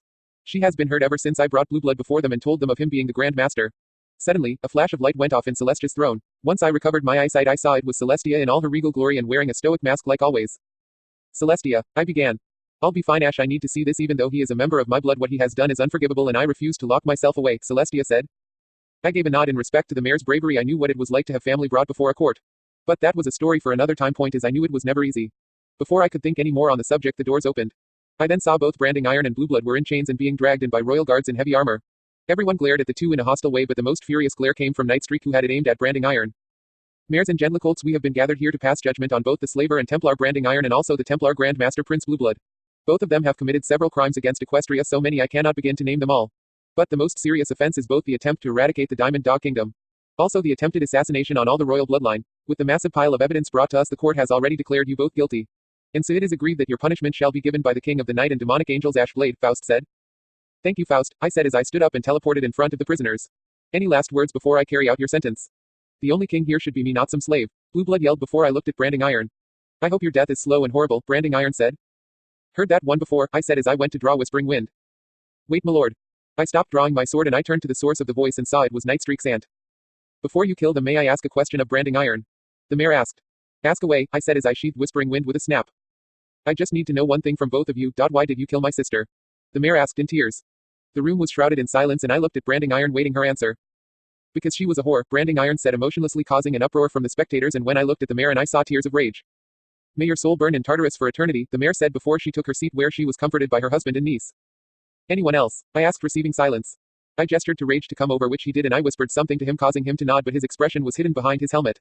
Rage then moved backward a few steps and I drew Whispering Wind and gripped it in 2 hands. Any children who watched were forced to look away and both prisoners looked at me. Branding Iron tried to put on a brave face but her eyes held fear. But Blue Blood was cowering beneath me, and just then I let out a war cry and swung my sword. I don't want to die, Blue Blood screamed. Whispering Wind slashed through its targets perfectly and all the spectators stared in shock and silence. Even my friends and some of the royals were shocked. The only sound in the room was the ringing sound of Whispering Wind and of 2 objects hitting the floor. Both Blue Blood and Branding Iron opened their eyes and looked at me, then at themselves to see they were unharmed. They then saw 2 cone-like objects that had spiral ridges etched into them lying on the floor. When they looked at each other they saw a clean-cut stump on their heads where their horns once were. This made them realize I had cut off their horns. Why, you cut our horns off, Branding Iron said weakly. You filthy creature, how dare you? Blue Blood roared. I just snapped my fingers with my demonic hand and the area around their necks became a hot orange, causing them to scream in pain and wheeze for breath. When the orange disappeared, a black chain with a lock on it was permanently burnt into their flesh and fur. I then gave a nod to Rage and he summoned 2 orbs of hellfire and I summoned 2 orbs of Greek fire. One of the 2 flames then entered Branding Iron and Blue Blood, forcing the air from their chests. Blue Blood, by the power given to me by my late parents and Queen Faust the First, hereby strip you of your title as Prince of Equestria. I also sentence both you and Branding Iron to a life of exile in the farthest corners of Ekis, where no one will offer you a shred of kindness. You will both be alone and you will also suffer the pain of all the ones you harm. And if you try to end your own life to stop the suffering, the chain around your neck will stop you, for it holds your life to this world. This chain can only be broken till you've felt all of the pain of everyone that has suffered from your ways. After the sentence is carried out you will age like normal, and when you die your body will be devoured by the eternal flame, leaving nothing behind to bury, I said. You can't do this to me, Blue Blood said as he looked around for someone to help him. Please anyone, I have Princess Celestia's blood in my veins, Auntie Celestia, please, I'm begging you, it's me, your nephew. You raised a sword against me and my subjects, Blue Blood, and now you beg for mercy. Your ancestor would be rolling in his grave if he saw you. Now take your punishment like a stallion, you cowardly worm, for as far as I'm concerned, Blue Blood, my nephew is dead and you are just imitating him, Celestia growled. Blue Blood, you just reminded me of something. You have my daughter's blood, so it means you are technically still related to us, Faust said, causing Blue Blood to give a hopeful smile. Which is why it's time to cut your ties to our family one way and another. Blue Blood was in shock. Faust then transmitted a message to me telepathically. I looked back at her in shock, but she simply nodded at me in a reassuring way. I then took a breath before I turned my attention to Blue Blood and reached out my hand as if to grab something. I clenched my fingers into a fist and pulled. All of a sudden a spray of red mist flowed out of Blue Blood and formed a small sphere no bigger than a baseball in midair. Blue Blood, this is all of the blood and DNA that relates you to Celestia, I said, shocking everyone in Blue Blood. Blue Blood then tried to grab it, but I evaporated the ball, causing Blue Blood to stare at the empty space in horror. Suddenly a portal appeared behind the 2 prisoners and Rage forced Branding to stand up before she was sent through the portal. When Rage went to Blue Blood he glared at me. I swear this to you, Ashblade, this isn't over. I will be back, and when I do you will wish you killed me here and I will make you beg for death, Blue Blood said, but I just grabbed him and pulled him close. I'll look forward to seeing your face again, but just make sure you practice your swordplay, I said before I pushed him through the portal and closed it. When it did I turned my gaze to the audience. This session is over. Just like that everyone but my friends filed out of the room. I turned around and was wrapped in a hug by Celestia. Ash, thank you for not killing him, Celestia said. Don't thank me, Celestia, because I think I actually just damned him to a fate worse than death, I said. You know, even I have to admit chopping of their horns like that was pretty cold-blooded, Gilda said. Could have done worse, you know, I said. Ash, Snowdrop began. Yes, I asked. It's just, Snowdrop said nervously. Snowdrop, is something wrong? Luna asked. I want to see, Snowdrop said, working up the nerve to speak. Huh, I asked with my head tilted to the side. I'm sorry, Ash, it's just that when I heard about life fire and how it heals any injuries I just assumed it could, help me see the world. But maybe asking for such a thing at this time was a bad idea, Snowdrop said. You want to see everything for yourself? I asked. Snowdrop nodded proudly. I looked at Faust and saw her shrug, seeming to know my question already. All right, Snowdrop, and you're fine in asking me now. I needed something to take my mind off this. But first, I need you to close your eyes for me, and just so you know, I've never done something like this before, I said. Snowdrop then stepped forward with a smile and closed her eyes. I then summoned life fire into my hands, but it flickered out, so I took a breath and summoned it once more and succeeded to hold onto it. I then took a calming breath and placed my hands on the sides of Snowdrop's face and brushed my thumbs over her eyelids. I then removed my hands and the life fire dwindled into nothing. Okay, now open, I said. Snowdrop opened her eyes, but instead of being greeted by a pale color, I saw her irises were a beautiful ice blue and the pupils were black. She then seemed to jump back a bit when she saw me, and she quickly looked at her hands and all around the room with a smile. How do you feel? I asked. Sniff complete. I feel actually complete, Snowdrop said with a few tears. Do we need to reintroduce ourselves to you? Rage asked. No, Rage, I can tell by your voice alone, and I must say the both of you are certainly handsome, Snowdrop said, causing Rage and me to blush slightly. Come on, Snowdrop, there's so much to do, Luna said as she led her longtime friend out the door while I could only watch with a smile. Wait, Luna, Snowdrop said before she ran back over to me and hugged me. Ash, thank you, I don't know how, but someday I'll repay your kindness. I gave Snowdrop a hug back before I stepped backwards and gestured to the door. Go on, kid, you have a whole world to see, I said, causing Snowdrop to run out the door with Luna. Few months later. This winter hosted the first winter moon celebration, which made Luna cry with happiness even though some nobles rejected the idea. But it turned out rather well in the end, and now the winter has ended and I'm helping the Apple family prepare for their family reunion. Right now I was busy finishing chopping kindling for the bonfire, and Mac and Rage were giving me a hand. I never seen anyone chop as much wood as the pair of you two before. I say we have enough wood to get us through the next winter, Mac said. Yup, Rage said, causing us all to laugh. Anyway, if that's all you need, Mac, we'll be on our way. No doubt you guys are going to have one hell of a reunion, I said. What do you mean me when it's actually we? I looked at the new voice and saw it was Apple Bloom and Granny Smith.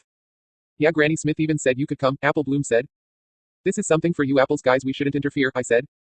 Oh, hush that nonsense, Ash. When Granny Smith says you should come, you should. Hell, we've even invited all our friends to join us, and even the princesses and Faust RSVP'd. I say this reunion is gonna be the best yet, Applejack said. As long as you're not doing anything crazy like last time, Rage snickered, earning a punch from Applejack. Please, Uncle Ash, please stay and meet the family, Apple Bloom pleaded with the big eyes. Sigh, you're beginning to get too cute for your own good, short stuff. Tell Granny Smith to leave a spot open for me, I said as I tussled Apple Bloom's mane as I passed her. Where ya going, Ash? Applejack asked. I just remembered I needed to get some new sewing materials for Granny Smith, I said before I left. I walked through Ponyville and straight to Rarity's boutique, where I pushed the door open and was met by the bell announcing my presence. Welcome to Carousel Boutique, where everything unique, chic and magnifique, Rarity said without looking at me, and it appears she was working on a new line. Hi Rarity, I said. Rarity spun around to see me in shock, and before I knew it, a whisk of magic sent a trolley of clothing into a back room before I could get a good look. Let me guess the line, you've been working for the Ephosaria Inspiration? I asked with a small smile, causing Rarity to give a nervous laugh. They're still in development and some still need some TLC. And also I still need a name, Rarity said. How about Ephosaria's Architectural Amazement, I suggested. It's simple, unique, and describes the line well. It's perfect, Ash, Rarity said. Hey, I was glad to help, I said. Now Ash, what can I do for you? Rarity asked. I need some sewing materials for Granny Smith today, I said. Oh, are you planning on attending? Rarity asked. Yeah, but first I need to go home and get changed. Been helping the apples since first light, I said, but once I finished the sentence did I remember who I was talking to and where I was. Idea, Rarity said in a sing-song voice. I walked into Sweet Apple Acres and over to Granny Smith, who was busy looking at a photo album, so I placed the bag of sewing materials down next to her. Here you go, Granny, I said. Oh, thank you, Ash, Granny Smith said without looking at me, and before I could move away I came to face Applejack. Land snakes, Ash, what the hey happened to you? Applejack asked as she looked at my new attire. I was wearing a pair of blue jeans with a dark brown belt and silver bull skull buckle on it, and a black button-down long-sleeve shirt with a white pattern stitched into the shoulder area. I also wore a dark gray jacket, and on my head was a black cowboy hat. And finally on my feet were a pair of boots with stoops attached to them. Rarity happened to me. She insisted I wear something country themed to help me blend in, but I say I'm going to stick out like a sore thumb. I'm just glad she decided to not add any tassels, I said. Something wrong with tassels, Uncle Ash? Apple Bloom asked. Yeah, I learned those thing always found a way to get tangled up there like snakes. But still I admit the clothes do look nice, I said. I'll say don't he look handsome, Applejack, Granny Smith said. Whoa there, Granny, Ash is certainly handsome, but he's got a mare and don't want no herd. Last I checked, Applejack said. And last I checked, Applejack has already got a guy, and she's so beautiful she could have picked anyone but chose Caramel, I said. Aw shucks, Ash, Applejack said.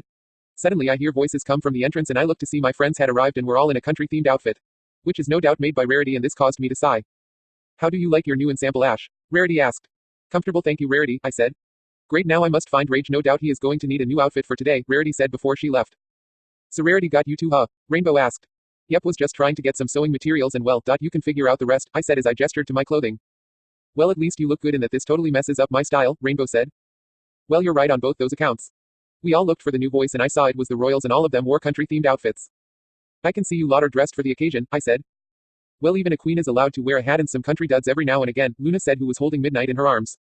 I think I'll take dressing as a pirate any day then, this Pip said. Has anyone seen Rage? I have some clothes for him, Iris said. Might be a bit late, Rarity has already gone to give some to him, I said. Oh, is she? Iris asked with a growl before she took off. I just pray she gives him something appropriate, I said, shuddering at a memory. Please don't bring that up again, Faust said. Anyway, shall we? The entire family will be here soon, I said. Soon enough the ground beneath me began to rumble, and I heard yips and hollers come from over the hills along with a dust cloud. Guys, we need to move, I said. I then teleported behind everyone and began to push them towards the farmhouse, and soon enough the place where we were before was stampeded by ponies. Soon I saw Applejack walk onto a wooden stage and tapped on an old-fashioned megaphone, which somehow sounded like someone prepping a mic. Howdy y'all, and welcome to the Apple family reunion. Now I know some of you all remember what happened last time. But don't fret, cause this time I learned from my mistakes and I want to make it up to y'all this time. But before anything happens, we have a few new faces this time around that are considered family round these here parts. So I want every pony to be nice with them. There are some faces you know, others not so much.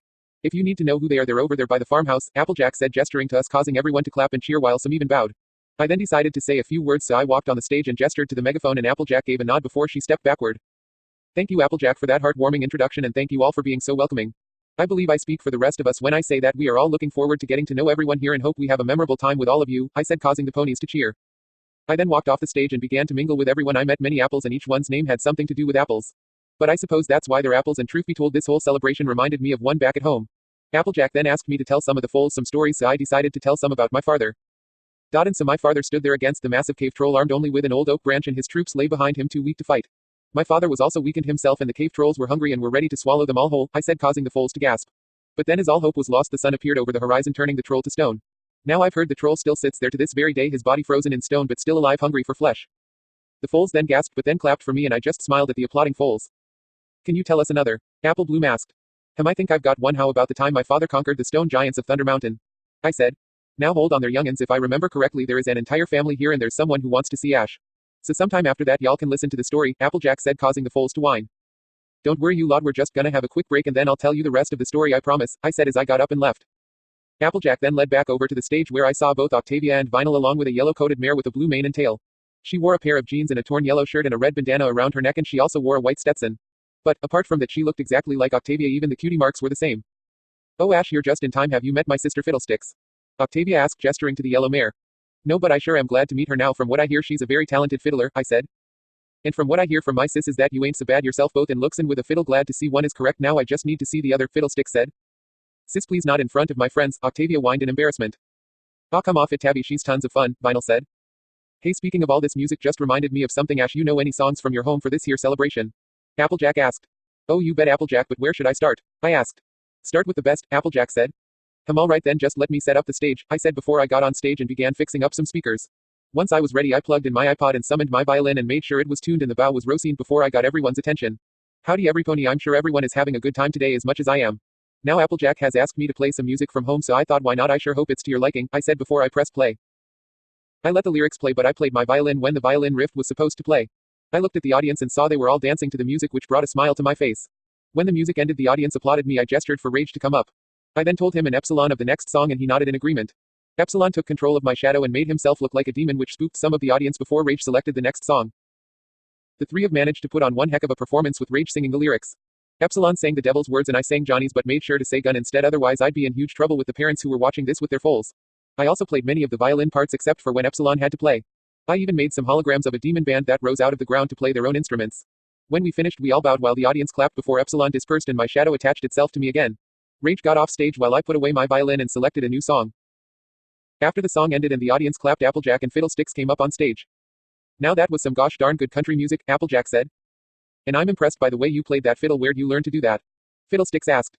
Well, I was taught the basics from a friend along with a few songs. But those two, when I played the violin, I learned how to play the notes just by listening to them, I said, impressing Fiddlesticks. So tell me, Ash, you got at least one more? Applejack asked. Well, I do have one song that's not on my iPod that I know of, but I'm gonna need a fiddle player, a banjo player, and also someone who can play a guitar, and they need to play them fast, I said. Say no more, Ash, I got the banjo playing covered, Applejack said. And I can play a fiddle so fast I'll burn the strings. All we need are the notes to play, Fiddlesticks said. Great, I can cover the lyrics and I've played guitar to this song hundreds of times, so we basically got everything covered, I said before I summoned some sheets of paper and handed it to the mares, who smiled at the sheets and went over to look through them. Meanwhile, I summoned a guitar and began to tune it, and when the mares were ready, I got up to get everyone's attention. I'd like to thank everyone for being patient. This next little tune is one I learned from one of my favorite uncles when I was young, well younger, I said, causing everyone to laugh. But anyway, my uncle and I, we were pretty close. One time when we were fishing, I somehow managed to get his favorite hat caught on the hook before I tossed it into the water. When I reeled it in to discover the hat, my uncle came over and said, looks like you caught a hatfish, I said, causing everyone to laugh. Yeah, we never did catch anything that day, but I was just glad to spend time with him. Now there are many forms of this song, but I prefer the one we always played together. So this one goes out to him, I said before I strummed my guitar. Get out the way, old Dan Tucker. Get out the way, old Dan Tucker. Get out the way, old Dan Tucker. You're too late to get your supper.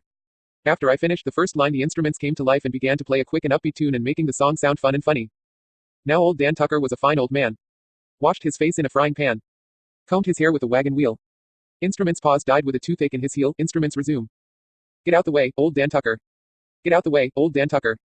Get out the way, old Dan Tucker. You're too late to get your supper. Instrumental. Now old Dan Tucker went to town. Riding a goat, leading a hound. The hound gave a yell. And the goat gave a jump. Instruments pause, old Dan Tucker landed on a stump, instruments resume. Get out the way, old Dan Tucker. Get out the way, old Dan Tucker. Get out the way, old Dan Tucker. You're too late to get your supper. Now old Dan Tucker he got drunk fell in a fire and kicked up a chunk. Fiery hot coal got in the heel of his shoe. Instruments pause, and oh my lord how the ashes flew, instruments resume. Get out the way, old Dan Tucker. Get out the way, old Dan Tucker. Get out the way, old Dan Tucker. You're too late to get your supper. Instrumental. Now old Dan Tucker come to town. Swinging them ladies all round. First to the right and then to the left. Instruments pause, then to the gal that he loved best, you get the idea. Get out the way, old Dan Tucker. Get out the way, old Dan Tucker. Get out the way, old Dan Tucker. You're too late to get your supper. Get out the way, old Dan Tucker. Get out the way, old Dan Tucker. Get out the way, old Dan Tucker. You're too late to get your supper. After the song finished Applejack, Fiddlesticks and I gave a bow. Now that was a song I plan to play again sometime, Fiddlesticks said. Thanks believe it not that song is now a nursery rhyme back home but for me and the uncle I lived with it was something a little bit more, I said. Hey there young ones how about a snapshot for the album, Granny Smith said as she held an old-fashioned camera. Applejack, Fiddlesticks and I then posed as Granny took the picture and I knew deep in my gut this celebration would be one to remember. A week later. I was sitting in Ponyville Park in the late afternoon. Midnight was sitting in his pram snoozing and I was watching Pip play on the playground with the other CMC. I just sat quietly watching my foals and thinking about what kind of future they were going to have. After a bit I decided to check the time and I smiled. Come on Pip, time to go, I said. Alright Dad, see y'all later guys, Pip said as he ran over to me. I walked back home and Pip wished to push the pram and as we walked my mind drifted to when we had Pip's birthday. He asked if we could have a pirate-themed party on the Pale Horse and both Luna and I agreed to do that and it turned out to be a blast. I took so many pictures that day but my favorite was of when I was showing Pip how to steer the ship. We're home, Pip shouted snapping me out of my thoughts as we walked into our home. Welcome back sir, you're just in time for dinner, Flawless Job said with a bow. Thank you Flawless Job, is Luna here? I asked. I'm afraid Princess Luna is in Canterlot still and won't be dining at home this evening, Flawless Job said. Sigh, things have been so damn busy since the Blue Blood incident, what with all the prisoners that were there asking for support. Also all the guilty nobles that are being imprisoned, why did the bad ones do the most important stuff? I asked myself. If I may speak freely sir, there are quite a number of unicorn nobles, however I don't see many Pegasi or Earth Pony nobles. Yet those two groups can have the ability to do a noble's work, not everything need magic in order to get a job done, Flawless Job said. You're right Flawless, I'll have to bring this up with Faust. Granted, there will be one or two nobles that will reject the idea but they'll need to get over the racist crap, I said. Glad I could be of service, Flawless Job said. Oh and Flawless, I need you to come with me later about something important, I said. Understood sir, Flawless Job said before he left. Sweet Appleacre Barn 10:30 p.m. The Stallions meeting was called to order that tonight because we were all here to discuss a time of the year the Stallions dreaded. Heat season, and right now we were busy discussing about making the hideout stronger. Some even mentioned armored bunkers around town to be used in massive storm emergencies like a Rouge Twister that happened once before I arrived in Equestria. I think it may be too late to make the hideout stronger. If we did this after the last heat season while we were cleaning up the safe houses we might have had a chance. But right now if we strengthen the middle, give away the hideout's location. Besides we don't have the resources or even the horsepower to get this done in the allotted time we have, I said. But what do we do then? A Stallion asked.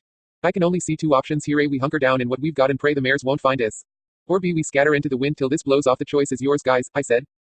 Well, I still say the storm bunkers will be able to keep us safe, a Stallion said.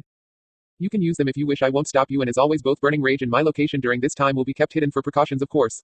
If that is all, I hereby dismiss this meeting, I said. Many Stallions left the barn till all that was left was Rage and the rest of my male friends who all stuck around to clean up. Going to be a hell of a season this time, what with all the mares seeing what you're both capable of during this time. And how you've got a royal statues, Ash, you're going to be one very big target, Soren said. I'm aware of that, but we've still got our spot to head over to, and I've got confirmation from Lightning, Octavia and Vinyl that they won't try to nab us, so the HQ is open to us, I said. Great, means all we have to do is do the same thing as last time, both you and Rage up for another round of cat and mouse. Thunderlane asked. Hey you lot, know it, Rage and I said in sync. The next day everyone began to discreetly work on getting supplies to the den, and Luna and I began to help organize Pip to go on the trip with the other CMC, Granny Smith and Faust. Once that was done we were all set for heat season, and as of right now I was in bed. I began to lazily open my eyes and saw the sun was about to rise over the horizon. I then noticed that Luna was still slumbering beside me, causing me to quickly get out of bed and quickly do my morning ritual. I then grabbed a large duffel bag containing some clothes for the season. I then snuck out of the house and ran into town. Why not fly, you ask? It's because I'm hoping to avoid Rainbow Dash. She normally gets up at this time for a morning warm up, and how do I know this? Sometimes the pervy mare likes to look through the selling window to see if Luna and I have been doing anything that night. Anyway, I'm trying to make my way through Ponyville as quick as I possibly can. I look to see the moon has lowered and the sun has risen. Suddenly, I heard the flapping of wings flapping closing in, so I ducked into the shadows of a nearby alley. I heard the wing flaps fly overhead. I then saw 3 Wonderbolts being led by Spitfire and Fleetfoot, and they were all heading towards Town Hall. I also saw that every mare in Ponyville was exiting their houses and were also heading to Town Hall. I wonder why are they headed that way? I asked myself before I pulled myself from my thoughts. No, forget it, I'm pushing my luck enough just by staying here, I said before I began to turn away and head straight for the Everfree, but stopped and let out a groan. Fuck you, curiosity. I followed the mares discreetly and saw all of them had gathered in front of Town Hall. I then sat on a roof in the shadow of a chimney and decided to watch the scene unfold.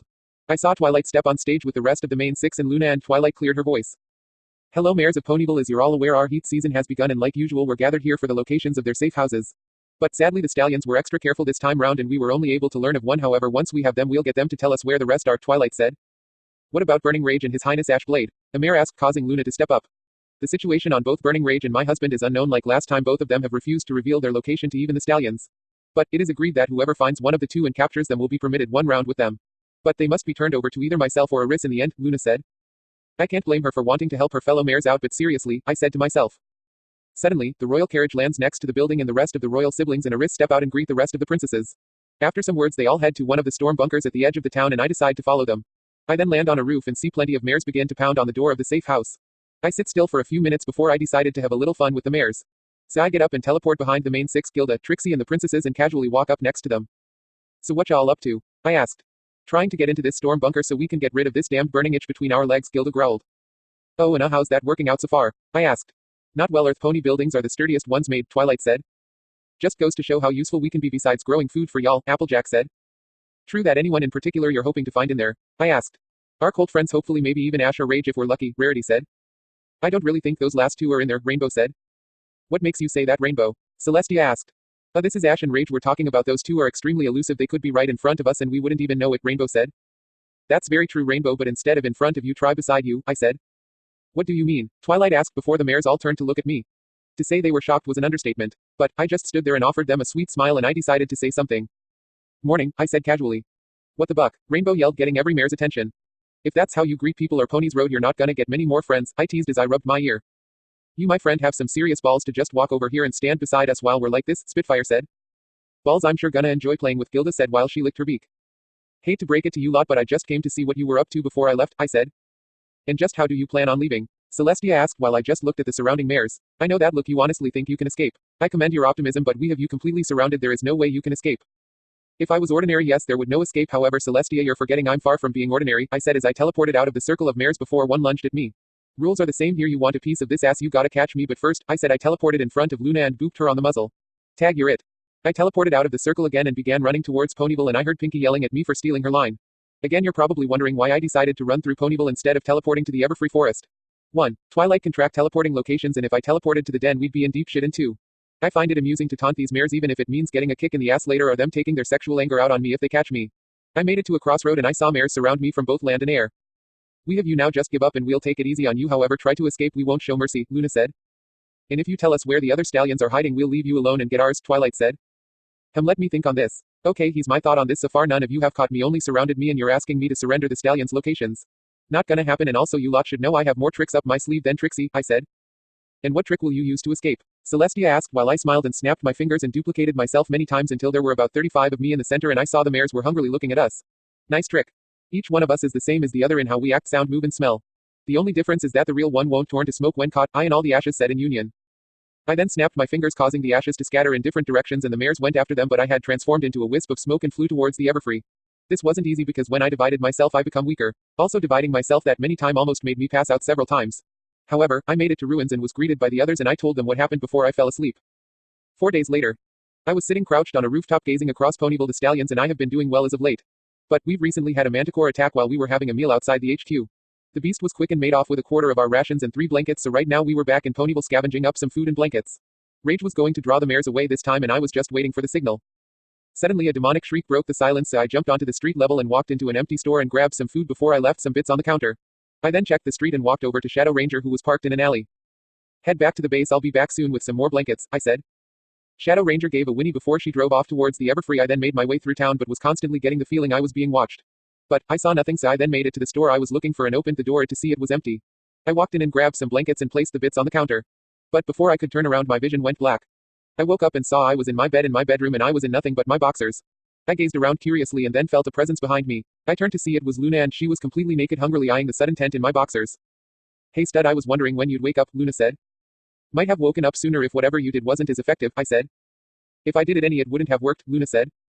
Well, did you have to knock me out? I asked. Didn't want to run the risk of you escaping, Luna said. And I suppose the mare wants her reward for catching me, I asked. You said so yourself, if I wanted a piece of your ass I'd have to catch you, turns out I caught you entirely, Luna said as she crawled her way towards me and roughly pushed me to the bed. Luna's hands inspected my body and she breathed in my scent and she was grinding her soaked lower lips against the cloth hiding my member. Her juices soaked all the way through, allowing me to feel her soaked sex. You're going to rut me till I'm numb, Luna ordered with a growl, causing me to give her a nod. With a flick of Luna's magic, my boxers disappeared, exposing my member while Luna's juices drooled over it. It seems Luna wasn't in the mood for foreplay because she used her magic to reposition us. Soon I found myself kneeling behind her. She had her legs spread and she was on all fours. Doggy style, Luna, this is new, I said as I went to insert my rod in her marehood. Other one, Luna said, causing me to shrug and do as asked. Re-aiming my rod, I slammed it into Luna's ass in one shot, which was a bad idea because her anal walls clamped down on me like a vice, preventing me from moving. This also caused Luna to yelp in shock and then moan in pleasure. I then began to massage the base of Luna's wing with my right hand, causing her anal walls to loosen their grip. And to add some more pleasure to the mix, I gave Luna's ass a hard smack, earning another moan of pleasure from Luna. Harder, Luna demanded. Granting her wish, I smacked her harder and began to thrust into her mercilessly, and after a few minutes of thrusting and spanking, Luna finally orgasmed. The scent that was released into the air was different but familiar than when Luna and I normally do this, but I shrugged it off. I then leaned forward and grabbed one of Luna's breasts in my right hand. I also inserted my left hand's fingers into her marehood and slowly extended them, causing Luna to scream in bliss. But I decided to up my game by nibbling on Luna's wings. Yes, buck me like the filthy slut I am. She roared, making my eyes widen at her language, but regardless I complied. Despite her being on her front, she was still able to wrap her legs around me, awkwardly pushing me aggressively to her ass. As I grunted at her persistence, her cheeks jiggled widely as I slammed myself against her. Luna orgasmed several times before I began to feel a pressure in my loins, and Luna seemed to notice it too. Oh yes, come in my ass, you naughty stud, Luna purred, to which I complied. Both Luna and I simultaneously orgasmed, but it didn't stop Luna from thrusting, but one particular thrust knocked me from the bed into the floor. But before I could recover, Luna was on me in an instant. Oh, poor thing, did my naughty, sexy ass do that? Luna cooed as she straddled me. What's gotten into her, I thought. Luna lined up my member with her soaked flower and slammed herself down onto me, making us both gasp. Oh baby, punish my naughty ass, punish me hard. Luna whined as her hands pinned my shoulders and her breasts were forced into my face as she encouraged me to suckle. This caused her to laugh as my mouth latched onto a teat. I began suckling and tonguing the sensitive flesh as she slammed into me harder. That's it baby, make me come. I then grabbed Luna's generous rear and brutally thrust it upwards while Luna bounced and top, all the while I kept suckling on her milk-engorged teats. Yeah bitch, you like that, fill me until it dribbles down my legs. Luna growled as she once again climaxed the floor, now drenched, as I moaned in pain from the mare's lack of control of her, pounding her against mine like a jackhammer. I came, Luna shouted randomly as she climaxed, her walls tightening around my cock and coaxing me into an orgasm. That was fun, stud, you're ready for more. 4 hours later. My pelvis was in utter agony after 24 rounds with Luna. The skin around my loins was badly bruised. If I were a regular human, my pelvis would have been ground to dust by the 10th round, and she kept on switching positions with me. I gazed at Luna and it looked like she was able to go for at least another 20 rounds. I was concerned as to what caused this change in Luna, so I decided to speak up. Hey Luna, daughter, you alright? I asked weakly. Yes, why do you ask? Luna said with an innocent smile. It's just you seem more aggressive this time. Is something wrong? I asked. Of course, now then let's begin the next round, Luna said as she crawled towards with a hungry look. Suddenly the bedroom door opens and to my utter shock I saw Luna walk in, and when she sees us her jaw drops along with mine. But the Luna that was rutting me just had a disappointed look on her face. Oh Ponifeathers, and I was hoping to have a bit more fun, Luna said before her coat went from midnight blue to white and her ass expanded along with her breasts. Her cutie mark then turned from a crescent moon into a shining sun. Her mane and tail went from midnight blue to a grayish pink. Celestia, Luna and I screamed.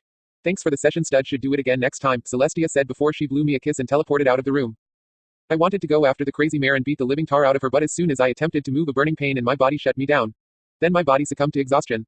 I slowly opened my eyes only to shut them because of the light. I then opened them again and let them adjust, and my body slowly kicked in along with the burning pain in my pelvic region. I then looked down and saw it was wrapped in bandages. I then quickly eased the pain and looked around and discovered I was in my bedroom and the only one in it. Taking the chance, I got up and found some clothes and got changed before I walked downstairs. I then decided to exit through the back door. I gave a whistle and Shadow Ranger appeared, so I hopped on and put on my helmet and drove around Ponyville to avoid the mares. I then drove into the Everfree and then to the castle before I entered the HQ. When I got off my bike I collapsed and the stallions were at my side in moments. Holy buck dude, what the hell happened to you? Rage asked. What do you think? I asked. You got pounded by 20 mares. Soren asked. No, it was just one, I said. Who would be able to leave you in this condition? Stormcloud asked. Celestia, I said, causing the stallions to gap at me in shock. You mean Celestia did this? Rage asked. Technically it was Molestia went at it non-stop for 24 rounds disguised as Luna, and she would have gone on for longer if the real Luna hadn't shown up. I then passed out from pain and wake up in my bed, lower half wrapped in bandages, I said. You're one lucky sod, but we need to get you in a bed. Your body must be shattered right now, Rage said as he and the others helped me to a bed. Few days later. We're back, Holy Light yelled as he entered the den with Stormcloud both carrying rations.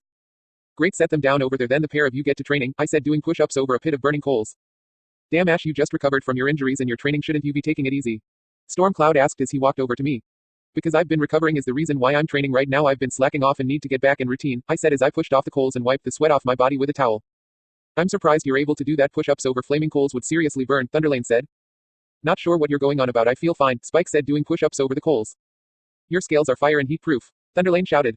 Hey Thunder, Ash had us do the same thing, and when we got stronger he stood on top of us to increase the difficulty, Swift Spear said. You're shitting me, Caramel asked in shock. It was how I was taught, but that isn't the most difficult exercise I've done. Remember I showed you the bar climb? Speaking of which, that's next on my schedule, I said as I walked over to the bar climbing equipment and climbed to the top. I then downward, then up again, and the finally down. Now that is impressive. We all look at the new voice and see Spitfire and the mares were at the entrance giving me seductive smiles. Shit, they found us, Soren screamed as the group backed away from the lustful mares. Gotta say, this one awesome hiding spot along with a base for your assassin meetings, Rainbow said as she flew in and looked around. How'd you find us? Rage asked. Easy beloved, your two guards Stormcloud and Holy Light led us straight here, Eris said as she curled around Rage, causing many of the group to glare at the two. Please tell me that Celestia or the other princesses are here with you, Swift Spear whimpered. Did someone mention us? Celestia asked as she stepped out of the shadows along with her siblings. Her mane and tail were still gray and pink, causing me to growl at her. Calm down, Ash, I've already had a chat with my sister, so there is no reason to worry about her, Luna said, casting an angry glance at her. I'm not worried about that, I'm worried about the poor stallion who is picked to rut that crazy bitch, I said. Oh my, such hostility, Celestia giggled. Now then, you guys have been hiding long enough and we've all agreed that if you come with us peacefully we won't be too rough. This also counts for Celestia, Twilight said. Molestia, Twilight, Celestia corrected. Ahem, yes, anyway, if however you resist then you'll be spending the next few weeks in the hospital, Twilight said. Mind if we talk this over? I asked. You got 5 minutes, Spitfire said. The stallions and I all huddled together and we all nodded in agreement on our decision before we turned to the mares. You and we'll come quietly, I said. Wise choice, Luna said as she and Spitfire came over and clung to either side of me. Hope you can please us on how you pleased Molestia, Spitfire said while drawing circles on my chest with a finger. You know it's not okay to run off from a pair of fine-looking mares, and that bar climb you pulled off has just made me hotter for you. Indeed, shall we have our fun in a more private location, Spitfire, and teach him the error of taking upon us? Luna asked, seductively earning a smirk from Spitfire. Oh fuck me, I muttered before Luna teleported us away. Chapter 63, Journey to Libertalia Part 1. Seriously, that's your nickname? I asked as I lay in bed with 2 satisfied mares. Kinda embarrassing, isn't it? Spitfire said with a blush. Hey, just goes to show that no one is perfect, especially the fabled Wonderbolts. Also, I say it's pretty good idea to use your most intense failed moments as nicknames, means you don't care about it. But you could have informed Dash first. She was given that name by bullies and it hit her pretty hard, I said. Yeah, I heard about it from Dash and I felt like a major jerk, Spitfire said. Hey, I noticed this, but when Rainbow was in that performance with you lot, you pulled of some of my moves from when I was piloting the Winged Wolf, I said. Yeah, I found those moves kinda cool and thought hell we should use those sometime. You're not mad, are you? Spitfire asked. Nah, in fact I'm glad you liked those tricks, I said. Suddenly, Luna let out a groan of annoyance as she nuzzled harder against my neck. Better get some rest now, otherwise Luna is going to be screaming at us for waking her up, I said. Got it. Also Ash, thanks again for helping me, Spitfire said. Yeah, you can make up to me by buying some painkillers tomorrow, I said as I winced when an unconscious Luna placed a hand on my pelvis. Few weeks later. The stallions had recovered nicely after the dreaded lust-filled season. The stallion immortals who were paired with the princesses were in the worst condition. But, as thanks and an apology, the princesses paid for the hospital bills and decided to give them a raise. Also, I had a very long chat with Celestia and she flat out apologized for her actions, which I forgave. But now I was in Rarity's Canterlot boutique with the main 6 and Luna, waiting for Rarity to unveil the Ephosaria's architectural amazement. Sassy Saddles called up some fashion magazine company and they sent a pony by the name of Fashion Plate. I even called up Fleur and Fancy Pants in secret, who were delighted to come. Rarity, when I heard that you were making a new collection from Sassy Saddles, I demanded to come see it firsthand. Gasp, what kind of genius styles will you wow us with this time? Fashion Plate asked in excitement. Well, this is actually a piece inspired by a long-forgotten kingdom and the name was given by a good friend of mine. It is called Ephosaria's Architectural Amazement, Rarity said. Well, with a name like that I'm sure to be amazed, Fashion Plate said. As I would be, Rarity, Fleur said as she and Fancy Pants walked over. Oh Fleur, Fancy, I wasn't aware you were both here, Rarity said. Miss Durley, do you know Miss Rarity? Fashion Plate asked. Oh yes, Fashion Plate, many of her dresses I've worn on the runway. My personal favorite it was the Summer Beach, Fleur said. You saying you designed that beautiful gown? Fashion Plate asked. Oh, that dress was made with some help from the same friend who helped me name my newest line. Speaking of, I should introduce these magnificent creations, Rarity said before she stepped on stage and cleared her voice. Mares and gentlecolts, today I'm proud to say this line was created when I was on a trip to a place long forgotten called Ephosaria, which is also known as the demonic angel's original home. Many of the audience gasped in surprise before the curtains opened, revealing a dress that looked like a lush green forest with gaps of blue in between what looked like tree trunks. The top and ends of the sleeves looked like leaves, and on the left arm was a small bluebird, and on the other sleeve wrapping around it was a vine with flowers blooming from it. Finally, along the bottom of the dress were creatures made of the forest. Now this dress was inspired by the great forests that surrounded the kingdom and all the creatures that lived inside that was given life by the forest itself. I call it forest breath, Rarity said. Well, my breath is certainly stolen, Fashion Plate said. Rarity giggled before another dress came on stage. This one was mostly gray but had thin sparkling blue lines running down the sides like water. It also had a gray stone dragon much like the one on the fountain in Ephosaria. It curled its way around the waist and came up on the back and over the left shoulder as if it were guarding the wearer, and there were other figures there as well. Now this one was inspired by the fountain in the castle grounds, which was still operating and also untouched by time, showing its strength. I call this the Fountain of Greatness, Rarity said. Great doesn't even begin to cover it, Rarity, Fashion Plate said. Just then the next dress to come up was a white dress that made the dress look like it was made of mosaic tiles. There was also a black pattern which reminded me of the library floor, and on the chest was a pair of blooming roses and a key entwined between them. Finally, going around the waist was a sash that looked like a scroll, and there was a complete sentence sewn into the sash. Now this dress was inspired by the colossal library in the palace, easily bigger than the one in Canterlot Castle. The words written into the pages held as much mystery as the room itself. I call it words of truth, Rarity said. An amazing dress, Rarity, but you must tell me, why did you give this dress that name? Fashion Plate asked in excitement while Rarity giggled a bit. Oh, there are so many reasons why fashion print, for you see, there are many secrets that hide in a library, and if you pay attention enough they will share the truth with you. Also some very true words a friend once said to me once are imprinted here on the sash, Rarity said as she held up the sash. Can you tell us what it says? Fashion Plate asked. Of course it says a mare's beauty matters not on the outside but on the inside, Rarity said. Well, I must say this friend must be quite the charmer, Fleur said. I'll say, Fashion Plate said. The next dress to appear was blue and looked to be made of flames, which reminded me of Greek fire, and there were a few bits of silver and gold here and there. On the back of the dress was a set of metal and flaming wings. Oh, now this stunning dress was inspired by the Guardians' undying loyalty to the ones they serve. Much like the eternal fire that keeps them going, their will and loyalty and desire to protect their home is endless and fierce. I call it fiery faith, Rarity said. Well, that's one way to turn up the temperature, Fashion Plate said. And finally, I'd like to introduce the final ensemble, and also my friend who, if it wasn't for him, this collection wouldn't be possible. Also mares and stallions, this one is for both of you to wear. This ensemble was inspired by the stained glass window that stands in Canterlot in honor of our king of Equestria, King Ashblade. I call it balance in harmony, Rarity said. Suddenly a spotlight shone down on both Luna and I, revealing the pair of us. I wore a suit that was decorated in a swirl of midnight blues, golds and silver here and there. On my right shoulder was the symbol for the demonic angels made of gold and silver. Also on my jacket over my heart was a yin and yang of both the sun and moon. A tie was tucked into my jacket that looked like the blade of whispering wind. Finally, loosely clinging to the back of my right shoulder was a short navy blue cape with my cutie mark on it. Meanwhile, Luna was wearing an elegant navy blue dress. And going from the bottom of the dress was my wing that went upward and around the waist. The wing went up the back of the dress till it became a 3D wing sticking out behind the left shoulder of the dress. Going along the border of the navy blue before it torches the wing was a border of golden leaves and vines, and also the navy blue sparkled like stars. The chest area of the dress was decorated with gold and blues with my cutie mark on it. And finally on the lower part of the dress was another yin and yang, sun and moon. The outfits took everyone by storm, especially Fashion Plate, till he came out of his moment and walked over to Rarity. Rarity, your Ephosaria's architectural amazement is by far the grandest collection I've ever had the pleasure to witness. By tomorrow morning I'll have your collection on the front cover for the world to see. I guarantee you customers will be flooding this boutique for a while now, Fashion Plate said before he left. Rarity, you did a fabulous job on these designs. I dare say my managers will be begging me to wear them, Fleur said. And if I'm not mistaken, Ash, these designs came from your kingdom? Fancy Pants asked. Yep, except the last one, it was of the stained glass window in Canterlot, I said. Bobbins and bodkins, Rarity, I've never seen so many orders for one line alone. Why, each garment dwarfs the princess dress by a landslide, Sassy Saddles said, causing Rarity to look at her in shock before she fainted, but I was quick to catch her and began fanning her. Is she all right? Fleur asked with worry. Probably just overcome by the fact that this line is this popular already. I think she just needs some rest, Twilight said as she and the others came over. Suddenly I received a text from Spike, and when I go to look at it my eyes widen in shock. Ash, is everything all right? Applejack asked. Something's going down on Earth. Spike just got a message from Sunset asking for me to get there ASAP. Can you guys apologize to Rarity for me and explain what's happening? I said. Can you just go and kick some butt? Rainbow said before I teleported into a change room to get changed and left. I stepped through the portal and expected to be some terrible mess or monster attacking or this world's main six and Sunset Shimmer. But, instead I was greeted by a typical school and everything seemed calm. I then pulled out my phone and rang Sunset. I waited for a few seconds till the phone was picked up. Ash, is that you? Sunset asked. Hey Sunset, where are you and what's going on? I asked. Ash, I don't know how to explain it right now, but we need you in Washington. We're outside the Lincoln Memorial, Sunset said before she hung up. I was left confused at what was going on, but I cloaked myself with an invisibility spell and took off towards Washington. Once I made it, I flew behind a pillar and made sure there was nobody or cameras about before I removed the cloaking spell and made my wings disappear. I then stepped out from behind the pillar and saw my human friends were at the bottom of the stairs. Hey guys, want to explain what the hey is going on? I asked as I jogged over to the group. Ash, there's been an attack at the White House, Rosa said. Whoa, hang on a second, an attack on the safest house in the world? I asked. It gets worse, Ash. Buckingham Palace, the Catholic Church have been attacked as well. The Queen of England and the Pope himself are now missing, and the President is being held captive inside the White House along with his family, Kabir said. So what does this have to do with me? I asked. Duh, we need you to rescue them, Rainbow said, causing me to laugh. Rescue, that's a good one. You had me worried there for a bit, I said as I recovered. Ash, this isn't a joke, this is serious, Rebecca said. You guys want me to just go rescue the President of the United States along with, if they are there, the Queen of England and the Pope of the Catholic Church? Tell me if I missed anything, I said. Yeah, what's the problem? Sunset said. The problem, Sunset, is that if I do this I'm going to be putting Equestria in major danger of being discovered, and we're supposed to keep this info quiet, I said. Can't you just turn invisible and take them down? Rainbow asked. A bunch of people mysteriously die and hostages just walk out unsure of what happened. Oh yeah, that's not going to ask questions, I said, making the sarcasm obvious.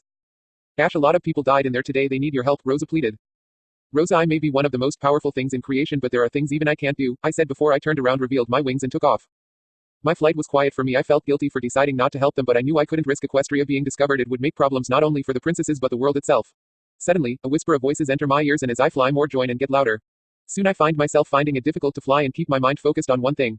Suddenly, I fly into something knocking me out of the air and knocking me out. Looks like he's coming around. Good, cause I need to kick his ass flying into me like that. It's not like you were flying any better, Rainbow Dash. I opened my eyes and sat up and felt a massive migraine enter my head, causing me to groan. The heck happened? I asked as I looked around and saw all of my friends from both Equestria and Earth had gathered around me along with the CMC, Daring Do and the Immortals. You alright, Ash? You look like you hit your head pretty hard, Rach said. I'm fine, but what are you lot doing here? I asked. When you left, I decided to inform my mother of what was happening, and so fearing it was a monster banished to Earth and you would need backup. We came through the mirror and contacted Sunset Shimmer, and well, here we are, Luna said. Okay, but why are the foals here? I asked. We wanted to hang out with Akachi, the CMC said in sync. Got us with saying they'll behave for a month and they used their cuteness, Rach said. Okay, but what about you, Daring? Last I heard you found a tomb belonging to an old pony tribe, I said. Oh, that's old news. In fact, I'm on vacation and came to visit Rainbow to see if she had something to do because I was bored. That led me here, but changing the topic, what's this I hear about kidnapped leaders? Daring asked. My friends from over here have asked me to rescue them, I said as I stood up. Then why were you flying in the opposite direction? Pinky asked. Because I wasn't going to rescue them, I said calmly. The group was in silence at my words. The main six and the stallions and Spike from Equestria along with the Immortals, Daring, Gilda and Trixie were staring at me in shock. But Rage, the princesses, Faust and Discord looked at me curiously. Wait a second, you don't wish to help them? Twilight asked as if she misheard. You heard me, I said. What's the deal, dude? What did they do to you? And when someone is normally in danger, you don't even hesitate to jump into it, so what's the deal? Rainbow asked, getting in my face. The deal is, Rainbow, if I do save those people, then I'll be risking the exposure of Equestria, not to mention heaven and hell. The world will be thrown into a state of chaos, and not the kind Discord and Aris dish out very bad chaos. Also, if they do find Equestria, or if they can, which I doubt, capture me, we are all be turned into a freaking experiment, I said, causing Dash to back off and for everyone to process my words carefully. Look, I feel guilty about not doing this as well, but we don't have any options in the way of saving 3 world leaders and keeping Equestria hidden as well. Suddenly the voices from before ripped into my head, forcing me to my knees once more. Ash, are you alright? Rosa asked as she and Luna helped me up. Those damn voices are back, I said. Here, let me, Faust said before she walked up to me and placed a hand on my head, and after a bit the voices stopped and Faust smiled at me. Better. Yeah, but what happened? I asked. That's simple, Ash, those were praise, Faust said. Wait, praise? You mean someone can actually hear those? I asked, causing Faust to nod. Oh gee, now I'm just frustrated. How come? Dash asked. All those times when I actually prayed for someone to help us escape that dreaded slave pit, all the times I wished for others' safety. Every time each one has been ignored and we were left to fend for ourselves, I said, causing everyone to look at each other.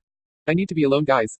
I opened my wings and flapped once and took to the air. Normally when I need to clear my head, I go off on my own and try to seclude myself as much as I can. However, the prayers returned and I forgot how to ask Faust how to turn them off. But suddenly, I stopped and realized on what I was thinking. If I just shut the voices out, then I'll be no better than the ones who were supposed to be listening. But, I then remembered I shouldn't reveal myself to anyone. Suddenly a voice louder than the rest entered my head, so I decided to listen. Whoever is up there, if you are listening, please hear me this one time. I looked around and felt the presence of the voice was coming from a hospital. So I quickly flew over and discovered the source was coming from a large room.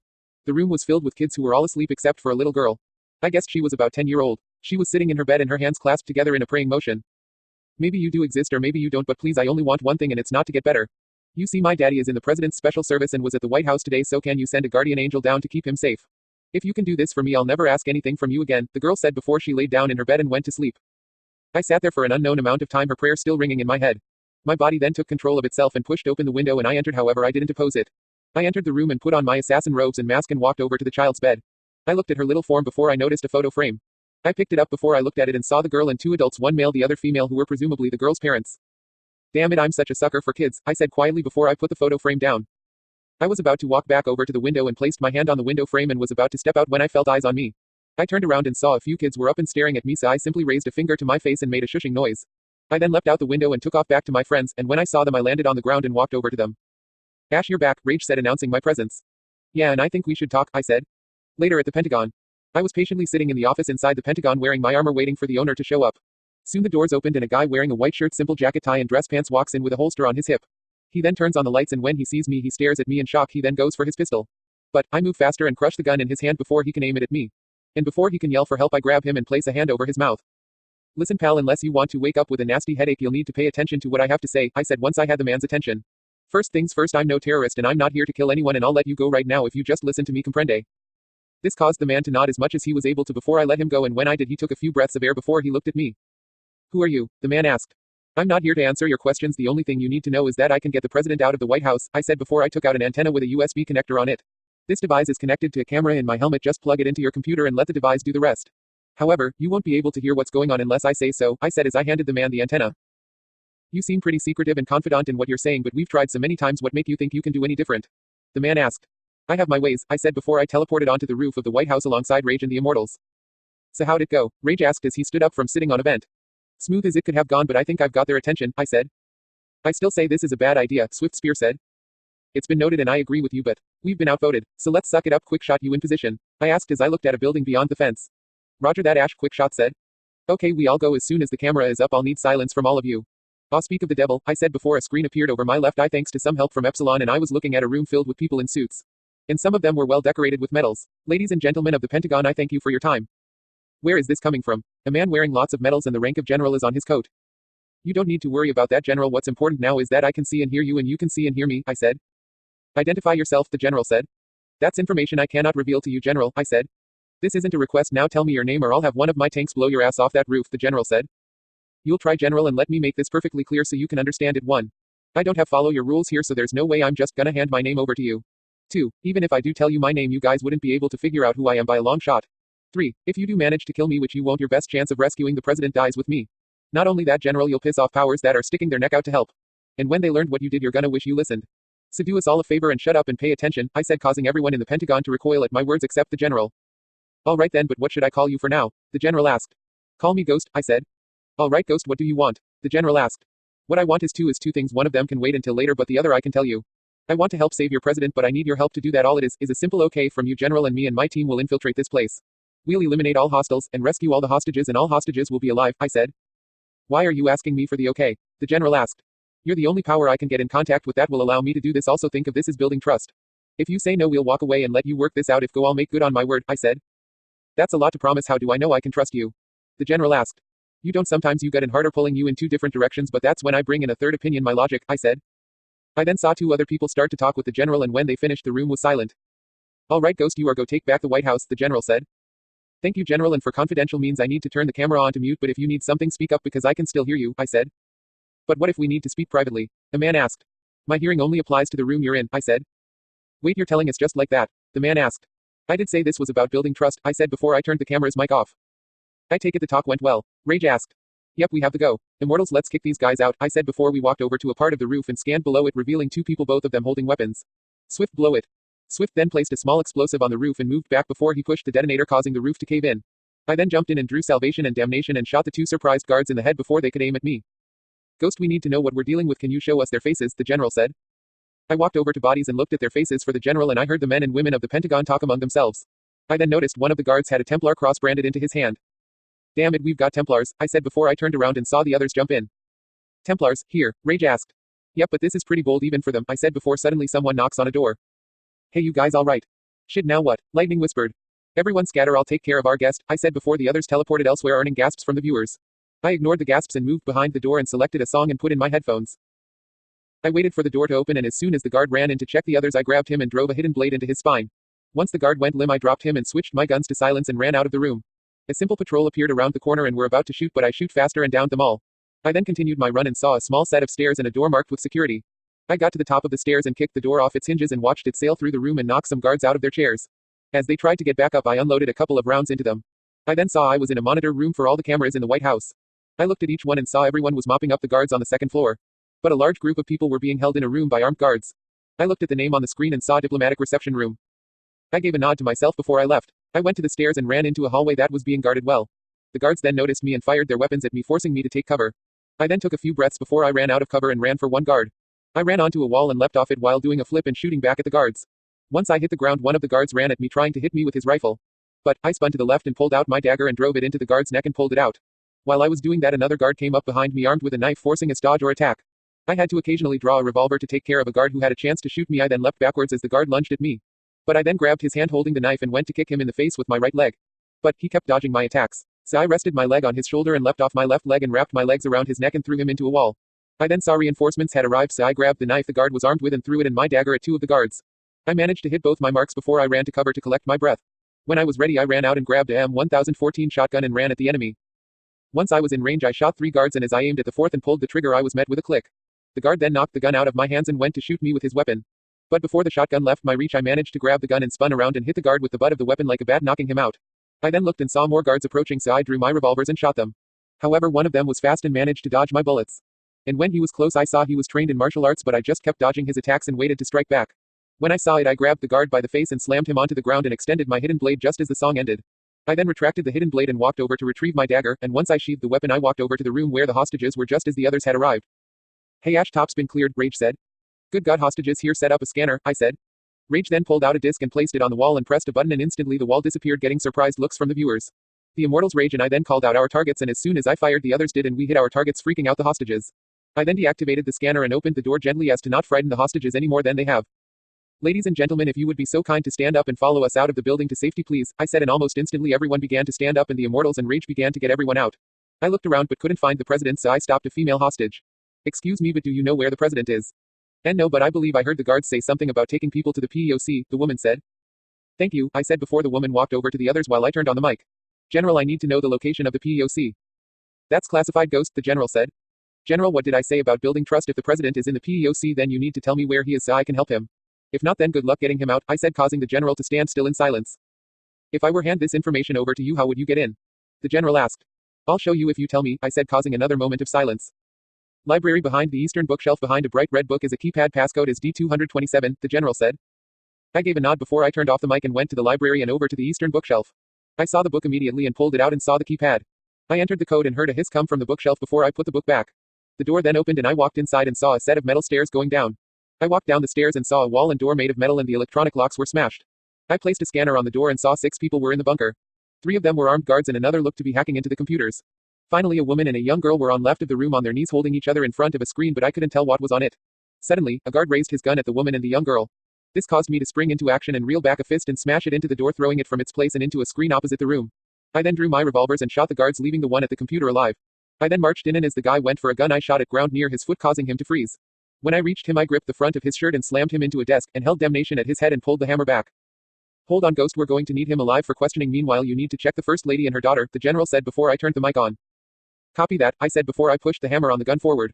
I then spun the gun around and hit the guard with the handle knocking him out.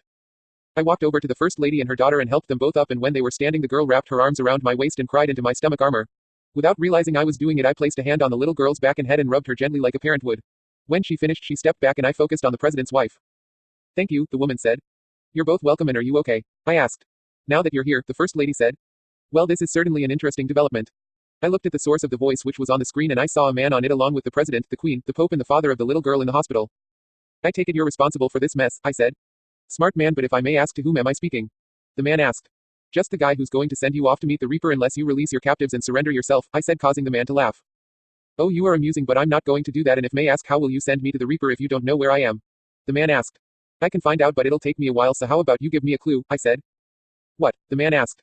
A clue come on now let's at least make this interesting, I said causing the man to laugh again. You are a fascinating one I'll write a clue then pro deus quod licentia, the man said causing my eyes to widen. I'm impressed. You found Libertalia, I said causing the man's eyes to widen. How'd you? The man asked. I'll see you soon, I said before I turned off the screen. What he said what did he mean? The first lady asked. It's Spanish means for God and liberty, I said. But's what's that thing you said? The young girl asked. Libertalia is a place where I once lived, a long time ago actually, I said before I shook my head. It's also the same place where your dad is being kept along with the others. Do you know how to get there? The first lady asked. Yes, I said. Ghost can you tell us the location? The general asked. Negative general I can't reveal that location to you because of 2 reasons. 1 you don't have the authority to go to this location. 2 I swore an oath to protect that location and it is not something I'm willing to break, I said. Then will you go? The first lady asked. Sorry, I asked. Can you go save my husband you've already proven you can do it the first lady said causing me to look in silence before I nodded. Very well oh here take this I think the general wants a word with you, I said as I removed the camera from my helmet and handed it to the first lady.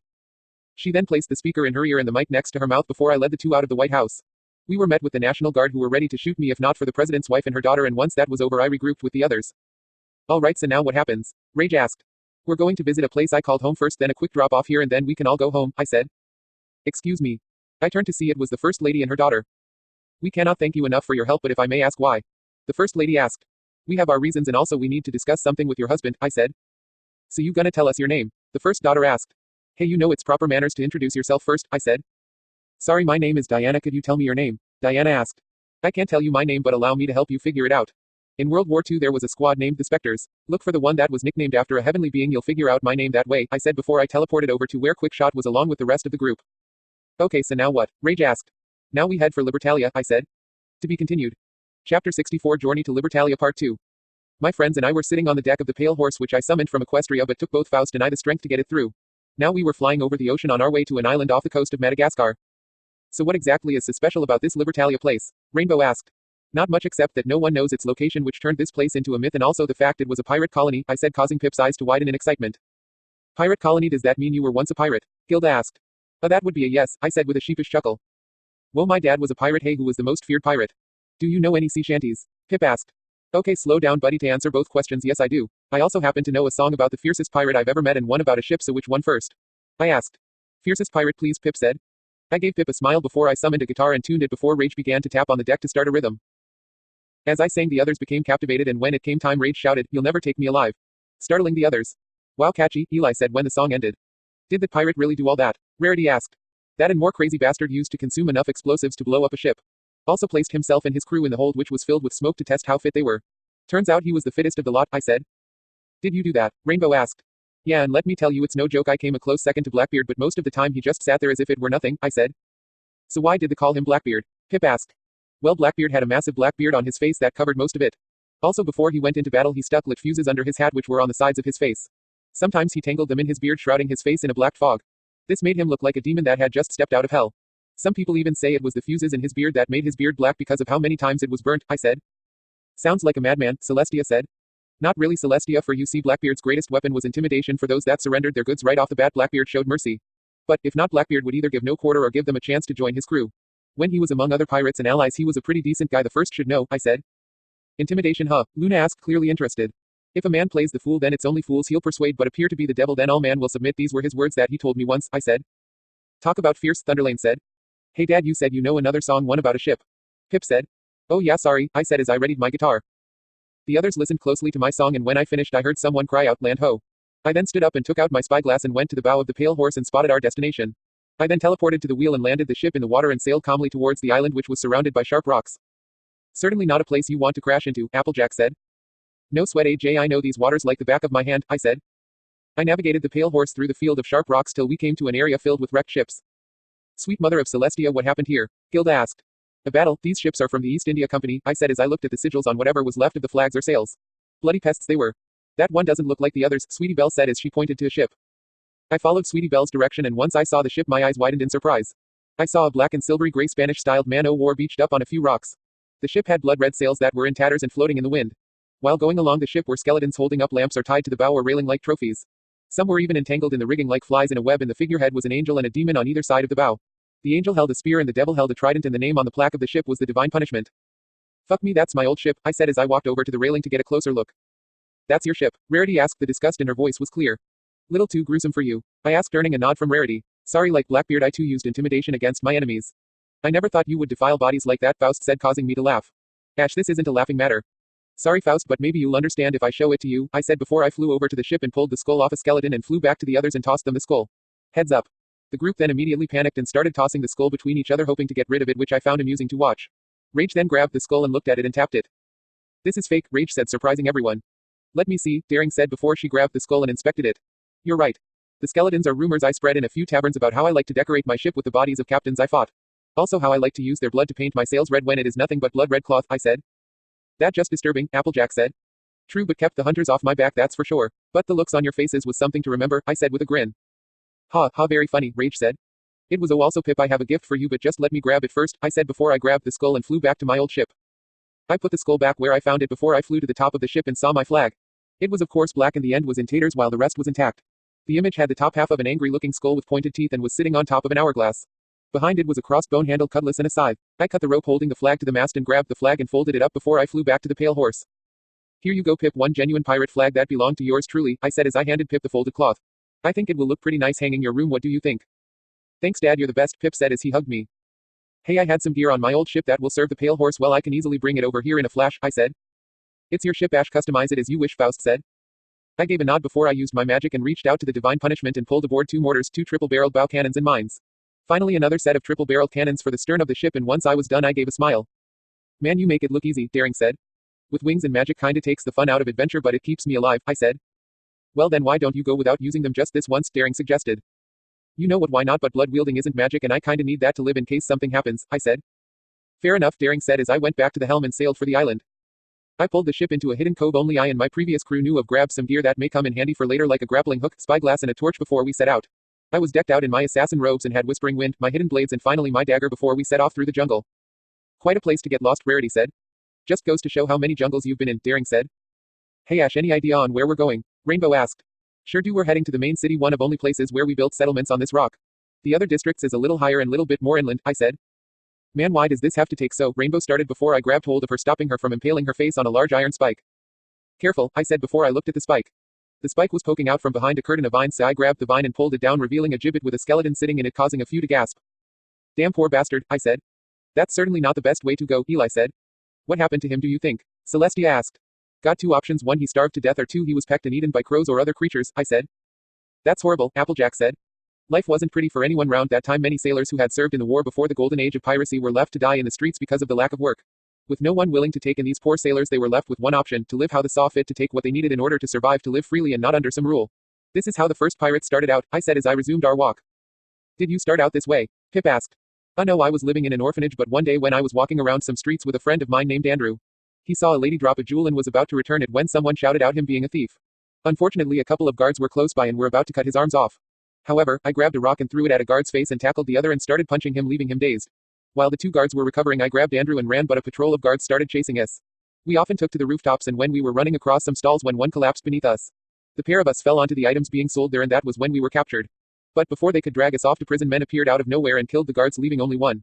It was when I first saw him, a pirate captain called James Mission, the one who founded Libertalia, I said. Let me guess, he took you in and helped raise both you and Andrew as his sons. Luna said. Spot on, but Anne Bonny was there and helped raise me like one of her own. Now when I arrived in Libertalia, instead of it being a backwater desolate place filled with bloodthirsty pirates, I was greeted by free men and women, freed slaves, once proud nobles and deserters. People of all kinds were living in harmony in Libertalia. It didn't matter who you were or what color your skin was, you were treated as an equal here, I said. So what happened? Dreamcatcher asked, causing me to freeze in my tracks.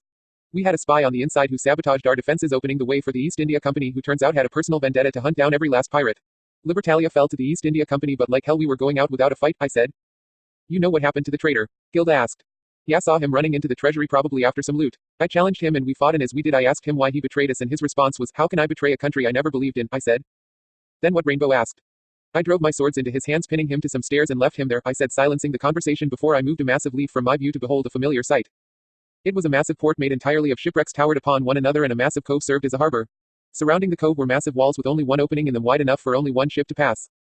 Holy buck, Rainbow, Soren, Thunderlane, Gilda, Caramel and Spike said. Hey, language in front of kids, remember, I said. You mean pirates built this place? Rainbow asked. I know it may seem weird, but there is a district for the ones who actually wanted to live in proper houses, but it's further inland. This is basically the port and market, also living area for most pirates, also the place where the council held court, I said. Council? Celestia asked. Yep, good old Mission decided the leader of our little country should be a council of the wealthiest and most influential of pirate captains on the oceans at the time. Which I was once a member of, I said. Really, who were you? Rebecca asked.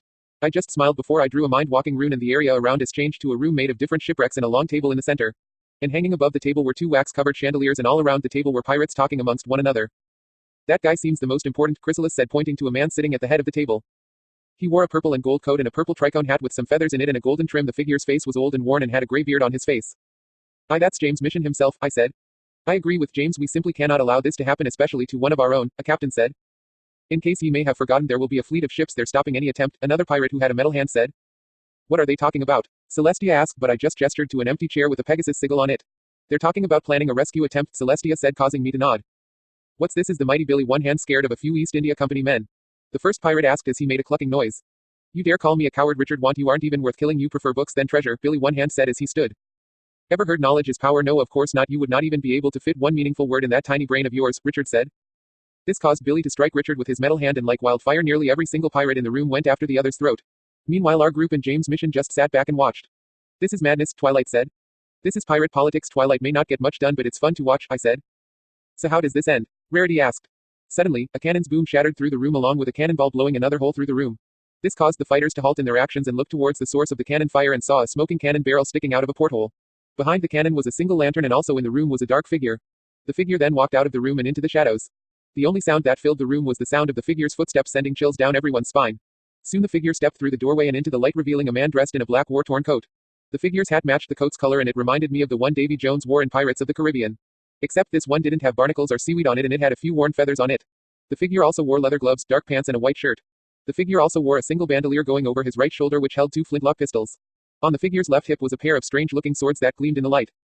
The figure was tall and looked strong, but under the shirt it looked like the figure was nothing but bones, and the figure's face was terrifying to say the least. It was a skull with black soulless eyes and sharp teeth, and every time the figure exhaled, a cloud of smoke escaped its mouth. And if that wasn't creepy enough, the skull's mouth moved on its own. Holy crap, that's dead bones, John, Eli said. Oh, you know of this guy, huh? I asked in an impressed tone. This guy was a fearsome pirate in the golden age of pirates, so fearsome he rivaled Blackbeard himself. It said this guy was once a captain in the Royal Navy but was betrayed and sunk with both his ship and crew. Only they returned as undead pirates who haunt the waves seeking vengeance. And for every man John killed they were forced to join his ever-expanding crew for the rest of eternity. Some people say he fought like a devil, Eli said. Whoa, that's cool, Rainbow said in awe. You know what the name of his ship was? I asked. Afraid not, there's very little known about this guy, people just started calling him Dead Bones John and the name stuck. Also the legend about him and a few things he did, but apart from that nothing, Eli said. There had better be a good excuse for someone to summon me like some mongrel pup. Dead Bones John spat as he drew his swords and drove them into a wooden globe holding the other captain's swords. Thank you for joining us and sorry for summoning you like that, but care to tell us why are you late? James Mission asked. Spanish treasure convoy too tempting to let go flew up the white as soon as they saw me colors and surrendered their haul without a fight. So as thanks I let them live and I will say it was quite a haul we took. My crew are transporting it to the treasury now for counting, Dead Bones John said as he stepped closer to the table. I see, well then Ash, if you can take a seat, John Mission said. Ash, everyone screamed. Just then Dead Bones Jack reached for both his face and hat and pulled them off, allowing everyone to see the skull and hat were connected. Behind the mouth area of the skull were a pair of lit slow-burning fuses. And the eye sockets had a pair of eye cups around them for eye comfort and blocking out the light of the fuses. The jaw of the skull even had a contraption that connects to the wearer's actual jaw, allowing the wearer to move the skull's jaw while talking. Very well, Past Ash said as he pulled off hat and mask, revealing long black hair held back by a faded red bandana going over his head. Past Ash also wore a black cloth mask protecting him from both the smoke and from getting burnt by the fuses before he pulled it down, revealing his face. Dude, that costume is just badass, Gilda said. Now tell me, why are we here? Past Ash asked. Anne Bonny has been captured, Ash. She is being guarded in a fleet of ships on her way to Port Royal to be hung, James Mission said. Then why are we sitting here like a barrel of dead fish? Past Ash asked. They know we would come to rescue her. The reason why we're here is to discuss if we should, One Hand Billy said. Are you implying we abandon her? Past Ash asked. No, we're discussing if we should sacrifice one member of this council or risk handing the entire council over to the East India Company, a pirate captain said. If we do go up against them, we'll be facing a fleet of 50 ships, One Hand Billy said. 50 is it? Is that the exact number? Past Ash asked. Aye, One Hand Billy said before Past Ash slammed his hands on the table. The divine punishment can down 20 of those ships easily, and with your ships you can easily take on 30 ships even if the rest were man-o'-wars. This is Libertalia and we are proud Liberty. If we can't even rescue one member of this council, then how in all of the seven hells can we protect this place if they discover us? Past Ash asked, hitting the pirates hard with his words. The East India Company is sailing peacefully on the waters, taunting us with a member of our own. If we don't rescue her, the East India Company will see us as cowards. So stay hiding behind these walls if you wish, you cack-headed deck apes. But I refuse to abandon one of our own. If you decide to stay, then don't expect any favors from me. The room was silent at Past Ash's words till James Mission stood up. Ash is correct, we can't call ourselves free men if we live in fear of these rats who dared capture one of ours in hopes of luring us out. We both outrun, outgun and also outnumber them with all the ships in our fleets. If we go out there, then we will show these sea rats that we aren't afraid of them. I say we should show them why we are called sea wolves. What say you? James asked with a thundery roar. Aye, the council roared in agreement. Never was the king's council so unified in that amount of time, I said as I ended the memory. So did you win? Pip asked. Aye, we won. Bonnie seemed kinda miffed. We put ourselves in danger to come rescue her though, I said. It pains me to admit it, but life here seemed to be a blessing, Celestia said. Hey, come on, I'll show you around, I said before we descended into the streets of Libertalia. I have to say, Ash, you pirates certainly knew what you were doing. I mean, slapping together old ships to build a city, Daring said while we walked. We were certainly a clever lot, but that is where we lacked imagination on naming things, I said. So what did you name this area of Libertalia? Soren asked. Shipwreck Port, I said before we continued our walk. Hey, check it out, an old pub, Habir said as he pointed to a hollowed-out ship with a sign on it called the Four-Leaf Clover. An Irish one at that. Wonder if there are any drinks left, Eli said as he began to walk over to the pub. Don't you think the rum would have gone off by a couple of 100 years ago? Pip asked. Hey, one thing about rum, Pip, is that, Eli started before I covered his ears. He doesn't need to know that yet, Eli, just go find your bottles, but if you find some of the Jamaican stuff, save me a bottle, I said, interrupting Eli before he walked off. Planning on celebrating later? Faust asked. Jamaican rum is some of the best stuff ever made during the golden age of pirates. Now aged Jamaican rum, now that would be something, I said. Hey Crusaders, let's go see what's down the street, Apple Bloom said, causing the kids to cheer in union before they ran off. Hey wait, I shouted, but they were already out of earshot. Man, those kids are quick. I ran after the young group, watching which turn they would make. I then saw them standing at the end of the road we were on. So I walked over to them and saw some cannons sitting on a busted-through improvised barricade. When I reached them, I saw they were staring at something, and when I looked, I saw skeletons littering the street, weapons sticking out of some of them. There were even some in gibbets and swinging from nooses. But the ones that had my attention were the skeletons tied to crosses like the trio of statues behind them.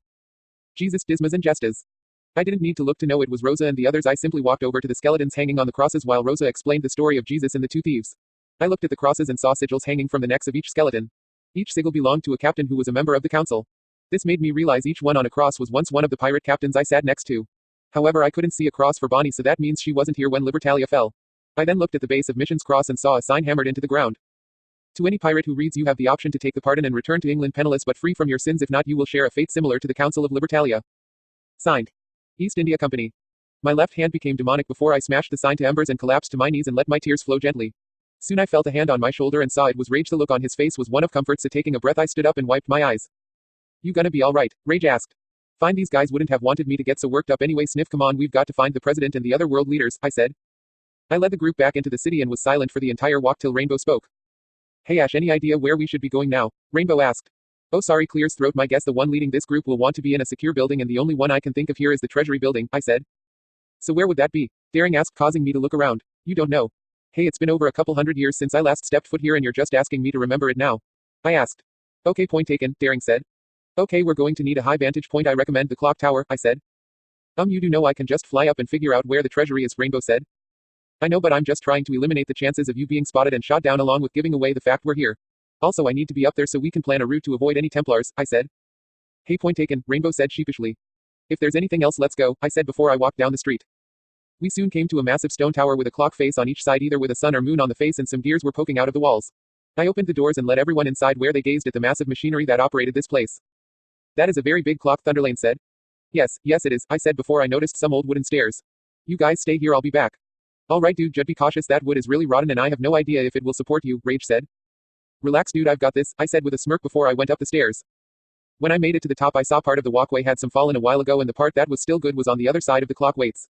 But, I saw parts of one of the weights was missing, allowing me to climb onto one, so I did.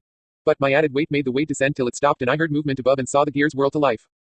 I'll be the damn thing still works, I said. I'm impressed when humans build things, they tend to make them last, don't they? Daring said below me. Ash, just be careful with those gears, would ya, cause I'm not pulling out your body if it gets crushed in there, Rage said. Yeah, I said as I got onto the other walkway. I slowly ascended the tower, being mindful of the gears, and I was about to reach the top floor where the bells were. When suddenly, the floor began to give out from under me, forcing me to leap onto a cog before the floor fell apart. But it didn't separate from the wall and was being held in place by a couple of ropes. I then shook my head and used the cogs to get to the level with the clock on it, but when I leapt off the cog and onto the wooden floor, suddenly, several cogs fell out of place and went tumbling to the floor. Guys, heads up, I shouted. Crap, what the hell you doing up there? Rage shouted. Hey, not my fault, this place is hundreds of years, I'm just lucky I got up this far. I shouted. Well, do us all a favor and try not to drop any more junk on our heads, will ya? Rage shouted. I then grabbed my grappling hook and threw it onto the floor above me, which was the bell room. I tested it, seeing if it would hold me, which it seemed able to do before I climbed up. Once I climbed into the room, I took a moment to enjoy the view before I pulled out my spyglass. I then peered through it and saw a massive building with a single watchtower. I saw several Templars were guarding the main entrance that was smashed in by what looks like explosives. I then saw the tower was also manned by Templars. Looks like I was correct, I said to myself. Suddenly I heard the sound of falling rocks, so I turned around and dodged a Templar armed with a knife. I rolled to the right, avoiding the Templar's attack. But he then charges at me, swinging wildly, and when my foot reaches the edge, the Templar lunges at me. But I step to the side and the Templar goes over the side, but it appears he didn't want to go alone, so he garbs me. I then get pulled along with him, but I grabbed a rope that rings the biggest bell. This caused the bell to ring once before it breaks from the ceiling along with the rope. Look out below, I shouted as the Templar, the bell, and I fell. I managed to kick the Templar off me and landed on a massive gear, and my weight made the gear turn in my direction, throwing me off the gear and onto a walkway which begins to break. I then made a desperate leap and hoped to grab something. My something turns out to be the clock pendulum, and I just managed to grab it. But thanks to its swinging force, I was thrown off it and rolled across the ground, but once I sat up, I looked around at the mess and laughed to myself. That was nuts, I said before suddenly the bell crashed on the floor, blowing out my eardrums. My vision was blurred slightly and my ears were ringing painfully and the area was covered in smoke. I then saw a figure in the smoke and I saw it was Rage fanning the air with his hand. When he sees me, he rushes over and helps me up. I then notice he was saying something, but I couldn't hear him. What? I shout out as I hold a hand up to my ear. Rage then helps me outside where the others were, but their voices are muffled by the ringing. I then tap my ears repeatedly and shake my head in an attempt to stop the ringing, but soon my ears adjust and the others' voices flood my ears. Dude, care to explain why you dropped half a tower on us? Rainbow asked angrily. Sorry guys, wasn't my intention, but a Templar jumped me. I threw him over the edge, but he grabbed me and I grabbed a bell rope and that brought the bell and gears down, I said. You know assassins are not meant to be seen or heard, but that will certainly get some attention. I looked at the source of the voice and I was met with a familiar human female assassin, and with her was a man wearing glasses. Also another woman stood with them and had raven black hair and was wearing a gray beanie. I don't believe it, I said with a smile. Hello Ash, Galena said. Galena W, what are you doing here? I said as I shook hands with the assassin. We received reports of a Rouge Templar leader in the area, and sometime in the past a piece of Eden was once here, Galena said. Well, if it's here, I'd be happy to help you find it since I used to live here once upon a time, I said. That will be very useful, Galena said. I'm sorry, are we invisible to everyone now? The new man asked. Sorry, head's a little messed up after falling from that tower. Name's Ash Blade, I helped Galena with Jonathan Viper, I said as I held out my hand. Oh yeah, the same guy who was able to rip the safe open with his bare hands. Name's Rebecca, and if Sean here says something stupid, just ignore him, the raven black-haired woman said while gesturing to the man wearing glasses. Don't worry, got a few like that here, I said. So this is the guy you were talking about, the one who gave you that memento. Doesn't look that good looking and I don't see any wings, Sean said before I revealed them, causing the two new assassins to jump back in surprise. You were saying, I said. Ash, hope you haven't forgotten about us, Luna said. Oh damn right everyone, I like you to meet 3 members of the Assassin Brotherhood from Earth, Galena, Sean and Rebecca, I said as I gestured to each assassin. You 3, these are some of my friends and family, some of them from Earth, others from far off. Guys, hate to break up the party but we gotta go, Templar choppers incoming, Rage said pointing to the treasury. I had a look with my spyglass and saw Rage was right. Come on, I know an underground tunnel close by that will get us close to the treasury, I said as I led the group into the jungle. I then saw a metal hatch and gestured for everyone to get inside. Once they were in, I jumped in and closed the hatch and was met with darkness. Anyone have a light? Kabir asked. Hold up, I said as I pulled the torch out of my pocket and turned it on. Come on, we'd better move before the Templars find us. Hope no one's claustrophobic, I said before I led everyone down the tunnel. Meanwhile, while we walked, everyone introduced themselves till I heard Equestria Rainbow yell. Road, you okay? I asked. Scorpion just stung me, am I gonna die? Rainbow asked in a panic. How big? I asked. Huge, Rainbow said. Good, I said before I resumed the walk. Good, how in the name of Tartarus is that good? Rainbow asked in anger as she came around me blocking my path. Rainbow, when it comes to scorpions the bigger the better, if a small one stings ya don't keep it to yourself, I said before I pushed my way past her. We made it to the exit and I took a peek outside before I gestured to the others to follow. We ran towards the side wall of the treasury and saw it had a massive hole in it. I climbed through the hole and was met with a slide of rocks which I rode to the bottom. The others followed and I walked into a room that was overrun with plants and trees. But there were some things that were untouched. I then looked around and noticed a few soldiers' skeletons from both the company and Libertalia, and on the stairs I saw a skeleton with a pair of swords in his hands pinning him there. Right where I left you, ya mangy cur, I growled, drawing everyone's attention. That the traitor? Rainbow asked. Yeah, I said as I walked over to the corpse and clutched the sword's handles. Ash, what are you doing? Rarity asked. Retrieving what's mine, I said before I yanked the swords out of the stairs and looked them over. Even after a couple hundred years they're still sharp, but do they still work? What do you mean still work? If they're still sharp then they should work fine, Twilight said while I just gave a smirk. Looky here, boys. I looked up and saw about 7 Templars looking at us with guns aimed at us. Really, you choose guns when there are real man's weapons lying all over the place, I said as I gestured about the room. What are you talking about? A Templar asked. Simple, your order was founded after knights, was it not? So why don't you lot pick up a blade and fight me like a couple of men, or are you all cowards hiding behind triggers? I asked. A Templar shoved his gun into his partner's hand and picked up a steady-looking cutlass. The adults then made the kids nod look before I turned to the brave Templar. He then made a side attack but I blocked his sword and pushed his blade to the side. I then slashed at his hip, chest and finally impaled him in his neck. Too easy, the rest of you want to try all at once? I don't mind none, I said. The rest of the Templars then grabbed some swords and went to attack me at once. At first I wanted to toy with them but then I decided to make it quick. I hacked and slashed at them all and the last Templar reached for his radio but I used the tip of my sword to break it. I then used my sword to tilt the Templar's head to look at me. Where are the world leaders? I asked. If I tell you, could you kill me? The Templar asked, causing me to raise an eyebrow at him. Unusual request, may I ask why? I asked. My reasons are my own, the Templar said. Very well then, I said. The treasure vault, safest room in this joint, the Templar said. Thank you, sleep in peace, I said before I pulled the trigger on my sword's handles, letting out a bang, putting a bullet in his head before I sheathed my old swords on my left hip. Holy cow, Ash, what was that last bit there? Rainbow asked. Pistol swords, I only know one pirate who used a pair like you did, but he certainly never lived here, Sean said. Edward Kenway, I assume I knew him, we met once but that was a long time ago, I said. Fighting style is similar to his but you had your own moves here and there, BCs, Assassin Rebecca said. Hey, I just noticed this, but you two know a guy named Desmond, don't you? I said, causing the 2 assassins to lower their heads, making me realize that he's dead. I'm sorry, I didn't know. It's okay, died a hero, but how'd you know we knew him? Sean asked. A piece of Eden showed me that, and along with the first civilization's destruction, I said. Whoa, that's kinda trippy, BCs said. Half the stuff I've seen you wouldn't believe, but that can wait for now, follow me, I said. I then led the group through the massive hallways till we came across a patrol of 3 Templars. I ran at one and leapt over him, but as I was above him I grabbed his neck and twisted it and landed on the ground, and Galena leapt onto a wall and landed on another Templar. I then saw the last Templar make a break for it. I saw Spike running over. So I put my hands together and nodded at Spike, who nodded back. Spike then placed a foot in my hands before I threw him at the last Templar. I watched as Spike flew through the air and landed on the Templar and killed him with his kukri. You are very well trained, Galena said while looking at Spike. Hey, that was nothing but Ash is the one who trained us, Spike said as I leapt to my feet. Yeah, I suppose it was good, Sean said. Be nice, you limey, BECs said before she looked at me. So I take it Spike is an assassin, or there others? That'd be us, Soren said, gesturing to the rest of the Brotherhood. There are 2 others, however they aren't here, Comet said. I see, BECs said. Anyway, we'd better keep moving, I said. I led the group into the vault and saw the empty shelves that were once full of treasure were replaced by moss trees and water. Damn, talk about a fixer-upper, Gilda said. I was expecting a little more, Gold, Daring said. That's because it was moved, I said. Move, Rainbow asked. In a state of emergency like invasion, the guards would move the treasure to a secondary spot to prevent anyone from getting to it. If we were victorious, the treasure would be returned here, but if Libertalia fell, then the treasure would remain locked away, I said. That seems like a strange thing to do, hide treasure where no one else could get it when you weren't going to reclaim it, Applejack said. We're pirates, it's what we do, right, Pip? I asked. Right, Pip said. I'm just confused about one thing, why haven't we encountered any guards, Rage said. I think I found something, Thunderlane said. I walked over to Thunderlane and saw a massive hole in the floor and both scorch marks and rubble around it. Looks like something exploded here a long time ago, opening up the door, I said. Door is in, that's the way the treasure took to the other safe zone. Daring asked. Yeah, and most likely where the Templars and the world leaders are too, I said. Alright, let's check it out, Rainbow said. Actually guys I need you to stay topside, I said. What why? Rainbow asked angrily. I got that gut feeling, I said. Gut feeling, Rainbow asked. Normally happens when bad stuff is about to happen remember, I said. Yeah silly it's Ash's ashy sense you know like my pinky sense Pinky said. I wouldn't call it ashy sense Pinky, I said. Care to explain this to the rest of the group, Sean said. Pinky has this ability to sense when something is about to happen like when she gets a twitchy tail something is about to fall, Twilight said.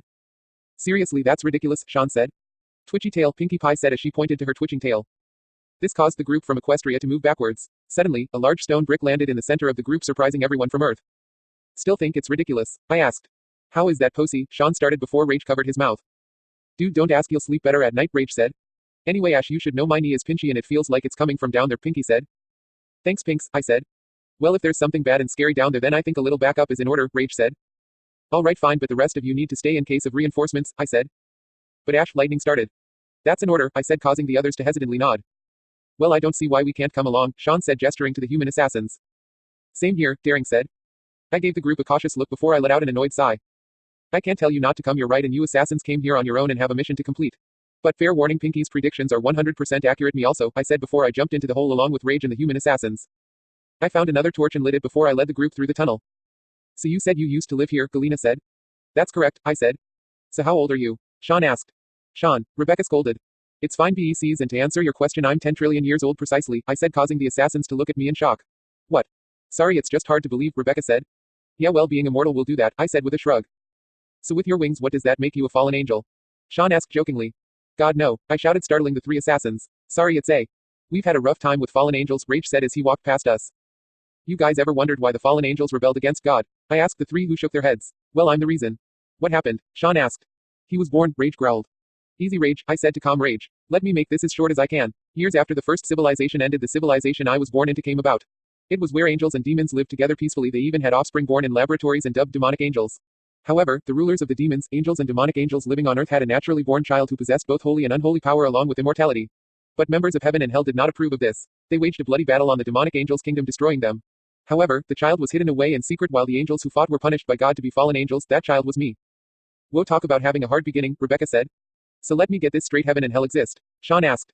I know what you're going to ask and don't worry as long as you don't sin every day of your life I think you'll be good. And with you guys killing people you're killing people for the right reasons much like I am, I said. You kill, Sean asked. Plenty and it was because they threatened the things I cared about and would do harm to others for you see I fought in every single battle up till now, I said. That must be hard to go through, Galena said. Not to this guy he could whoa. Rage yelled before he fell down a slope with us following behind. We reached the bottom and when I used the torch to look around I saw a bunch of skeletal hands hanging from the roof. Whoa, Rage said as he looked around. Talk about creepy, Rebecca said.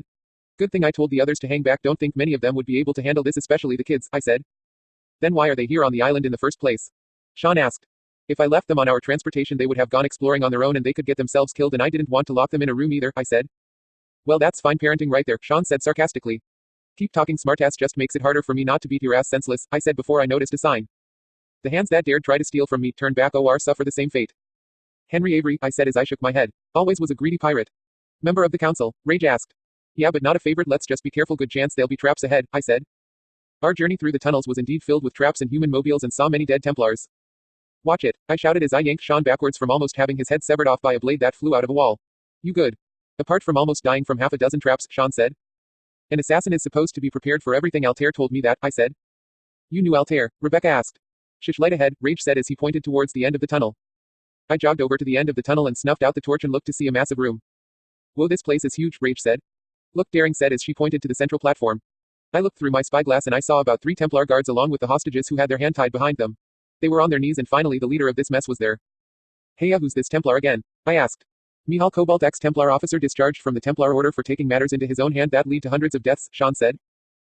Gotcha let's see if we can get closer, I said before we quietly crept towards the center of the room.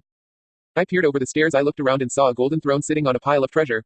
On the throne was a skeleton wearing pirate clothing and in its grasp was a goblet only Avery drank out of meaning it was his skeleton. I then noticed Mihal was holding a spear that looked like the same material the other pieces of Eden were made of. May God have mercy on your soul for what you have done, the Pope said but this just caused Mihal to laugh. Mercy on me after what I'm about to do today God will praise me as a hero, Mihal said. Ash we've got a situation up here, Lightning said in my head. Lightning what's going on, I asked. It's Pinky she's shuddering like crazy up here says you've got a doozy heading your way, Lightning said. Suddenly Mihal spun the spear around in his hand and slammed the blade into the ground. Suddenly, a fiery red rune circle appeared in the floor before it turned into a pit of fire. Oh shit that's not good, I whispered. What is it? Galena asked. That lunatic just opened up a hell gate, I said. So now we have to deal with evil souls returning from the dead, Daring asked. Worse, much worse, we need to get the hostages to the exit like yesterday, I said before I crept up behind a Templar who was guarding the hostages. I covered his mouth and slit his throat. While the assassins took care of the rest, I tapped the Secret Service agent on the shoulder to get his attention. I then placed a hand on his mouth and raised a finger to my mask, gesturing for silence before I drew my dagger and cut the ropes holding his hands behind his back. I handed him the dagger, he then helped me free the other hostages. Once we were done, the agent handed me my dagger and I gestured for them to head for the exit while I stayed back to confront Mihal. I suggest you shut that down, I said, causing Mihal to turn to see me. Oh, so you finally made it. Fantastic. I was afraid you would miss the show, Mihal said. You have no clue on what you're doing, do you? I asked. Of course I know what I'm doing. I am summoning a demon horde to this world to spread destruction across the globe, and from its ashes a new world will dawn, Mihal said. Forget an asylum, you're better off dead with that logic. No wonder why the Templars pulled you from their ranks, I said. Those fools are weak of mind, they cannot understand what needs to be done in order to create the new world, Mihal said. And how will you get these demons to follow you? Asked nicely. I asked. I can be persuasive, Mihal said, tapping the staff of the spear. I took a few steps forward, but suddenly a monstrous hand burst out of the portal followed by an enormous body. Hi, I said before the demon backhanded me into the sea of treasure. All right then. The demon then leapt into the air and came crashing down on me, but I leapt out of the way before he could land. I then looked and saw more demons were coming out of the portal. But I failed to notice the big demon had grabbed me. The demon then tossed me towards the bridge the others were on, but before I impacted it I summoned my armor and crashed into it. Hey Ash, no lying around on the job, Rage shouted. Hey, this guy ain't as easy as he looks, I shouted before I saw the demon leap at me again, but I dodged again. I looked around and saw a fury flying at me, but I grabbed it by the face and slammed it into the ground, crushing the head before I summoned my halo blade and tossed it into the horde. I then took to the air just before the massive demon could pound me into the ground. I then flew around the room, ridding it of more furies before I smashed into the ground in front of the hostages. Once I straightened out, I held out my hand and caught my halo blade. Ash, they just keep coming, Rage shouted. I know, but I can close the gate if I can grab the spear, I said before suddenly the massive demon lands in my path and roars at me. Okay pal, you wanna go? Come on. The demon then tries to chomp down on me, but I move to the side and place a foot on the demon's forehead and grab the horn. I then ripped it off and tossed it into the demon's mouth, point first, killing it. You lot grab onto something that's tied down, things are gonna get crazy soon, I said to the hostages before I summoned my heavenly cross and charged into the horde. I continued to run till I made it to the hell gate, and I then saw Mihal standing there staring into hell. I took this as an opportunity to draw Whispering Wind and charge at Mihal, but he blocked my attack with the spear. Mihal then sent a blast of energy at me, which I knocked it away with Whispering Wind. The two of us fought fiercely against each other till we entered a power struggle. You will not stand in my way, the new world will come to pass, Mihal said. Not here, bastard, I said before I turned my feathers into blades and slashed at Michael's hand, forcing him to let go of the spear with that hand. I then grabbed it and kicked Mihal into the portal. Enjoy hell. I then sheathed Whispering Wind before I twirled the spear around, and instead of more demons coming out, a great wind like a vacuum began sucking all the demons back into the portal. I held on fiercely to the spear so I wouldn't get sucked in also. When I saw the last of the demons disappear, I yanked the spear from the ground and the portal had closed. All that was left behind of the portal was a burn mark of the pentagram. Well, that was fun, I said. Ash, you good? I looked at the voice and I saw it was Rage, the human assassins, and Daring. Yeah, I said as I twirled the spear around and saw it become shorter as I twirled it. How'd you do that? Sean asked. There's a button, I said simply as I handed the spear to Sean. And here's proof that your target is dead, I said as I pulled a feather out of my wing containing Michael's blood on it. This will do fine, Rebecca said. Hey Daring, since that came up, I think I had a right to use my abilities, right? I asked. Yeah, when demons begin to invade, I say all bets are off, Daring said. So what do we do with them? Galena asked as she gestured with her head to the hostages. Let them throw us a hero's party, Lord knows how we needed one and they can pay for it with all this treasure lying about, Sean said. Don't worry about it, I'll figure out something, but for now let's just get out of here, I said before we walked over to the exit where the hostages were looking at us. I believe things are in order, the president said as he held out his hand, which I shook. You're welcome, Mr. President, but I believe we can discuss pleasantries when we are topside and well rested, I said before I led the group out of the tunnel. Once we were out of the tunnel and met up with the others, I then introduced myself to the former hostages, and it looked like the Pope was about to faint when he found out what I was. After a quick explanation of where the others came from, Faust asked to set up a peace treaty with Equestria and Earth since we had been discovered. But Equestria was to remain a closely guarded secret. I then called in the Pale Horse and said farewell to the 3 human assassins who were to remain a secret as well. We then arrived at the meeting point. I landed the Pale Horse next to a super carrier and was greeted by the president's family and the general. Diana and the president's wife ran over to the president and hugged him for dear life. This brought a smile to my face before Diana walked over to me. I figured out your name, Diana said with a smile. Oh, and what is it? I asked. It's Ashblade, isn't it? Diana asked, which I nodded, causing Diana to bounce around in joy. Turns out our friend here has lived for a very long time, sir, the general said, who pulled out a photo from a folder he was carrying and handed the photo to the president, who had a look. Is that really you? The president asked as he handed me the photo. I then took the photo and saw it was in black and white. It showed me and my squad sitting on a P-51 Mustang, all of us in our flight suits and smiling. Yeah, that's me, I said. And I thought I was old, the Pope said, causing me to chuckle. Mind if I take this? I don't have a copy, I said. Please, it's the least we can do after what you did for us, the president said. Thank you. Also, my friends from over here are going to need a ride home. Think you can help them with that? I asked. You're leaving? The Queen of England asked. Duty calls back home, I'm afraid, but if it's too much trouble, I said. No, of course not, the president said. Thank you, Owen, your grace, I said as I looked at the Pope. You may inform your colleagues of our encounter, but please no one else must ever know, for it may do more harm than good. I understand, however, it is unlikely they will believe me, the Pope said. I doubt that, for you see, our Secret Service agent has recorded much of what happened on a phone he snagged from your kidnappers, I said. Wait, how'd you? The man asked. I saw you and I almost forgot a little something for your kid to pay for the medical bills, I said as I tossed the man a small sack of treasure. How'd you know about Clara? The agent asked. Her prayers were the loudest, I said.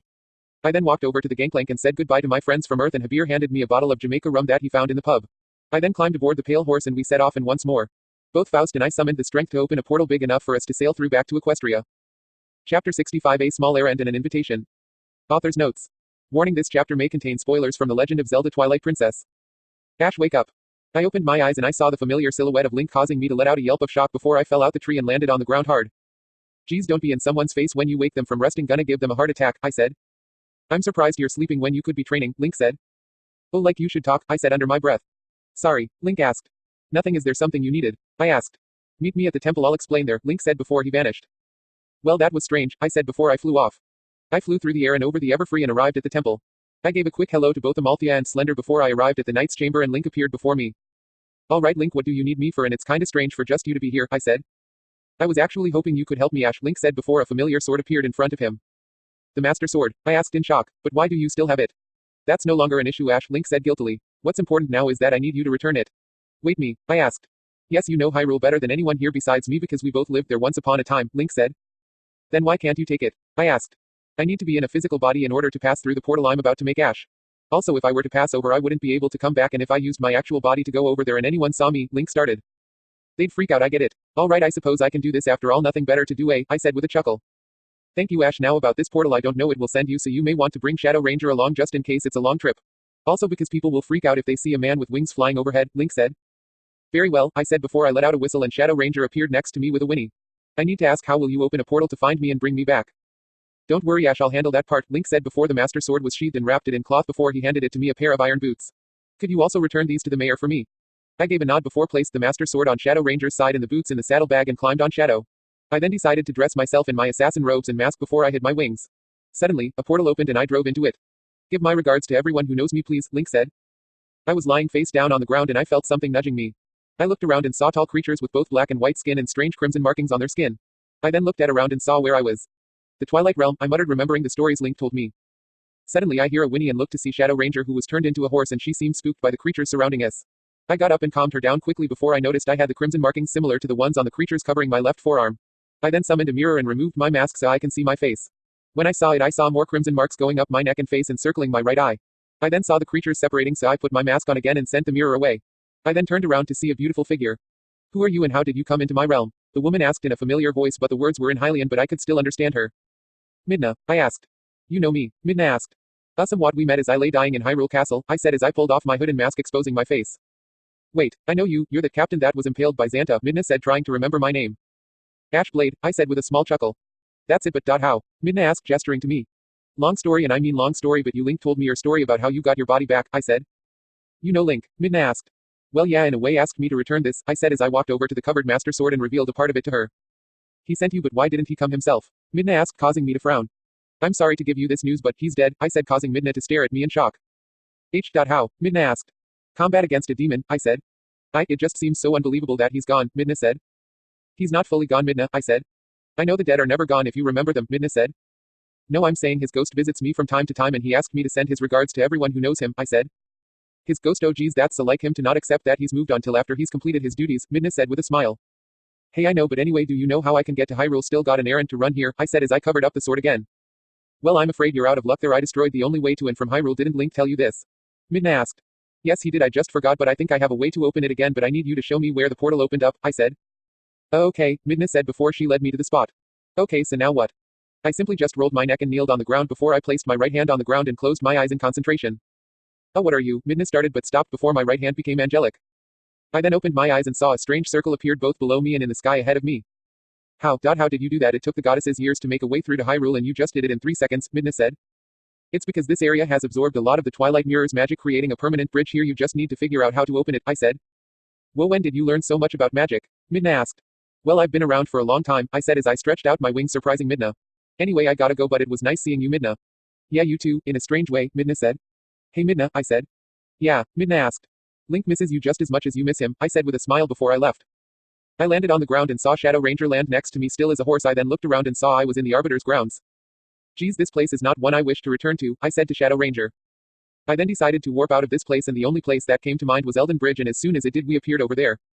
What say we enjoy the scenery as we go? I asked, getting an affirmative snort from Shadow. I'm glad you agree. I then climbed on Shadow and we set off on a brisk walk. I looked around at the fields and took in the scenery of where Link and Ganondorf battled. Suddenly, I hear shouting come from over a hill, so I ride over and see a flock of Kargarok attacking a carriage that had 4 guards surrounding it. They look like they need help, I said, receiving a nod from Shadow. We rode down the hill and I summoned a bow and 3 arrows and fired them one at a time at the monsters, each arrow hitting its mark. This caused the rest of the Kargaroks to retreat except for one who flew at me. So I then crouched on top of Shadow Ranger as the beast prepared to grab me in its talons. But I leapt off Shadow Ranger. I drew Whispering Wind and aimed it downwards. I impaled the Kargarok through the back and landed on the ground before the creature disappeared in smoke, and I sheathed Whispering Wind before Shadow Ranger galloped over to me. I then climbed on her and turned her towards the entrance to the southern fields. Halt. I looked at the source of the voice and I saw it was the 4 guards riding over to me. That was pretty impressive. If you hadn't shown up we would have been goners, a guard said.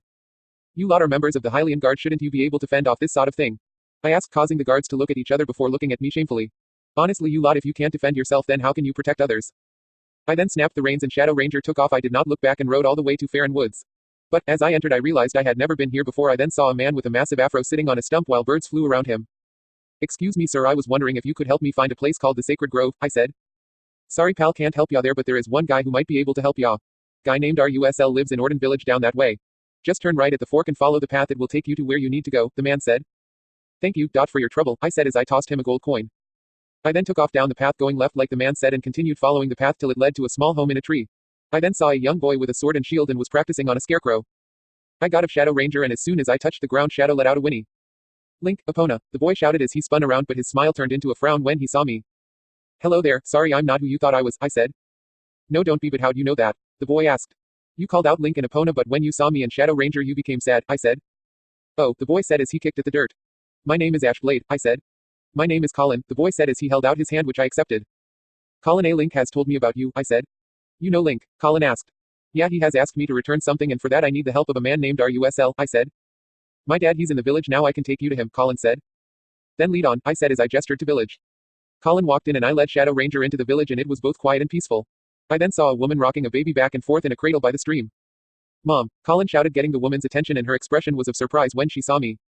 Colin, who is this you brought? Colin's mom asked. Hello miss, my name is Ashblade, I'm looking for Rusl, I said.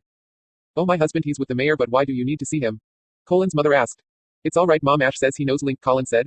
Is this true? Colin's mother asked. Yes miss it is, I said. And how is he? It's been so long since his last visit, Colin's mother said. There is a reason for that, but I think you'd best come with me to see your husband and the mayor, that way I can explain it to all of you, I said. Oh of course, Colin's mother said as she picked up the cradle and walked over to the house. When we arrived Colin knocked on the door and we were greeted by a young girl. Oh hello you two, please come in. And I see the town has a visitor, the girl said. My name is Ashblade and I assume you're Elia, correct? I asked. Yes, but how did you know my name? Elia asked. Are you kidding? Once you got Link talking about you, Zelda or Midna, it's almost impossible to shut him up, I said. What's this I hear about mentioning Link?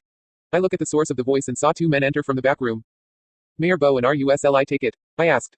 Correct, the man with the tusk-like mustache said, who was the mayor.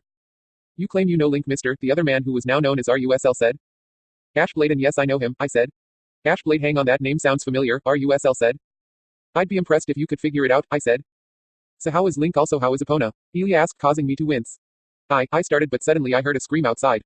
I run outside and look around for the source of the screams and I see 3 children running into the entrance and behind them are 5 bokoblins. I saw the 3 kids run to the bridge and I saw rocks were on the side of the path. I ran over to the rocks and leap on top of one, then leap off it and into the air. I then held my right arm backwards and extended my hidden blade. I landed on one monster and drove my blade into its scrawny neck, killing it before I rolled off it. I stood up and faced my opponents before I retracted my hidden blade and drew Whispering Wind and made a come at me gesture with 2 of my fingers. This got a rise out of 2 and they charged at me, but I ducked below the first monster's attack and sliced its waist and the last bokoblin went for an overhead strike. But I caught its fist and rammed my blade through its stomach. The creature's arms went limp and he just sat on my sword before he disappeared into smoke like the others. I soon saw an arrow whiz by me and I saw one of the bokoblins was armed with a bow and aiming at me. So I raised my left hand and twisted my wrist, activating the phantom bladed before I fired it at the bokoblin. I managed to hit my target in the forehead and cut the bow in 2. I turned my attention to the last monster who was just staring at me. Boo, I said suddenly. This caused the last bokoblin to throw his weapon in the air and run out of the village. When it left I just slashed twice before I twirled Whispering Wind around and sheathed it before I looked at the kids. Link, is that you? A boy asked. Not exactly, I said as I removed my mask and hood exposing my face. This is Ashblade and I'd show him some gratitude for saving you tykes, a villager said as everyone gathered around. Thank you for saving us, the kids said in sync. You're welcome, I said. Hey, those weapons on your wrists were awesome. Where'd you get them? The boy asked. I think you should be more concerned about this. Why were you being chased by monsters? Did you go into the forest? The villager asked. No sir, we promised we were coming home from the spring when suddenly those monsters came over the bridge, a young girl said. They're telling the truth, I said. How do you know? Bo asked. I can tell when someone is lying to me, and also I saw these three were at the spring on my way here, I said. Well, the important thing is that you're all safe, and thank you Ashblade for saving them, RUSL said. I was happy to help. It was also my duty a long time ago, I said. Duty, wait a second, I recognize you now. You're the captain of the Hyrule Guard, RUSL said, causing everyone to gasp. Former actually, I said. That's right, because you were reported dead, but you're not, RUSL said. Actually I did die that day, I said as I showed them my wings, earning gasps from everyone. What's going on? Elia asked. I think it's best if we sit down because this is going to be a long explanation, I said as I gestured to some benches. Quote. And that's how we got to where we are now, I said, shrouding the villagers in silence. Listen, I am sorry for what happened. I know how much he meant to you all. You all meant a lot to him as well. He just seemed so unstoppable when he was with us. It was like nothing could faze him, Colin said. He was unstoppable, but no one is immune to harming the ones they love, and Link cared deeply about Luna just as much as he cared about you all, I said, earning more silence and a few tears from the kids and adults. Ash, you said you needed something from me, correct? RUSL said. Yeah, it's about this, I said as I summoned the Master Sword from Shadow's saddle and showed them. I recognize this blade. It's the one that was on Link's back when I last saw him, RUSL said. This is the Master Sword, or the Blade of Evil's Bane, a powerful weapon used to destroy evil. Its last wielder was Link, and he's asked me to return this blade to its original resting place so it can be used by the next hero of legend, I said. Why do you need my help then? RUSL asked. This blade's resting place is in the Sacred Grove, and from what I know you've been there, I said. Yes, that is true. Me and some others were there to learn about our ancestors, RUSL said. Would you be able to show me where it is, please? You do not need to follow me inside the grove if you wish, I said. Very well, I'll take you. Let me just grab my sword in case things get out of hand, RUSL said. Oh, Bo, Link also asked me to return these. I believe he thought they would do no one any good if they were just sitting in an old tomb gathering dust, I said as I summoned the iron boots and handed them to Bo, who let out a sigh as he held them. I thank you for delivering this news to us. I'm glad his life ended without any regrets, Bo said. All I could offer to the people of the village was a nod before I went over to Shadow Ranger and waited for RUSL. Later. RUSL was an excellent guide for me. He called out, warning of anything that may present a problem. Once we stopped, I was looking at a massive tree growing on an island of rock in the middle of a gorge, and if memory served my right, it was the forest temple. This is as far as I go, but the grove is on the other side of this wall, RUSL said while we're standing on a massive tree stump. Thank you for your help, RUSL, I said. You're welcome, but how will you get over there? My partner Link used won't be able to get both you and your horse over there, RUSL said. Don't worry, I have my ways, I said as I snapped my fingers and a path made of solid light appeared, startling RUSL. I then tapped my foot on the light and felt solid ground beneath me. With a final farewell, I led Shadow Ranger onto the bridge, which took a little work because of how spooked she was of stepping on ground that was see-through. But I managed to convince her to follow me till we made it past the gorge and obstacles. Once we made it to the entrance of the Sacred Grove, I led Shadow Ranger inside and we were immediately met with music. I then took out a tin whistle I made a fair while ago while I was in Equestria and began to play along with the grove. Soon I was joined by a trumpet playing somewhere in the trees, and a light appeared at the end of the tunnel. But when I walked to the end of it, the tunnel, the light had moved to another tunnel. So in a sense I was using a light as a guide till I came to an area that had ancient stone walls and stone relics, and the music had stopped. That was fun. Thanks for playing with me. Bye. I looked around for the mysterious voice, but there was no one around. I then walked through a gap in a crumbling stone wall and was met with more of the ancient building. I then walked through a door behind two moss-covered statues and then up some stairs till I came to a massive circular area, and dead in the center was the pedestal that held the Master Sword. I then pulled the blade off Shadow Ranger's saddle and removed the cloth before I unsheathed the sword and walked over to the pedestal. I then held the Master Sword downwards and struck it into the pedestal. The blade then let out a golden glow before the scabbard disappeared. I then stepped off the altar and admired the Master Sword. Suddenly, I hear the sound of falling rubble behind me, and I spun around and drew Whispering Wind. But instead of a monster, I see Princess Zelda and another woman. Your Highness, stay back, the woman said before she leapt in front of Zelda and drew a broad sword from behind her. Wait, Impa, Zelda said as she placed a hand on the woman's shoulder, stopping her. I then realized my fault and sheathed Whispering Wind and gave a slight bow. Apologizes, I wouldn't have gone for my sword if I didn't realize it was you, Your Highness. This place tends to have some nasty critters every now and again, I said. I understand, but I believe it is us who should apologize for startling you, Zelda said. No trouble, but may I ask what brings you here? I asked. We were looking for you. Actually, you didn't stay long enough for me to thank you. I sent a soldier back to get Impa, but it appears you were quicker to help, Zelda said, causing Impa to huff. No thanks was needed, Your Highness. I was actually just enjoying the scenery when suddenly I see your carriage in trouble. I recommend better training for your guards, I said. We're working on that, Impa said.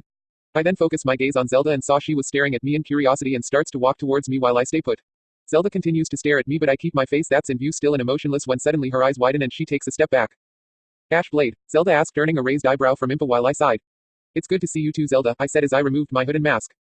But how? I saw Zant stab you, Zelda said, causing Impa to stare at me. Wait, the captain that tried to save you from the Shadow King but died doing so? Impa asked. Well, Zant did stab me, you're right, but I technically didn't die that day, just my former identity died, but I will say it's a long story, I said. But what are you doing here? Zelda asked. Well, a certain hero clad in green asked me to return something, I said as I moved out of the way so the two can see the Master Sword. Link asked you to return the Master Sword. But how did he find you? Zelda asked. Again, long story, I said as I showed the two my wings, causing them to stare in awe. By the goddesses, what sorcery is this? Imp asked. Allow me to explain, I said before I told them about my origins and about Link and the other knights pulling me into Equestria and what my purpose is now. That's certainly a lot. If I hadn't seen your wings, I would have thought you were crazy, Impa said. I wouldn't blame you. I'd probably assume the same thing if I was in your position, I said. Suddenly a bright light appeared behind me, so I looked and saw a portal had opened. Looks like that's my way home, I said before I walked over to Shadow Ranger and climbed on. Wait, Ash, Zelda said, causing me to stop. Could you, say hi to Link for me? As you wish, Zelda, I said with a smile before Shadow Ranger walked into the portal. I drove out of the portal and looked around and saw I was back in the Knight's Tomb. I gave Link the news before I left. When I returned to Ponyville, I went to spend some time with my kids before the day ended, and I went to bed with Luna. Midnight. I was in a large room mostly shrouded in mist. The mist was so thick I could barely see my own hand in front of my face. The walls were made of a dark-colored stone and there were tapestries hanging from both the ceiling and walls. The tapestries' color had faded with age and they were all in tatters along with the roll of carpet beneath my feet. I then looked at the back of the room and saw an object almost completely hidden in the fog. So I walked over to it and saw it was a throne made up of different kinds of skulls and bones. Also, the throne was fashioned to look like the Iron Throne from the Game of Thrones series that Luna begged me to watch with her. A remarkable piece of work, but certainly uncomfortable to sit upon. I looked at the source of the voice and I saw a figure step through the fog which was thinning out. Soon I saw the figure's face and saw it was Heartless. What are you doing in my head? I growled. Oh, so you figured it out that you're asleep, Heartless said in mocking impressed tone. You tend to pick up a few things when your wife controls the dream world, I said. Oh, that's right, I forgot that both Luna and Dreamcatcher are both the ones who have control over this place, Heartless said before he stepped to the side when the roof caved in above where he was standing. You aren't even worthy of thinking their names, Heartless, so I'll ask again and you had better answer. Why are you here?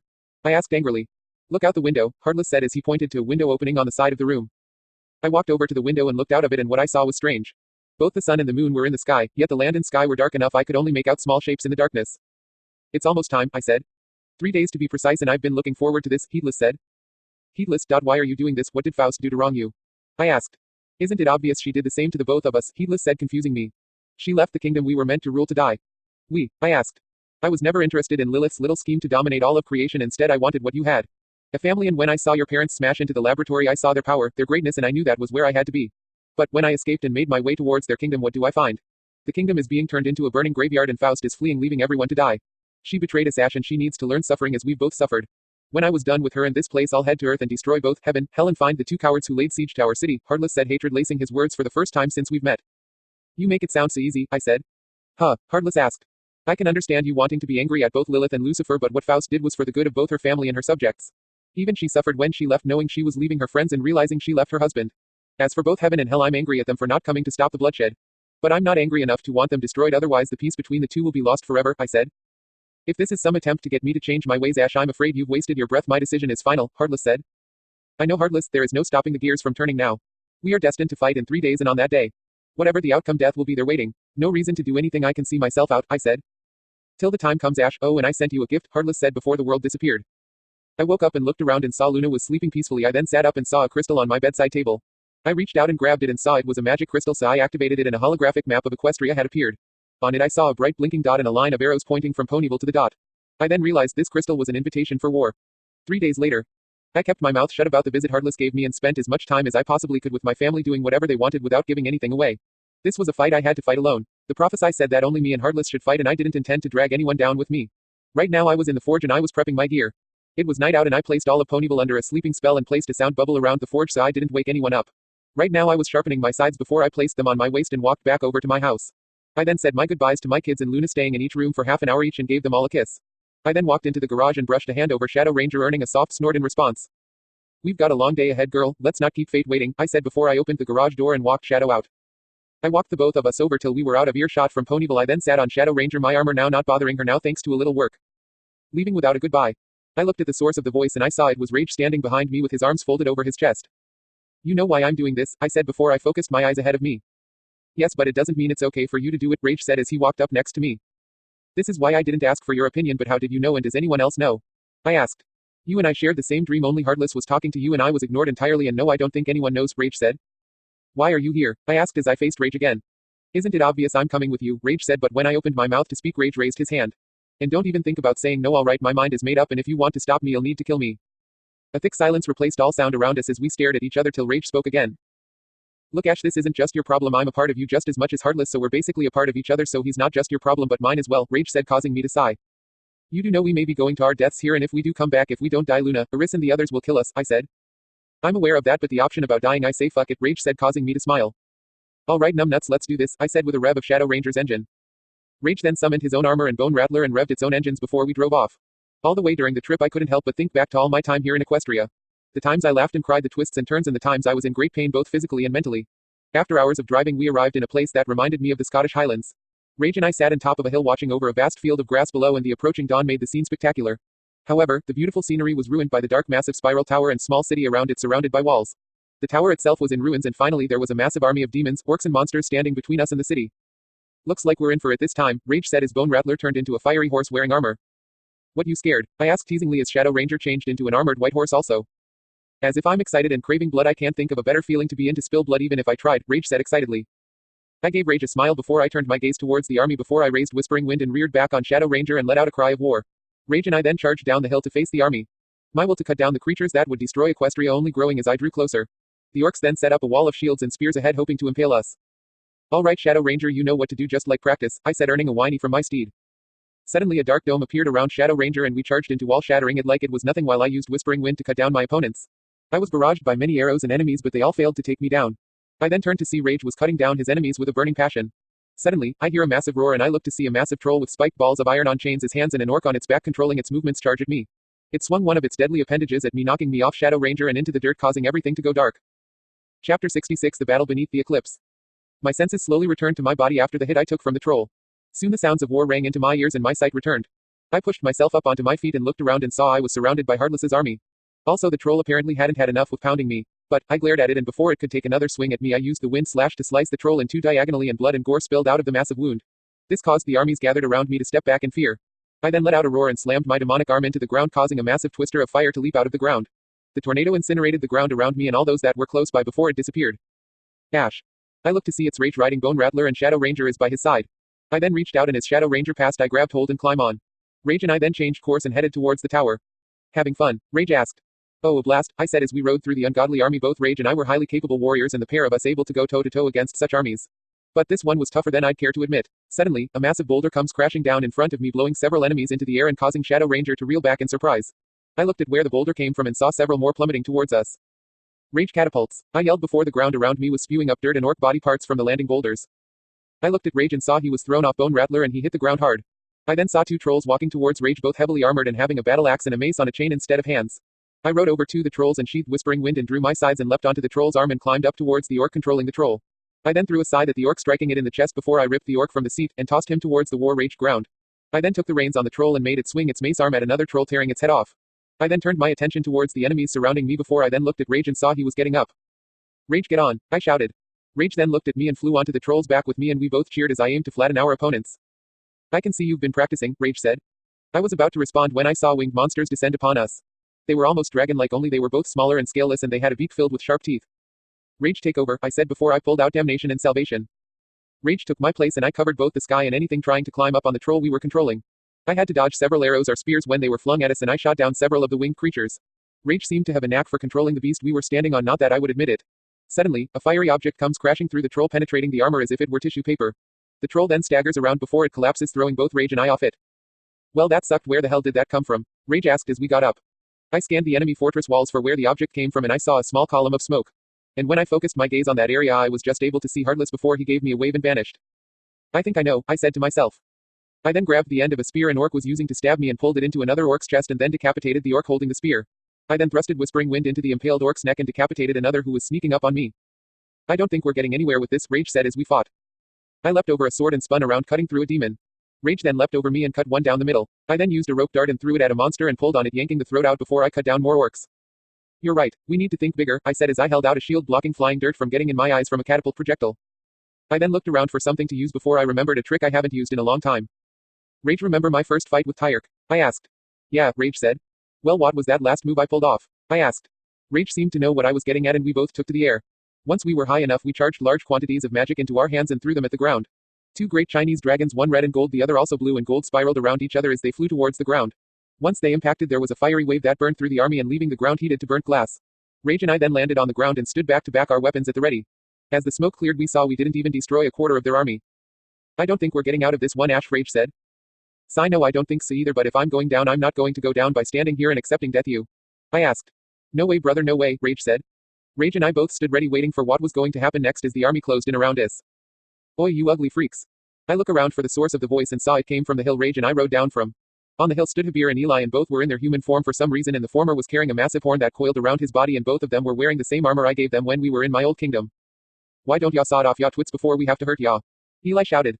The army surrounding both Rage and I laughed at Eli's words, but he gave a nod to Habir who cracked his neck and took a deep breath and blew into the horn. The sound of the massive horn sounded like the horn of Erber. Soon I heard the sounds of marching and over the hill appeared flags with my cutie mark on it along with the equestrian flag and a flag with the demonic angel symbol on it. Then all of my friends appeared and behind them the entire army from both Canterlot and my kingdom. Then next to the two appear the griffins along with the zebras, the minotaur, the diamond dogs, the dragons, the yaks, the dwarves, the elves and finally giant Spike. Each army was with their leader in the front but how the group from Earth got their armies through the portal is beyond me at this point. I thought you said no one else knew. I asked. I said I didn't think anyone knew Ash there's a big difference between them, Rage said. I then heard an orc cry out an order in his native tongue before I saw thousands archers begin to fire at the armies of Equestria. Before I could do anything they fired I gazed in horror as the arrows flew towards their prey. But then Jagoki yells out something and behind the army's massive spears with thin spinning blades on the end are launched into the air and into the arrows. The spinning blades then renders the arrows into splinters, and when the massive spears came down they either shredded and tossed members of Heartless's army into the air from the impact. Hey, how do you like that the old twirly whirlies ha ya ugly buggers, Jagoki yelled with a laugh. Okay Hobbit much, Rage said. Rage I've got an idea, I said before I used mind link to contact Faust. Hey Faust can you hear me? Hello Ash you should know Luna and Doris are not happy with the two of you, Faust said. Wouldn't blame them but could you tell the guardians to launch a volley of flaming arrows might give this bastard something to watch out for, I said. Very well Ash, Faust said. I then placed a shield around me and Rage and the guardians unleashed a volley of Greek fire-coated arrows that burned through the enemy like paper causing the equestrian armies to cheer. To the king, Faust shouted as she drew her long sword and pointed it at us. The armies then let out cries of war as they charged down the hill. I gestured to Rage to follow me and we cut our own way through till we met the army. I saw Jagoki approaching riding a boar and smashing his enemies with a hammer. You know ya parents didn't ask for help either, Jagoki said when he reached us. I'm glad to see you Jagoki, I said with a smile. So quite the fight ain't it, Jagoki said. You know it shall we beat these guys senseless? I asked. Just how do you expect to keep up with me? Jagoki asked. Out of the way. I look to my left and dodge backwards before I am run over by a metal chariot being led by goats. The machine had an automatic crossbow mounted on it and spikes on the wheels for shredding enemies and sandstone coated the wheel to sharpen weapons while driving. And riding the chariot was Applejack, Mac and Lockdrum. What are you two doing here? I asked. We're here to help you two idiots and what gave you both the right to come here and face this on your own? Applejack asked. This wasn't your fight, I said as dodged an orc's axe before I brought Whispering Wind down on him leaving a deep slash on his side. It sure as hell is our fight you idiots, this is our home just as much as it is yours so we're fighting to save it, Applejack said.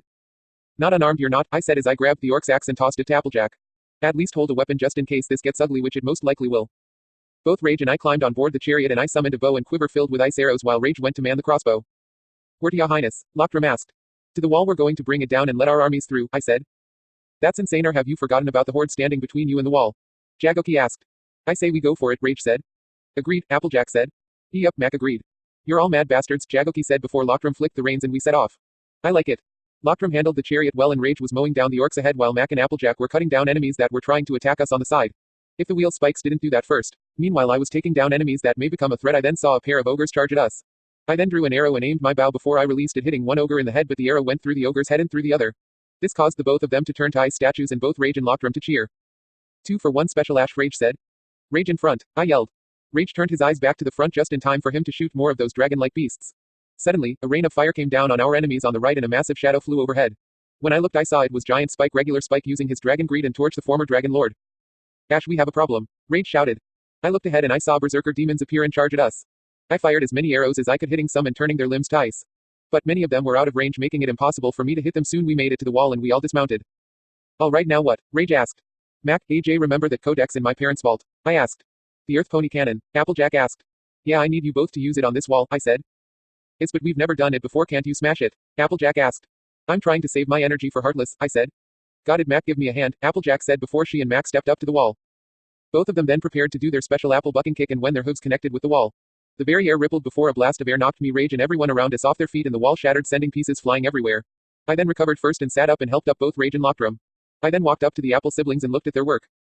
Note to self never get on the wrong end of that technique, I said with a nod. I'd like to see anyone say Earth ponies are useless now, Rage said. The 5 of us then charged in and we saw hundreds of enemies charging in from all sides. Rage and I along with the others stood ready to cut them down but we never got the chance before massive beams of magic carved through the horde like a knife. I then looked at the origins of the beams of magic and saw the princesses Faust, Discord and Eris were above us. They were wearing armor and carrying their weapons and when they landed Rage and I removed our helmets. We then walked up to both Eris and Luna who both slapped us across the face. One question, what made you think you should be doing this by yourself? Luna asked. This was a fight that was started by my blood. I should end it. I didn't want any unnecessary deaths, I said. Ash, this is war. There will always be death no matter which side you're on. You should know this lesson better than anyone. You can't save anyone, Faust said. Doesn't mean I can't try to, I said. Suddenly more chariots rode into the gates and I saw everyone else was here except for Fluttershy and Rarity. Also with the group in the chariots was Habir, Eli, Rebecca, Daring Do, Ragger, the Immortals, Gilda, Shining, Amalthea, Spitfire, Fleetfoot, Octavia, Vinyl and finally Jagoki. Whoa, been a while since I did something like that, Habir said as he dropped the reins. Wait, you lot are here too? I asked. Duh, we came to help, Rainbow said. Wait, where's Rarity, Flutters and Rosa? Rage asked. They are helping the injured at the back of the army, Twilight said. So what now? Gilda asked. I gazed at the group who was with us and shook my head, pulling myself from my thoughts. Heartless is most likely at the top of the tower watching this thing unfold, I said as I gazed upwards at the top of the massive structure. Coward, Rebecca mumbled. So that's where you're going then, huh? Lightning asked as I summoned Shadow Ranger and climbed on. Damn straight, but if I'm being honest I would like some company, I said, earning smiles from everyone. Well, we won't win this if we just sit here. Let's go kill stuff, Rage said as he summoned Bone Rattler and got on. I then set Shadow Ranger into a gallop and I looked back and saw the others were following me. I then saw enemies charging at us, so I made a spear of light in my right hand and began cutting them down. Any survivors were dealt with by the others and soon the mass thinned out into nothing. I then tossed the spear at the last orc and it went through his head, and as I rode by I grabbed the spear and let the body fall. I then looked ahead and saw a row of Knuckleavi charge at us. I then saw the chariots behind me then came up beside me and started firing Greek fire-coated arrows at the beasts, killing many. But the last one had a large spear on its arm and the other arm looked like a shield, so I decided to do a little jousting. I overtook the others and readied my spear and shield. As we drew close, time slowed down. I then aimed for the beast's blackened heart and raised my shield. My spear made contact with the Knuckleavi and ripped out a large chunk of his chest, and his spear hit me hard in my left shoulder, almost throwing me off Shadow Ranger. I looked at the Knuckleavi and saw the creature roar in pain as it burned. I continued to ride to the tower, and once I arrived I saw the main door was wide open and there were no enemies around. I rode inside the massive doors and looked around and saw only a mess of stairs and walkways filling the entire tower. Whoa, I said as the sound of the others arriving met my ears. That's a hell of a lot of stairs, Rage said. Well, staring at them won't get us up there, I said before my body locked up along with Celestia, Luna, Faust and Twilight. Hey, you guys all right? Rainbow asked. It's the eclipse. It's starting soon. I can feel it, I said. Makes sense why we are the only ones who can feel that. We are the only ones who moved the two celestial bodies, Faust said. I need to get up there, I said as I ran to the stairs. Hold on, Ash, we're coming with you, Twilight said as everyone followed me. No, I said as I stopped, which caused the others to stop. Ash, this is no time, Luna started. No, listen, I need most of you to stay down here just to make sure I'm not followed. Meanwhile, Rage and I will head up, I said. Very well, on condition Jagoki, Lochtram and Habir head up with you. Everyone else will stay here and hold off anyone who follows, Faust said. All right, we need to move fast, I said before I charged up the stairs. The trip was long and tiring, and for a tower with no floors or walls this place was so easy to get lost in. It even led us outside a few times. When we walked through a doorway that led outside we ran into a group of enemies. I held my shield out in front of me ready to push the monsters back, but fire appeared out of nowhere and burned the creatures to cinders. I looked at the source of the fire and saw it was the new Dragon Lord Ember. Ember, I haven't seen you since the Gauntlet of Fire, I said. I remember you were certainly the toughest obstacle to get past. If it weren't for Spike we wouldn't have made it at all, Ember said. Regardless, thanks for the assist. Now if you'll excuse me, I have a world to save, I said before I ran up the stairs and into the tower once again. Well, she seems nice, Lochtram said. Yeah, Ember is one of the few nice dragons here, I said. Watch it, Rage yelled as he grabbed my shoulder, stopping me just as an arrow whizzed by. I looked at the source of the arrow and saw 10 orcs armed with bows and arrows. I then drew Salvation and Damnation and quickly switched the cylinders before I shot at the walkway. The results was a fiery boom blowing the orcs off the walkway. Ash. I looked at the source of the voice and I saw Jagoki with an arrow in his chest and was being held in Jabir's arms. Shit, Jagoki, hang on, I said as I went over to him and keeled by his side. Okay, don't move, I'm gonna fix you up. I then went to activate my life fire, but Jagoki stopped me. No, Ash. You need to save your strength. Faust can heal me down below, lad, Jagoki wheezed. I sat there thinking of what to do before I looked at Habir. Get him back to the others so they can tend to him, meanwhile the rest of us will go on, I said. Habir gave me a nod before he picked up Jagoki and carried him back the way we came. I then heard marching and I looked and saw another group of orcs on another walkway. I can take those bastards, Lochtram said. It's a long way over, I said. Lochtram then looked at where we were standing to the walkway the orcs were on before he shifted on the spot a bit. Toss me, Lochtram said quietly. What? I asked. I cannot jump the distance, I need you to toss me, Lochtram said, causing me to slowly nod before I grabbed the back of his torso armor. Don't tell anyone. Not a word, Rage, I asked. Same, go get him, ya crazy dwarf, Rage said, patting Lochtram on the shoulder. I then threw Lochtram towards the orcs and he landed on the walkway and began to cut them down with his axe. Damn, I almost feel bad for those orcs, I said. You and me both now, instead of climbing these damn stairs let's just rope our way up, Rage said, showing his rope launcher. Why didn't I think of that? I asked angrily after a moment of silence. I then aimed my rope launcher upwards and fired it, latching the hook onto a walkway and retracted it, pulling me and Rage up, and we continued to do this till we reached the top. We then stood in front of a staircase that led us to the highest and only floor in this tower. I looked at Rage and he looked at me before we nodded to each other and ran up the stairs. Where we were in a massive circular room with open arches going around the walls allowing us to view the battle. And in the center of the room with his back to us was Heartless. You made it earlier than I thought, and I can see you brought your brother here too. I'm sorry, Rage, but this is a two-person fight, Destiny and all that, Heartless said. Screw destiny, Ash and I are a part of each other, so I'm a part of you too, which means you have two to deal with this time, Rage said. Fair point, but rules are rules, nothing personal, Heartless said as he drew his sword and slashed at the air, sending a beam of energy at Rage. But, I swung Whispering Wind and did the same, and our blasts shattered like glass when they met. If you're gonna kill him, you'll need to kill me too, I said. Very well then, let's make this an event to remember, Heartless said as he twirled his sword around. Both Rage and I charged at Heartless and he charged it as I leapt over a blade as Heartless went to slash at me and I performed a roll. I then stood up and charged at Heartless from behind, but Heartless blocked my attack and grabbed one of Rage's arms. However, Rage then went to use his other sword. But Heartless kicked me in the chest, knocking me back and blocked Rage's sword. I then got up and leapt into the air and brought Whispering Wind down on the spot where Heartless was. But he dodged and let go of Rage before kicked him in the face, sending him into an airborne spin. Heartless then slashed at me, but I managed to spin out of the way before his blade could touch me. And after his blade passed, I changed at him and drove my blade into his stomach. Silence then drifted around the area before I pulled Whispering Wind out and stepped back. I watched as Heartless's blood dripped from his wound and pool around his feet. Suddenly, Heartless started laughing, and to my horror all the spilled blood began to crawl back into his body. Did you honestly think you were the only one who could use that trick? Heartless asked. Heartless then grabbed me by the throat and held me above him and started squeezing my throat. I saw Rage get up and was about to attack, but Heartless saw him and threw me to the other end of the room. I sat there dazed and slowly regaining my breath. I looked and saw both Rage and Heartless were going at it till Rage made a thrust at Heartless. But Heartless stepped to the left and thrusted one of his swords into Rage's chest. Rage, I screamed. Heartless then walked Rage backwards till he went over the edge. I then scrambled to my feet and ran to the edge, but Heartless made a swing at me, forcing me to move back or get cut. I'm afraid you can't go yet, Ash. We need to finish this. However, if you can defeat me, then maybe you can save him. You know, if the fall hasn't killed him immediately and he holds out long enough, Heartless said. I stared at the ledge in sadness before I felt my gaze be pulled towards the sky and I saw the eclipse was beginning. I then turned my gaze to Heartless before my face turned to Rage. I clenched my fists and placed my shield on my back and placed both hands on Whispering Wind's handle. I then pulled the blade apart, revealing the same two blades I used against the Lich. My arms then became angelic and demonic, and a large fierce gray and blue aura surrounded me. Heartless, I swear I'm gonna paint the ground red with you, I growled. Oh, this is going to be fun, Heartless said as a crimson aura appeared around him and he summoned another sword. Third-person POV. Down below ground floor of the tower, the group was holding back the enemy. Eli 37, Ragger said as he drove a spear into an orc. I'm on 50, Eli said with a smirk. Hey, I'll have no human outscoring me, Ragger before he drove his halberd into another orc. You two seem to be having fun, but I'm on 72, Lightning said. Huh, Eli and Ragger yelled in union. I grow tired of this, Faust said before she sent out a large burst of energy that burnt every single enemy to cinders, leaving everything else untouched. Wo wouldn't want to be those guys, Thunderlane said. The eclipse, it's starting, Celestia said as she looked up at the sky. Everyone looked up and saw the moon beginning to cover the sun. Suddenly, Discord let out a gasp before he snapped his fingers and a giant pillow appeared and something fell into it. When everyone went to see what it was, they saw a crimson armored warrior with skeleton wings. And below the figure everyone could see the pillow was turning red with blood. Rage, Iris screamed in horror when she saw Rage and began to cradle his head. Rage, please don't die.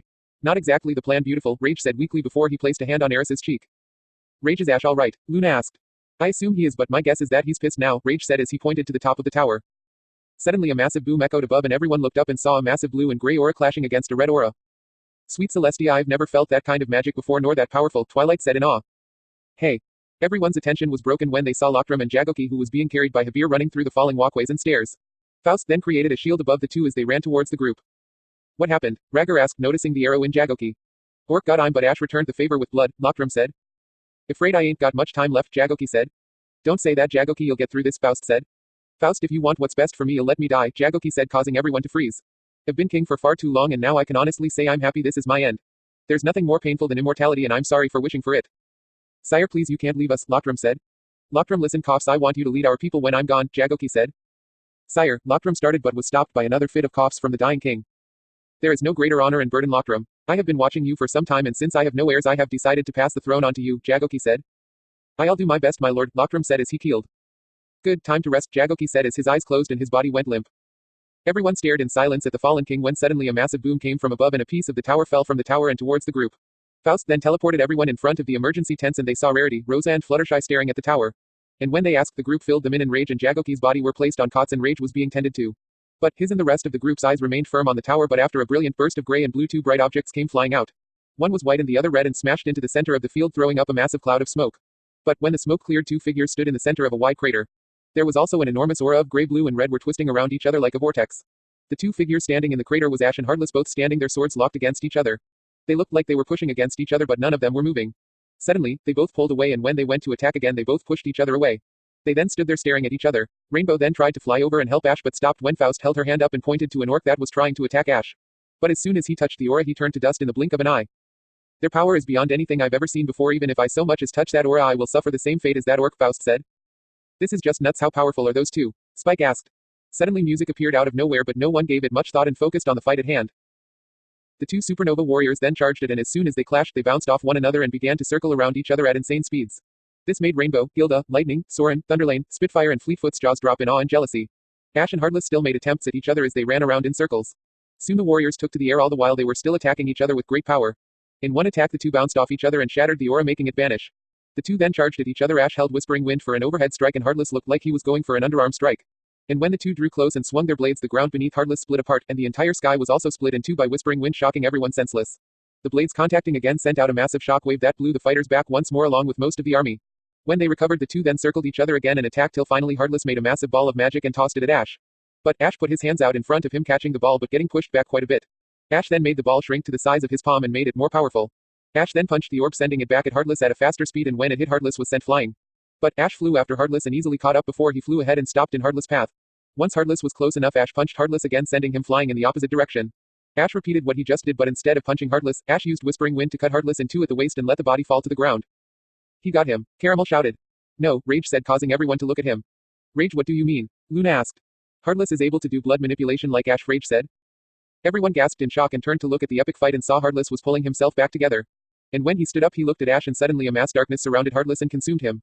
The darkness then turned into a massive black and purple tornado, and when it vanished in its place was a skeletal cloud-like monster easily the same size as the tower with blood-red lightning running through its body.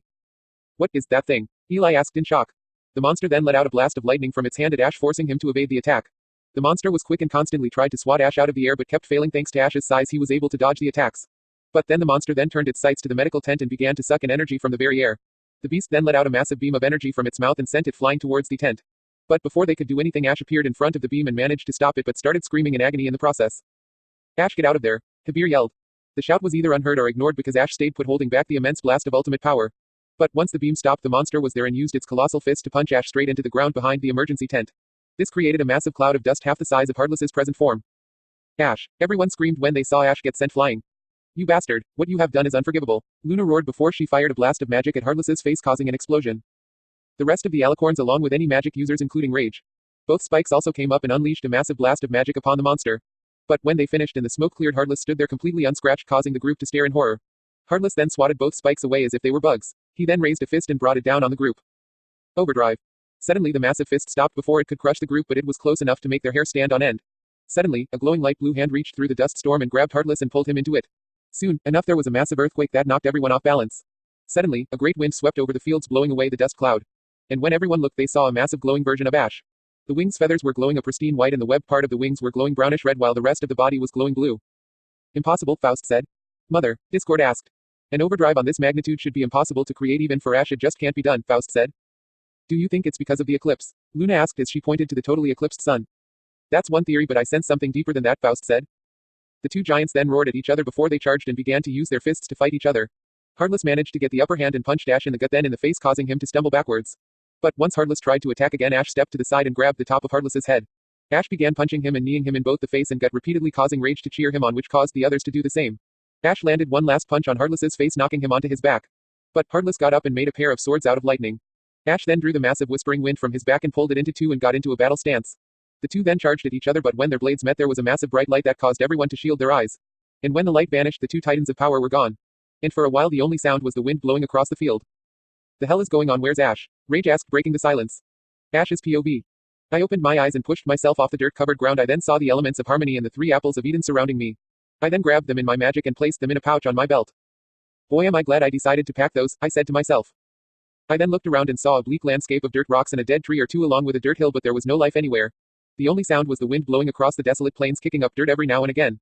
I was in a place that Twilight Spike and Starlight Glimmer once visited when they were time traveling. I remember Twilight telling me about it and even showing me. Quite the sight, isn't it? I didn't need to turn around to know it was Heartless, so I just stood up and looked around. If you're into that sort of thing, but where are we and why are we here? I asked. If I had to hazard a guess, our little overpowered modes must have opened up a small rift sending us to another dimension that is one of the futures that will come to pass. As for where we are, I'd say we are in the future of Equestria if I win our duel, Heartless said.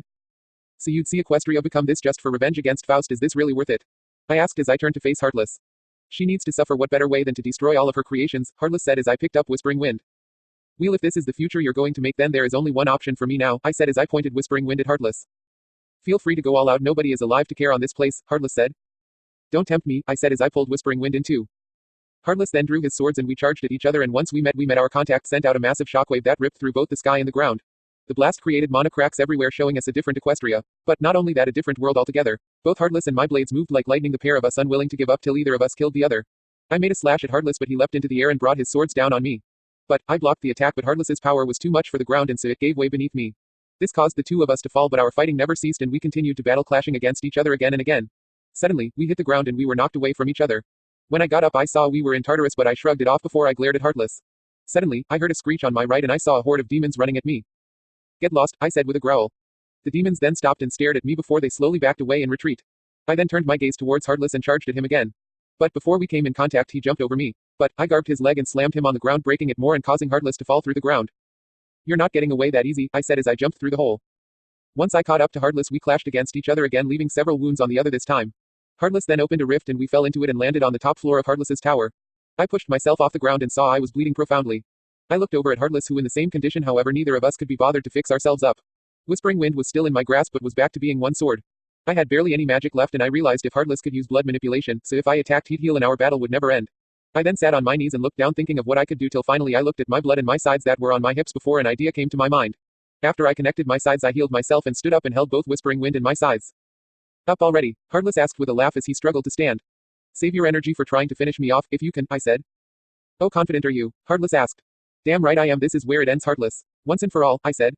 You've got guts, Ash, Heartless said as he stood up and readied his swords. Let's see what they look like. Both Heartless and I ran at each other, letting out cries of war. I saw Heartless had both of his swords held out in front of him in an attempt to impale me. But once we were close enough, I spun around, knocking one of Heartless's swords away with Whispering Wind. I then drove my scythe into Heartless's heart if he had one, and I held Whispering Wind at Heartless's neck. But Heartless's sword went through my gut and out the other side just like my scythe. Both Heartless and I stood there in silence, gazing into the eye holes of each other's helmet. Suddenly, Heartless began to throw up blood. I then let go of my scythe and stepped back, and Heartless pulled his sword out of my gut. Heartless stumbled back before he collapsed to his knees, gasping for air. The hell, did you do? Heartless asked, not in anger but in curiosity. Look at the blade, I said as I pointed to the main blade of my scythe, showing runes written in my blood going along the blade. Huh, guess I should have seen that one coming, Heartless said as he removed his helmet, exposing his face. You know, with all your power, Heartless, you could have easily have restarted the kingdom, even given yourself a family, and yet you wasted it on this, I said. Don't lecture me in my final moments, Ash, alright, just don't. You may not see it yet, but you will, Ash. Faust will betray you just like your parents, Heartless said. I doubt that will happen, I said. Hey, Heartless laughed before silence consumed us. How do you do it? Sorry, I asked. How do you continue to go on even if there is no hope left for you? I've seen you do it 1,000 times now and you always keep going, Heartless said. Because I care about those around me, Heartless. Even if there are those that don't care about me, I still care. It may not look like it, but it's true, I said. You know, cough. You always were cough. The best of us, Heartless said.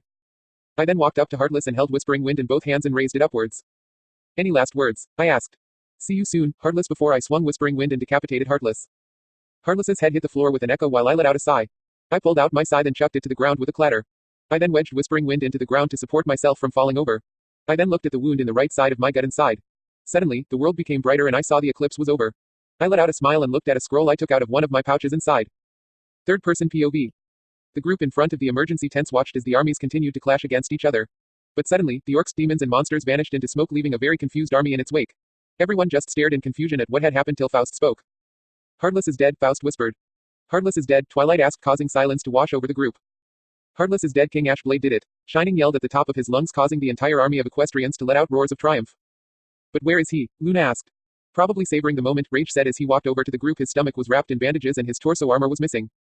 Rage, are you alright to be walking? Iris asked. I would be walking even if I wasn't. No way was I going to miss this, Rage said. So where do you think he is? Rainbow asked. Probably the tower, Faust, would you mind? Rage asked. Of course, Faust said before she teleported everyone inside the tower. They saw Heartless's headless body lying on the floor in a pool of blood, and not too far away, resting up against an obsession and diamond scythe that was wedged into the ground, was Ash. His helmet was on the ground on his left and Whispering Wind sheathed in its scabbard. The blade pointing to the ground and the handle on Ash's right shoulder. Ash's right hand was resting on a raised knee and it looked like it was guarding the sword. Ash also had his eyes closed and he had a peaceful smile on his face. Ash, you did it, Rage said as he walked over to Ash and stood beside him, but Rage received no response from Ash. Hey Ash, this isn't the time to be snoozing, we've got a party to enjoy. Word, Pinky said with a massive bounce. Ash again didn't respond. Rage then noticed Ash's throat wasn't moving, nor could he hear any breathing. Rage then hesitantly placed a finger on Ash's neck to feel a pulse but felt nothing. He tried in a different area but still nothing. When this happened, Rage's face paled in fear. Hey come on, this isn't funny anymore, Ash, open your eyes, Rage said as he gently shook Ash, but still no response, causing Rage to step back and collapse to his knees. Rage, what's wrong? Lightning asked.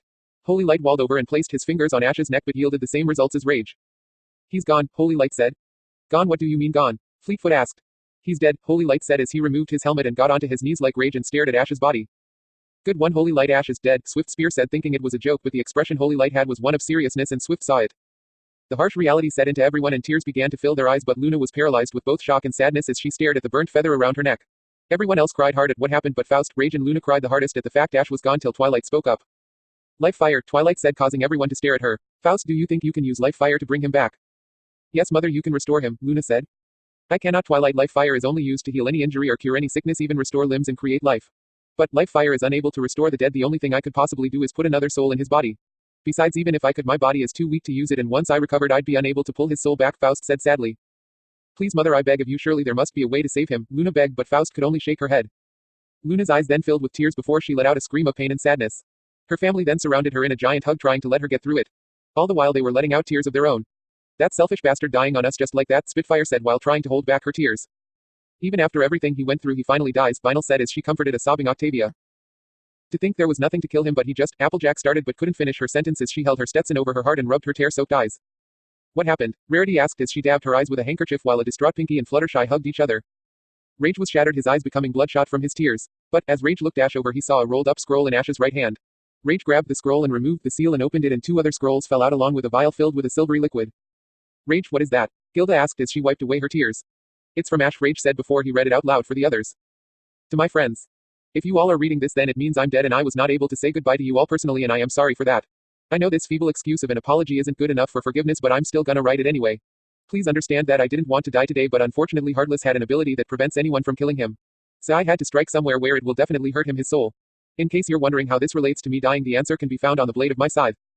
Everyone looked at the side that Ash's body was leaning against, and when Faust looked at the blade she saw runes written in blood, but the runes themselves made her gasp.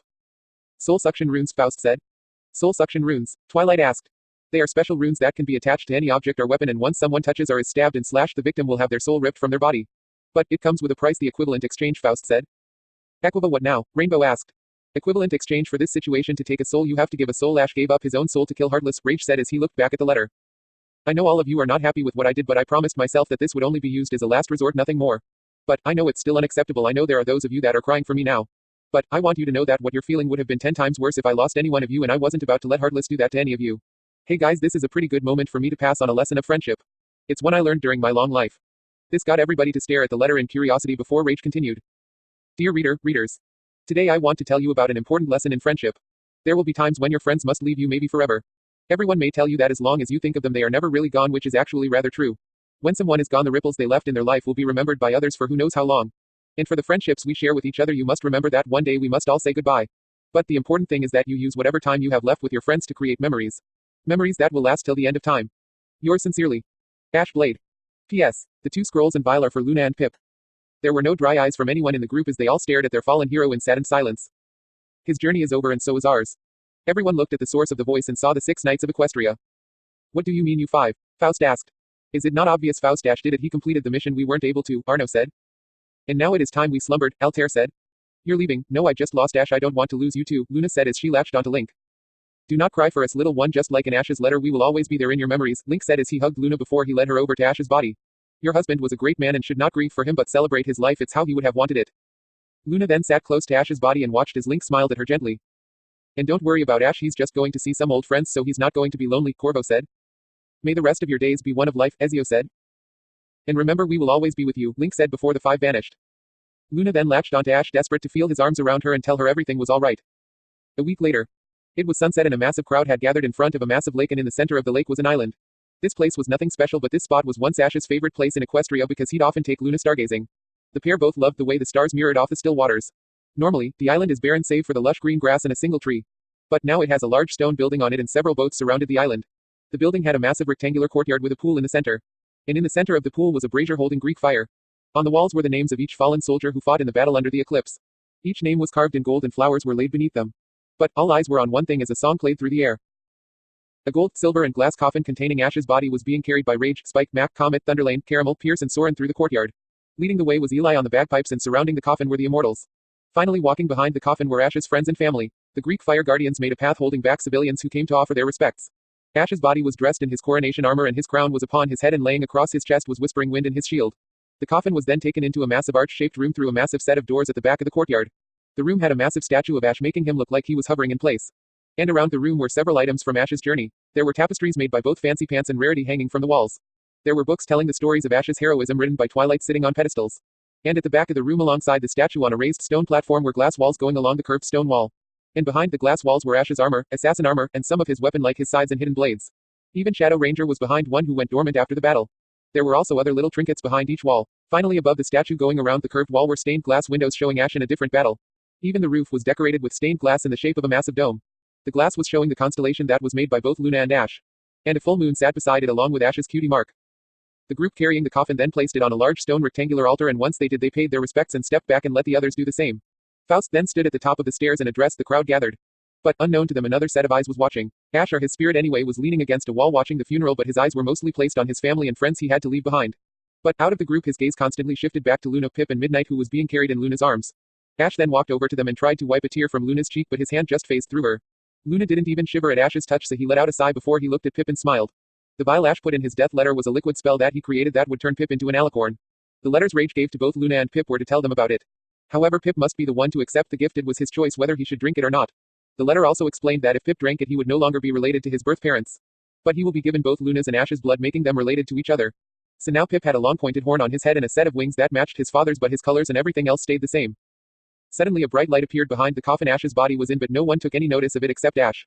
He felt himself be drawn to it, so Ash then walked towards the light, but before he stepped around his coffin Ash waved his hand over the coffin. Suddenly a jeweled knight rose with a silver stem appeared on Ash's body above the heart. With a final nod Ash looked back at the others and walked into the light. Ash's POV. When I came to my senses I saw I was surrounded by a thick mist. I then got a feeling to go straight, so shrugging I walked forward following my instincts. I walked for a long time, but whenever I saw a landmark like a tree or a rock they were all nothing but shades of black and gray to stand out against the white endless fog. I then saw a colorless minotaur walk past me, but when I tried to get his attention he walked through me as if I wasn't even here. So I continued to walk and I sometimes heard whooshing sounds above me, but I could only see strange shapes through the thick fog. After what felt like years of walking I saw something through the fog. I then walked towards the thing and saw a figure sitting in a chair at a grand wooden desk. The figure wore a black robe and appeared to be busy writing something. I also saw something past the desk mostly shrouded in fog, but I managed to see two massive doors. The one on the left was a gilded golden gate with 3 crucifixes on it, and the other was made of a bloodied stone with statues all over it showing suffering. Finally on the side of the desk was a massive scythe that was a bit bigger than the figure. Suddenly I felt a presence behind me and looked to see darkness beneath a black baggy hood. The thing also wore a dark brown leather trench coat that didn't match the hood. It also wore a purple shirt and gray pants. The outfit was also torn in a few areas. I also saw the thing had a purple glowing lantern in its left hand and a desert eagle in the other. The thing then aimed the gun at me, but a snap stopped the thing from pulling the trigger. I looked at the first figure and saw it had snapped its long skeletal fingers before it waved its pointer finger in a skink manner. The figure made a hand gesture for the second figure to come towards it. The second figure then flew over to the first and opened the lantern, and a purple soul flew out of it. The first figure then nodded at the second figure before he handed the second figure a scroll to the other figure. The second figure then took it and flew off while the large figure then turned towards the guided gate. I watched as the gate opened and the orb flew into it before the door closed and the figure sat back in his chair. Are you going to stare at me for the rest of eternity, Ash? The figure spoke, pulling from my trance. Apologies for staring, and this may sound dumb, but am I in the presence of death himself? I asked. Death, the Grim Reaper, the ghost of Christmas future. I have received many names, Ash, but there is only one name I wish for you to address me by, and that is Dad, the figure said as he turned to face me, his hood blocking out the sight of his face. Dad, I asked in confusion. You did marry my daughter, did you not? The figure asked. Wait a second, see Craig? I asked. It has been a long time, Ash, the figure said. Wah, what the heck? How? I asked. After I saved you I was captured by the fallen angels and demons, and as punishment for aiding you they cast me into this place. Now I am to send the souls of the departed either to join the Lord Almighty or to be punished by the devil, Craig said. Geez, Craig, I am so sorry, I said. There is no need to be sorry, Ash, this job has many perks, Craig said. Damn, I never thought you would be the Reaper, not in a million years, I said, causing Craig to laugh. It wasn't a bone-chilling laugh but rather a joyful one. The world has a strange way of working and I'm glad my gifts were of good use to you, Craig said. Gifts? I asked. But of course that pillar in front of the Tree of Harmony, who do you think put it there? And who do you think provided you with the balance breaker blade when Faust could not get to it? And let's not forget who told the 5 knights where you were when they brought you to Equestria. Craig asked. It was you. Every single thing that I couldn't explain was you, and you're the ones that told the knights to keep quiet about you, along with the fact that they knew me before all this, I said. Spot on, Ash, certainly got you mother's brains, Craig said. Whoa, this is a lot to digest, I said. Well, you don't need to worry about dying here, Craig said as he stood up and picked up his scythe and faced me, and I realized he was about 4 feet taller than me. Speaking of dying, I'm surprised you're here. My hourglass says you shouldn't be here ever, Craig said as he held out one of his bony hands, and a golden hourglass appeared with my name on a plaque, but the odd thing was there was no sand in it. As you can see, there is no sand in there. That means no time to run out of your immortal Ash. Well, I was faced with a hard choice, Craig. Either Heartless and I fight for eternity or we both die, and I didn't want to run the risk of what I saw, I said, but the felt an arm on my shoulders and I saw it was Craig. But his touch was not cold as many were led to believe, but comforting. It was like Craig was the complete opposite of the death people tell stories about. I see, I actually saw Heartless step in here a few days ago. Can't say I was happy to see him, Craig said as he led me around his desk. What happened? I asked. Never mind about him now, Ash. Right now I know quite a large group of people who want to see you, Craig said. The gilded gate opened once more and what I saw beyond was incredible. The place was made of clouds, much like Cloudsdale, only it was a massive kingdom. Every building looked like a palace and the place looked beautiful in the sunset. Craig then led me in and we walked through the streets and I saw many people here all wearing white tunics. But when they saw me they stared at me and some even whispered to each other. Craig then led me to an open area, probably a park, and I saw thousands of people were here and they seemed to be holding a party. As we got closer I recognized every single person here. Hello, Ash. I spun around and I came face to face with someone who saved me a long time ago. Alex, I shouted as I pulled him into a hug and wrapped him in my wings. Whoa, Ash, loosen the grip, Alex said before I let him go. Sorry, I said. No prob, and wow, your parents weren't kidding about your wings, just wow, Alex said as he gazed at them. I try to keep them well preened, I said.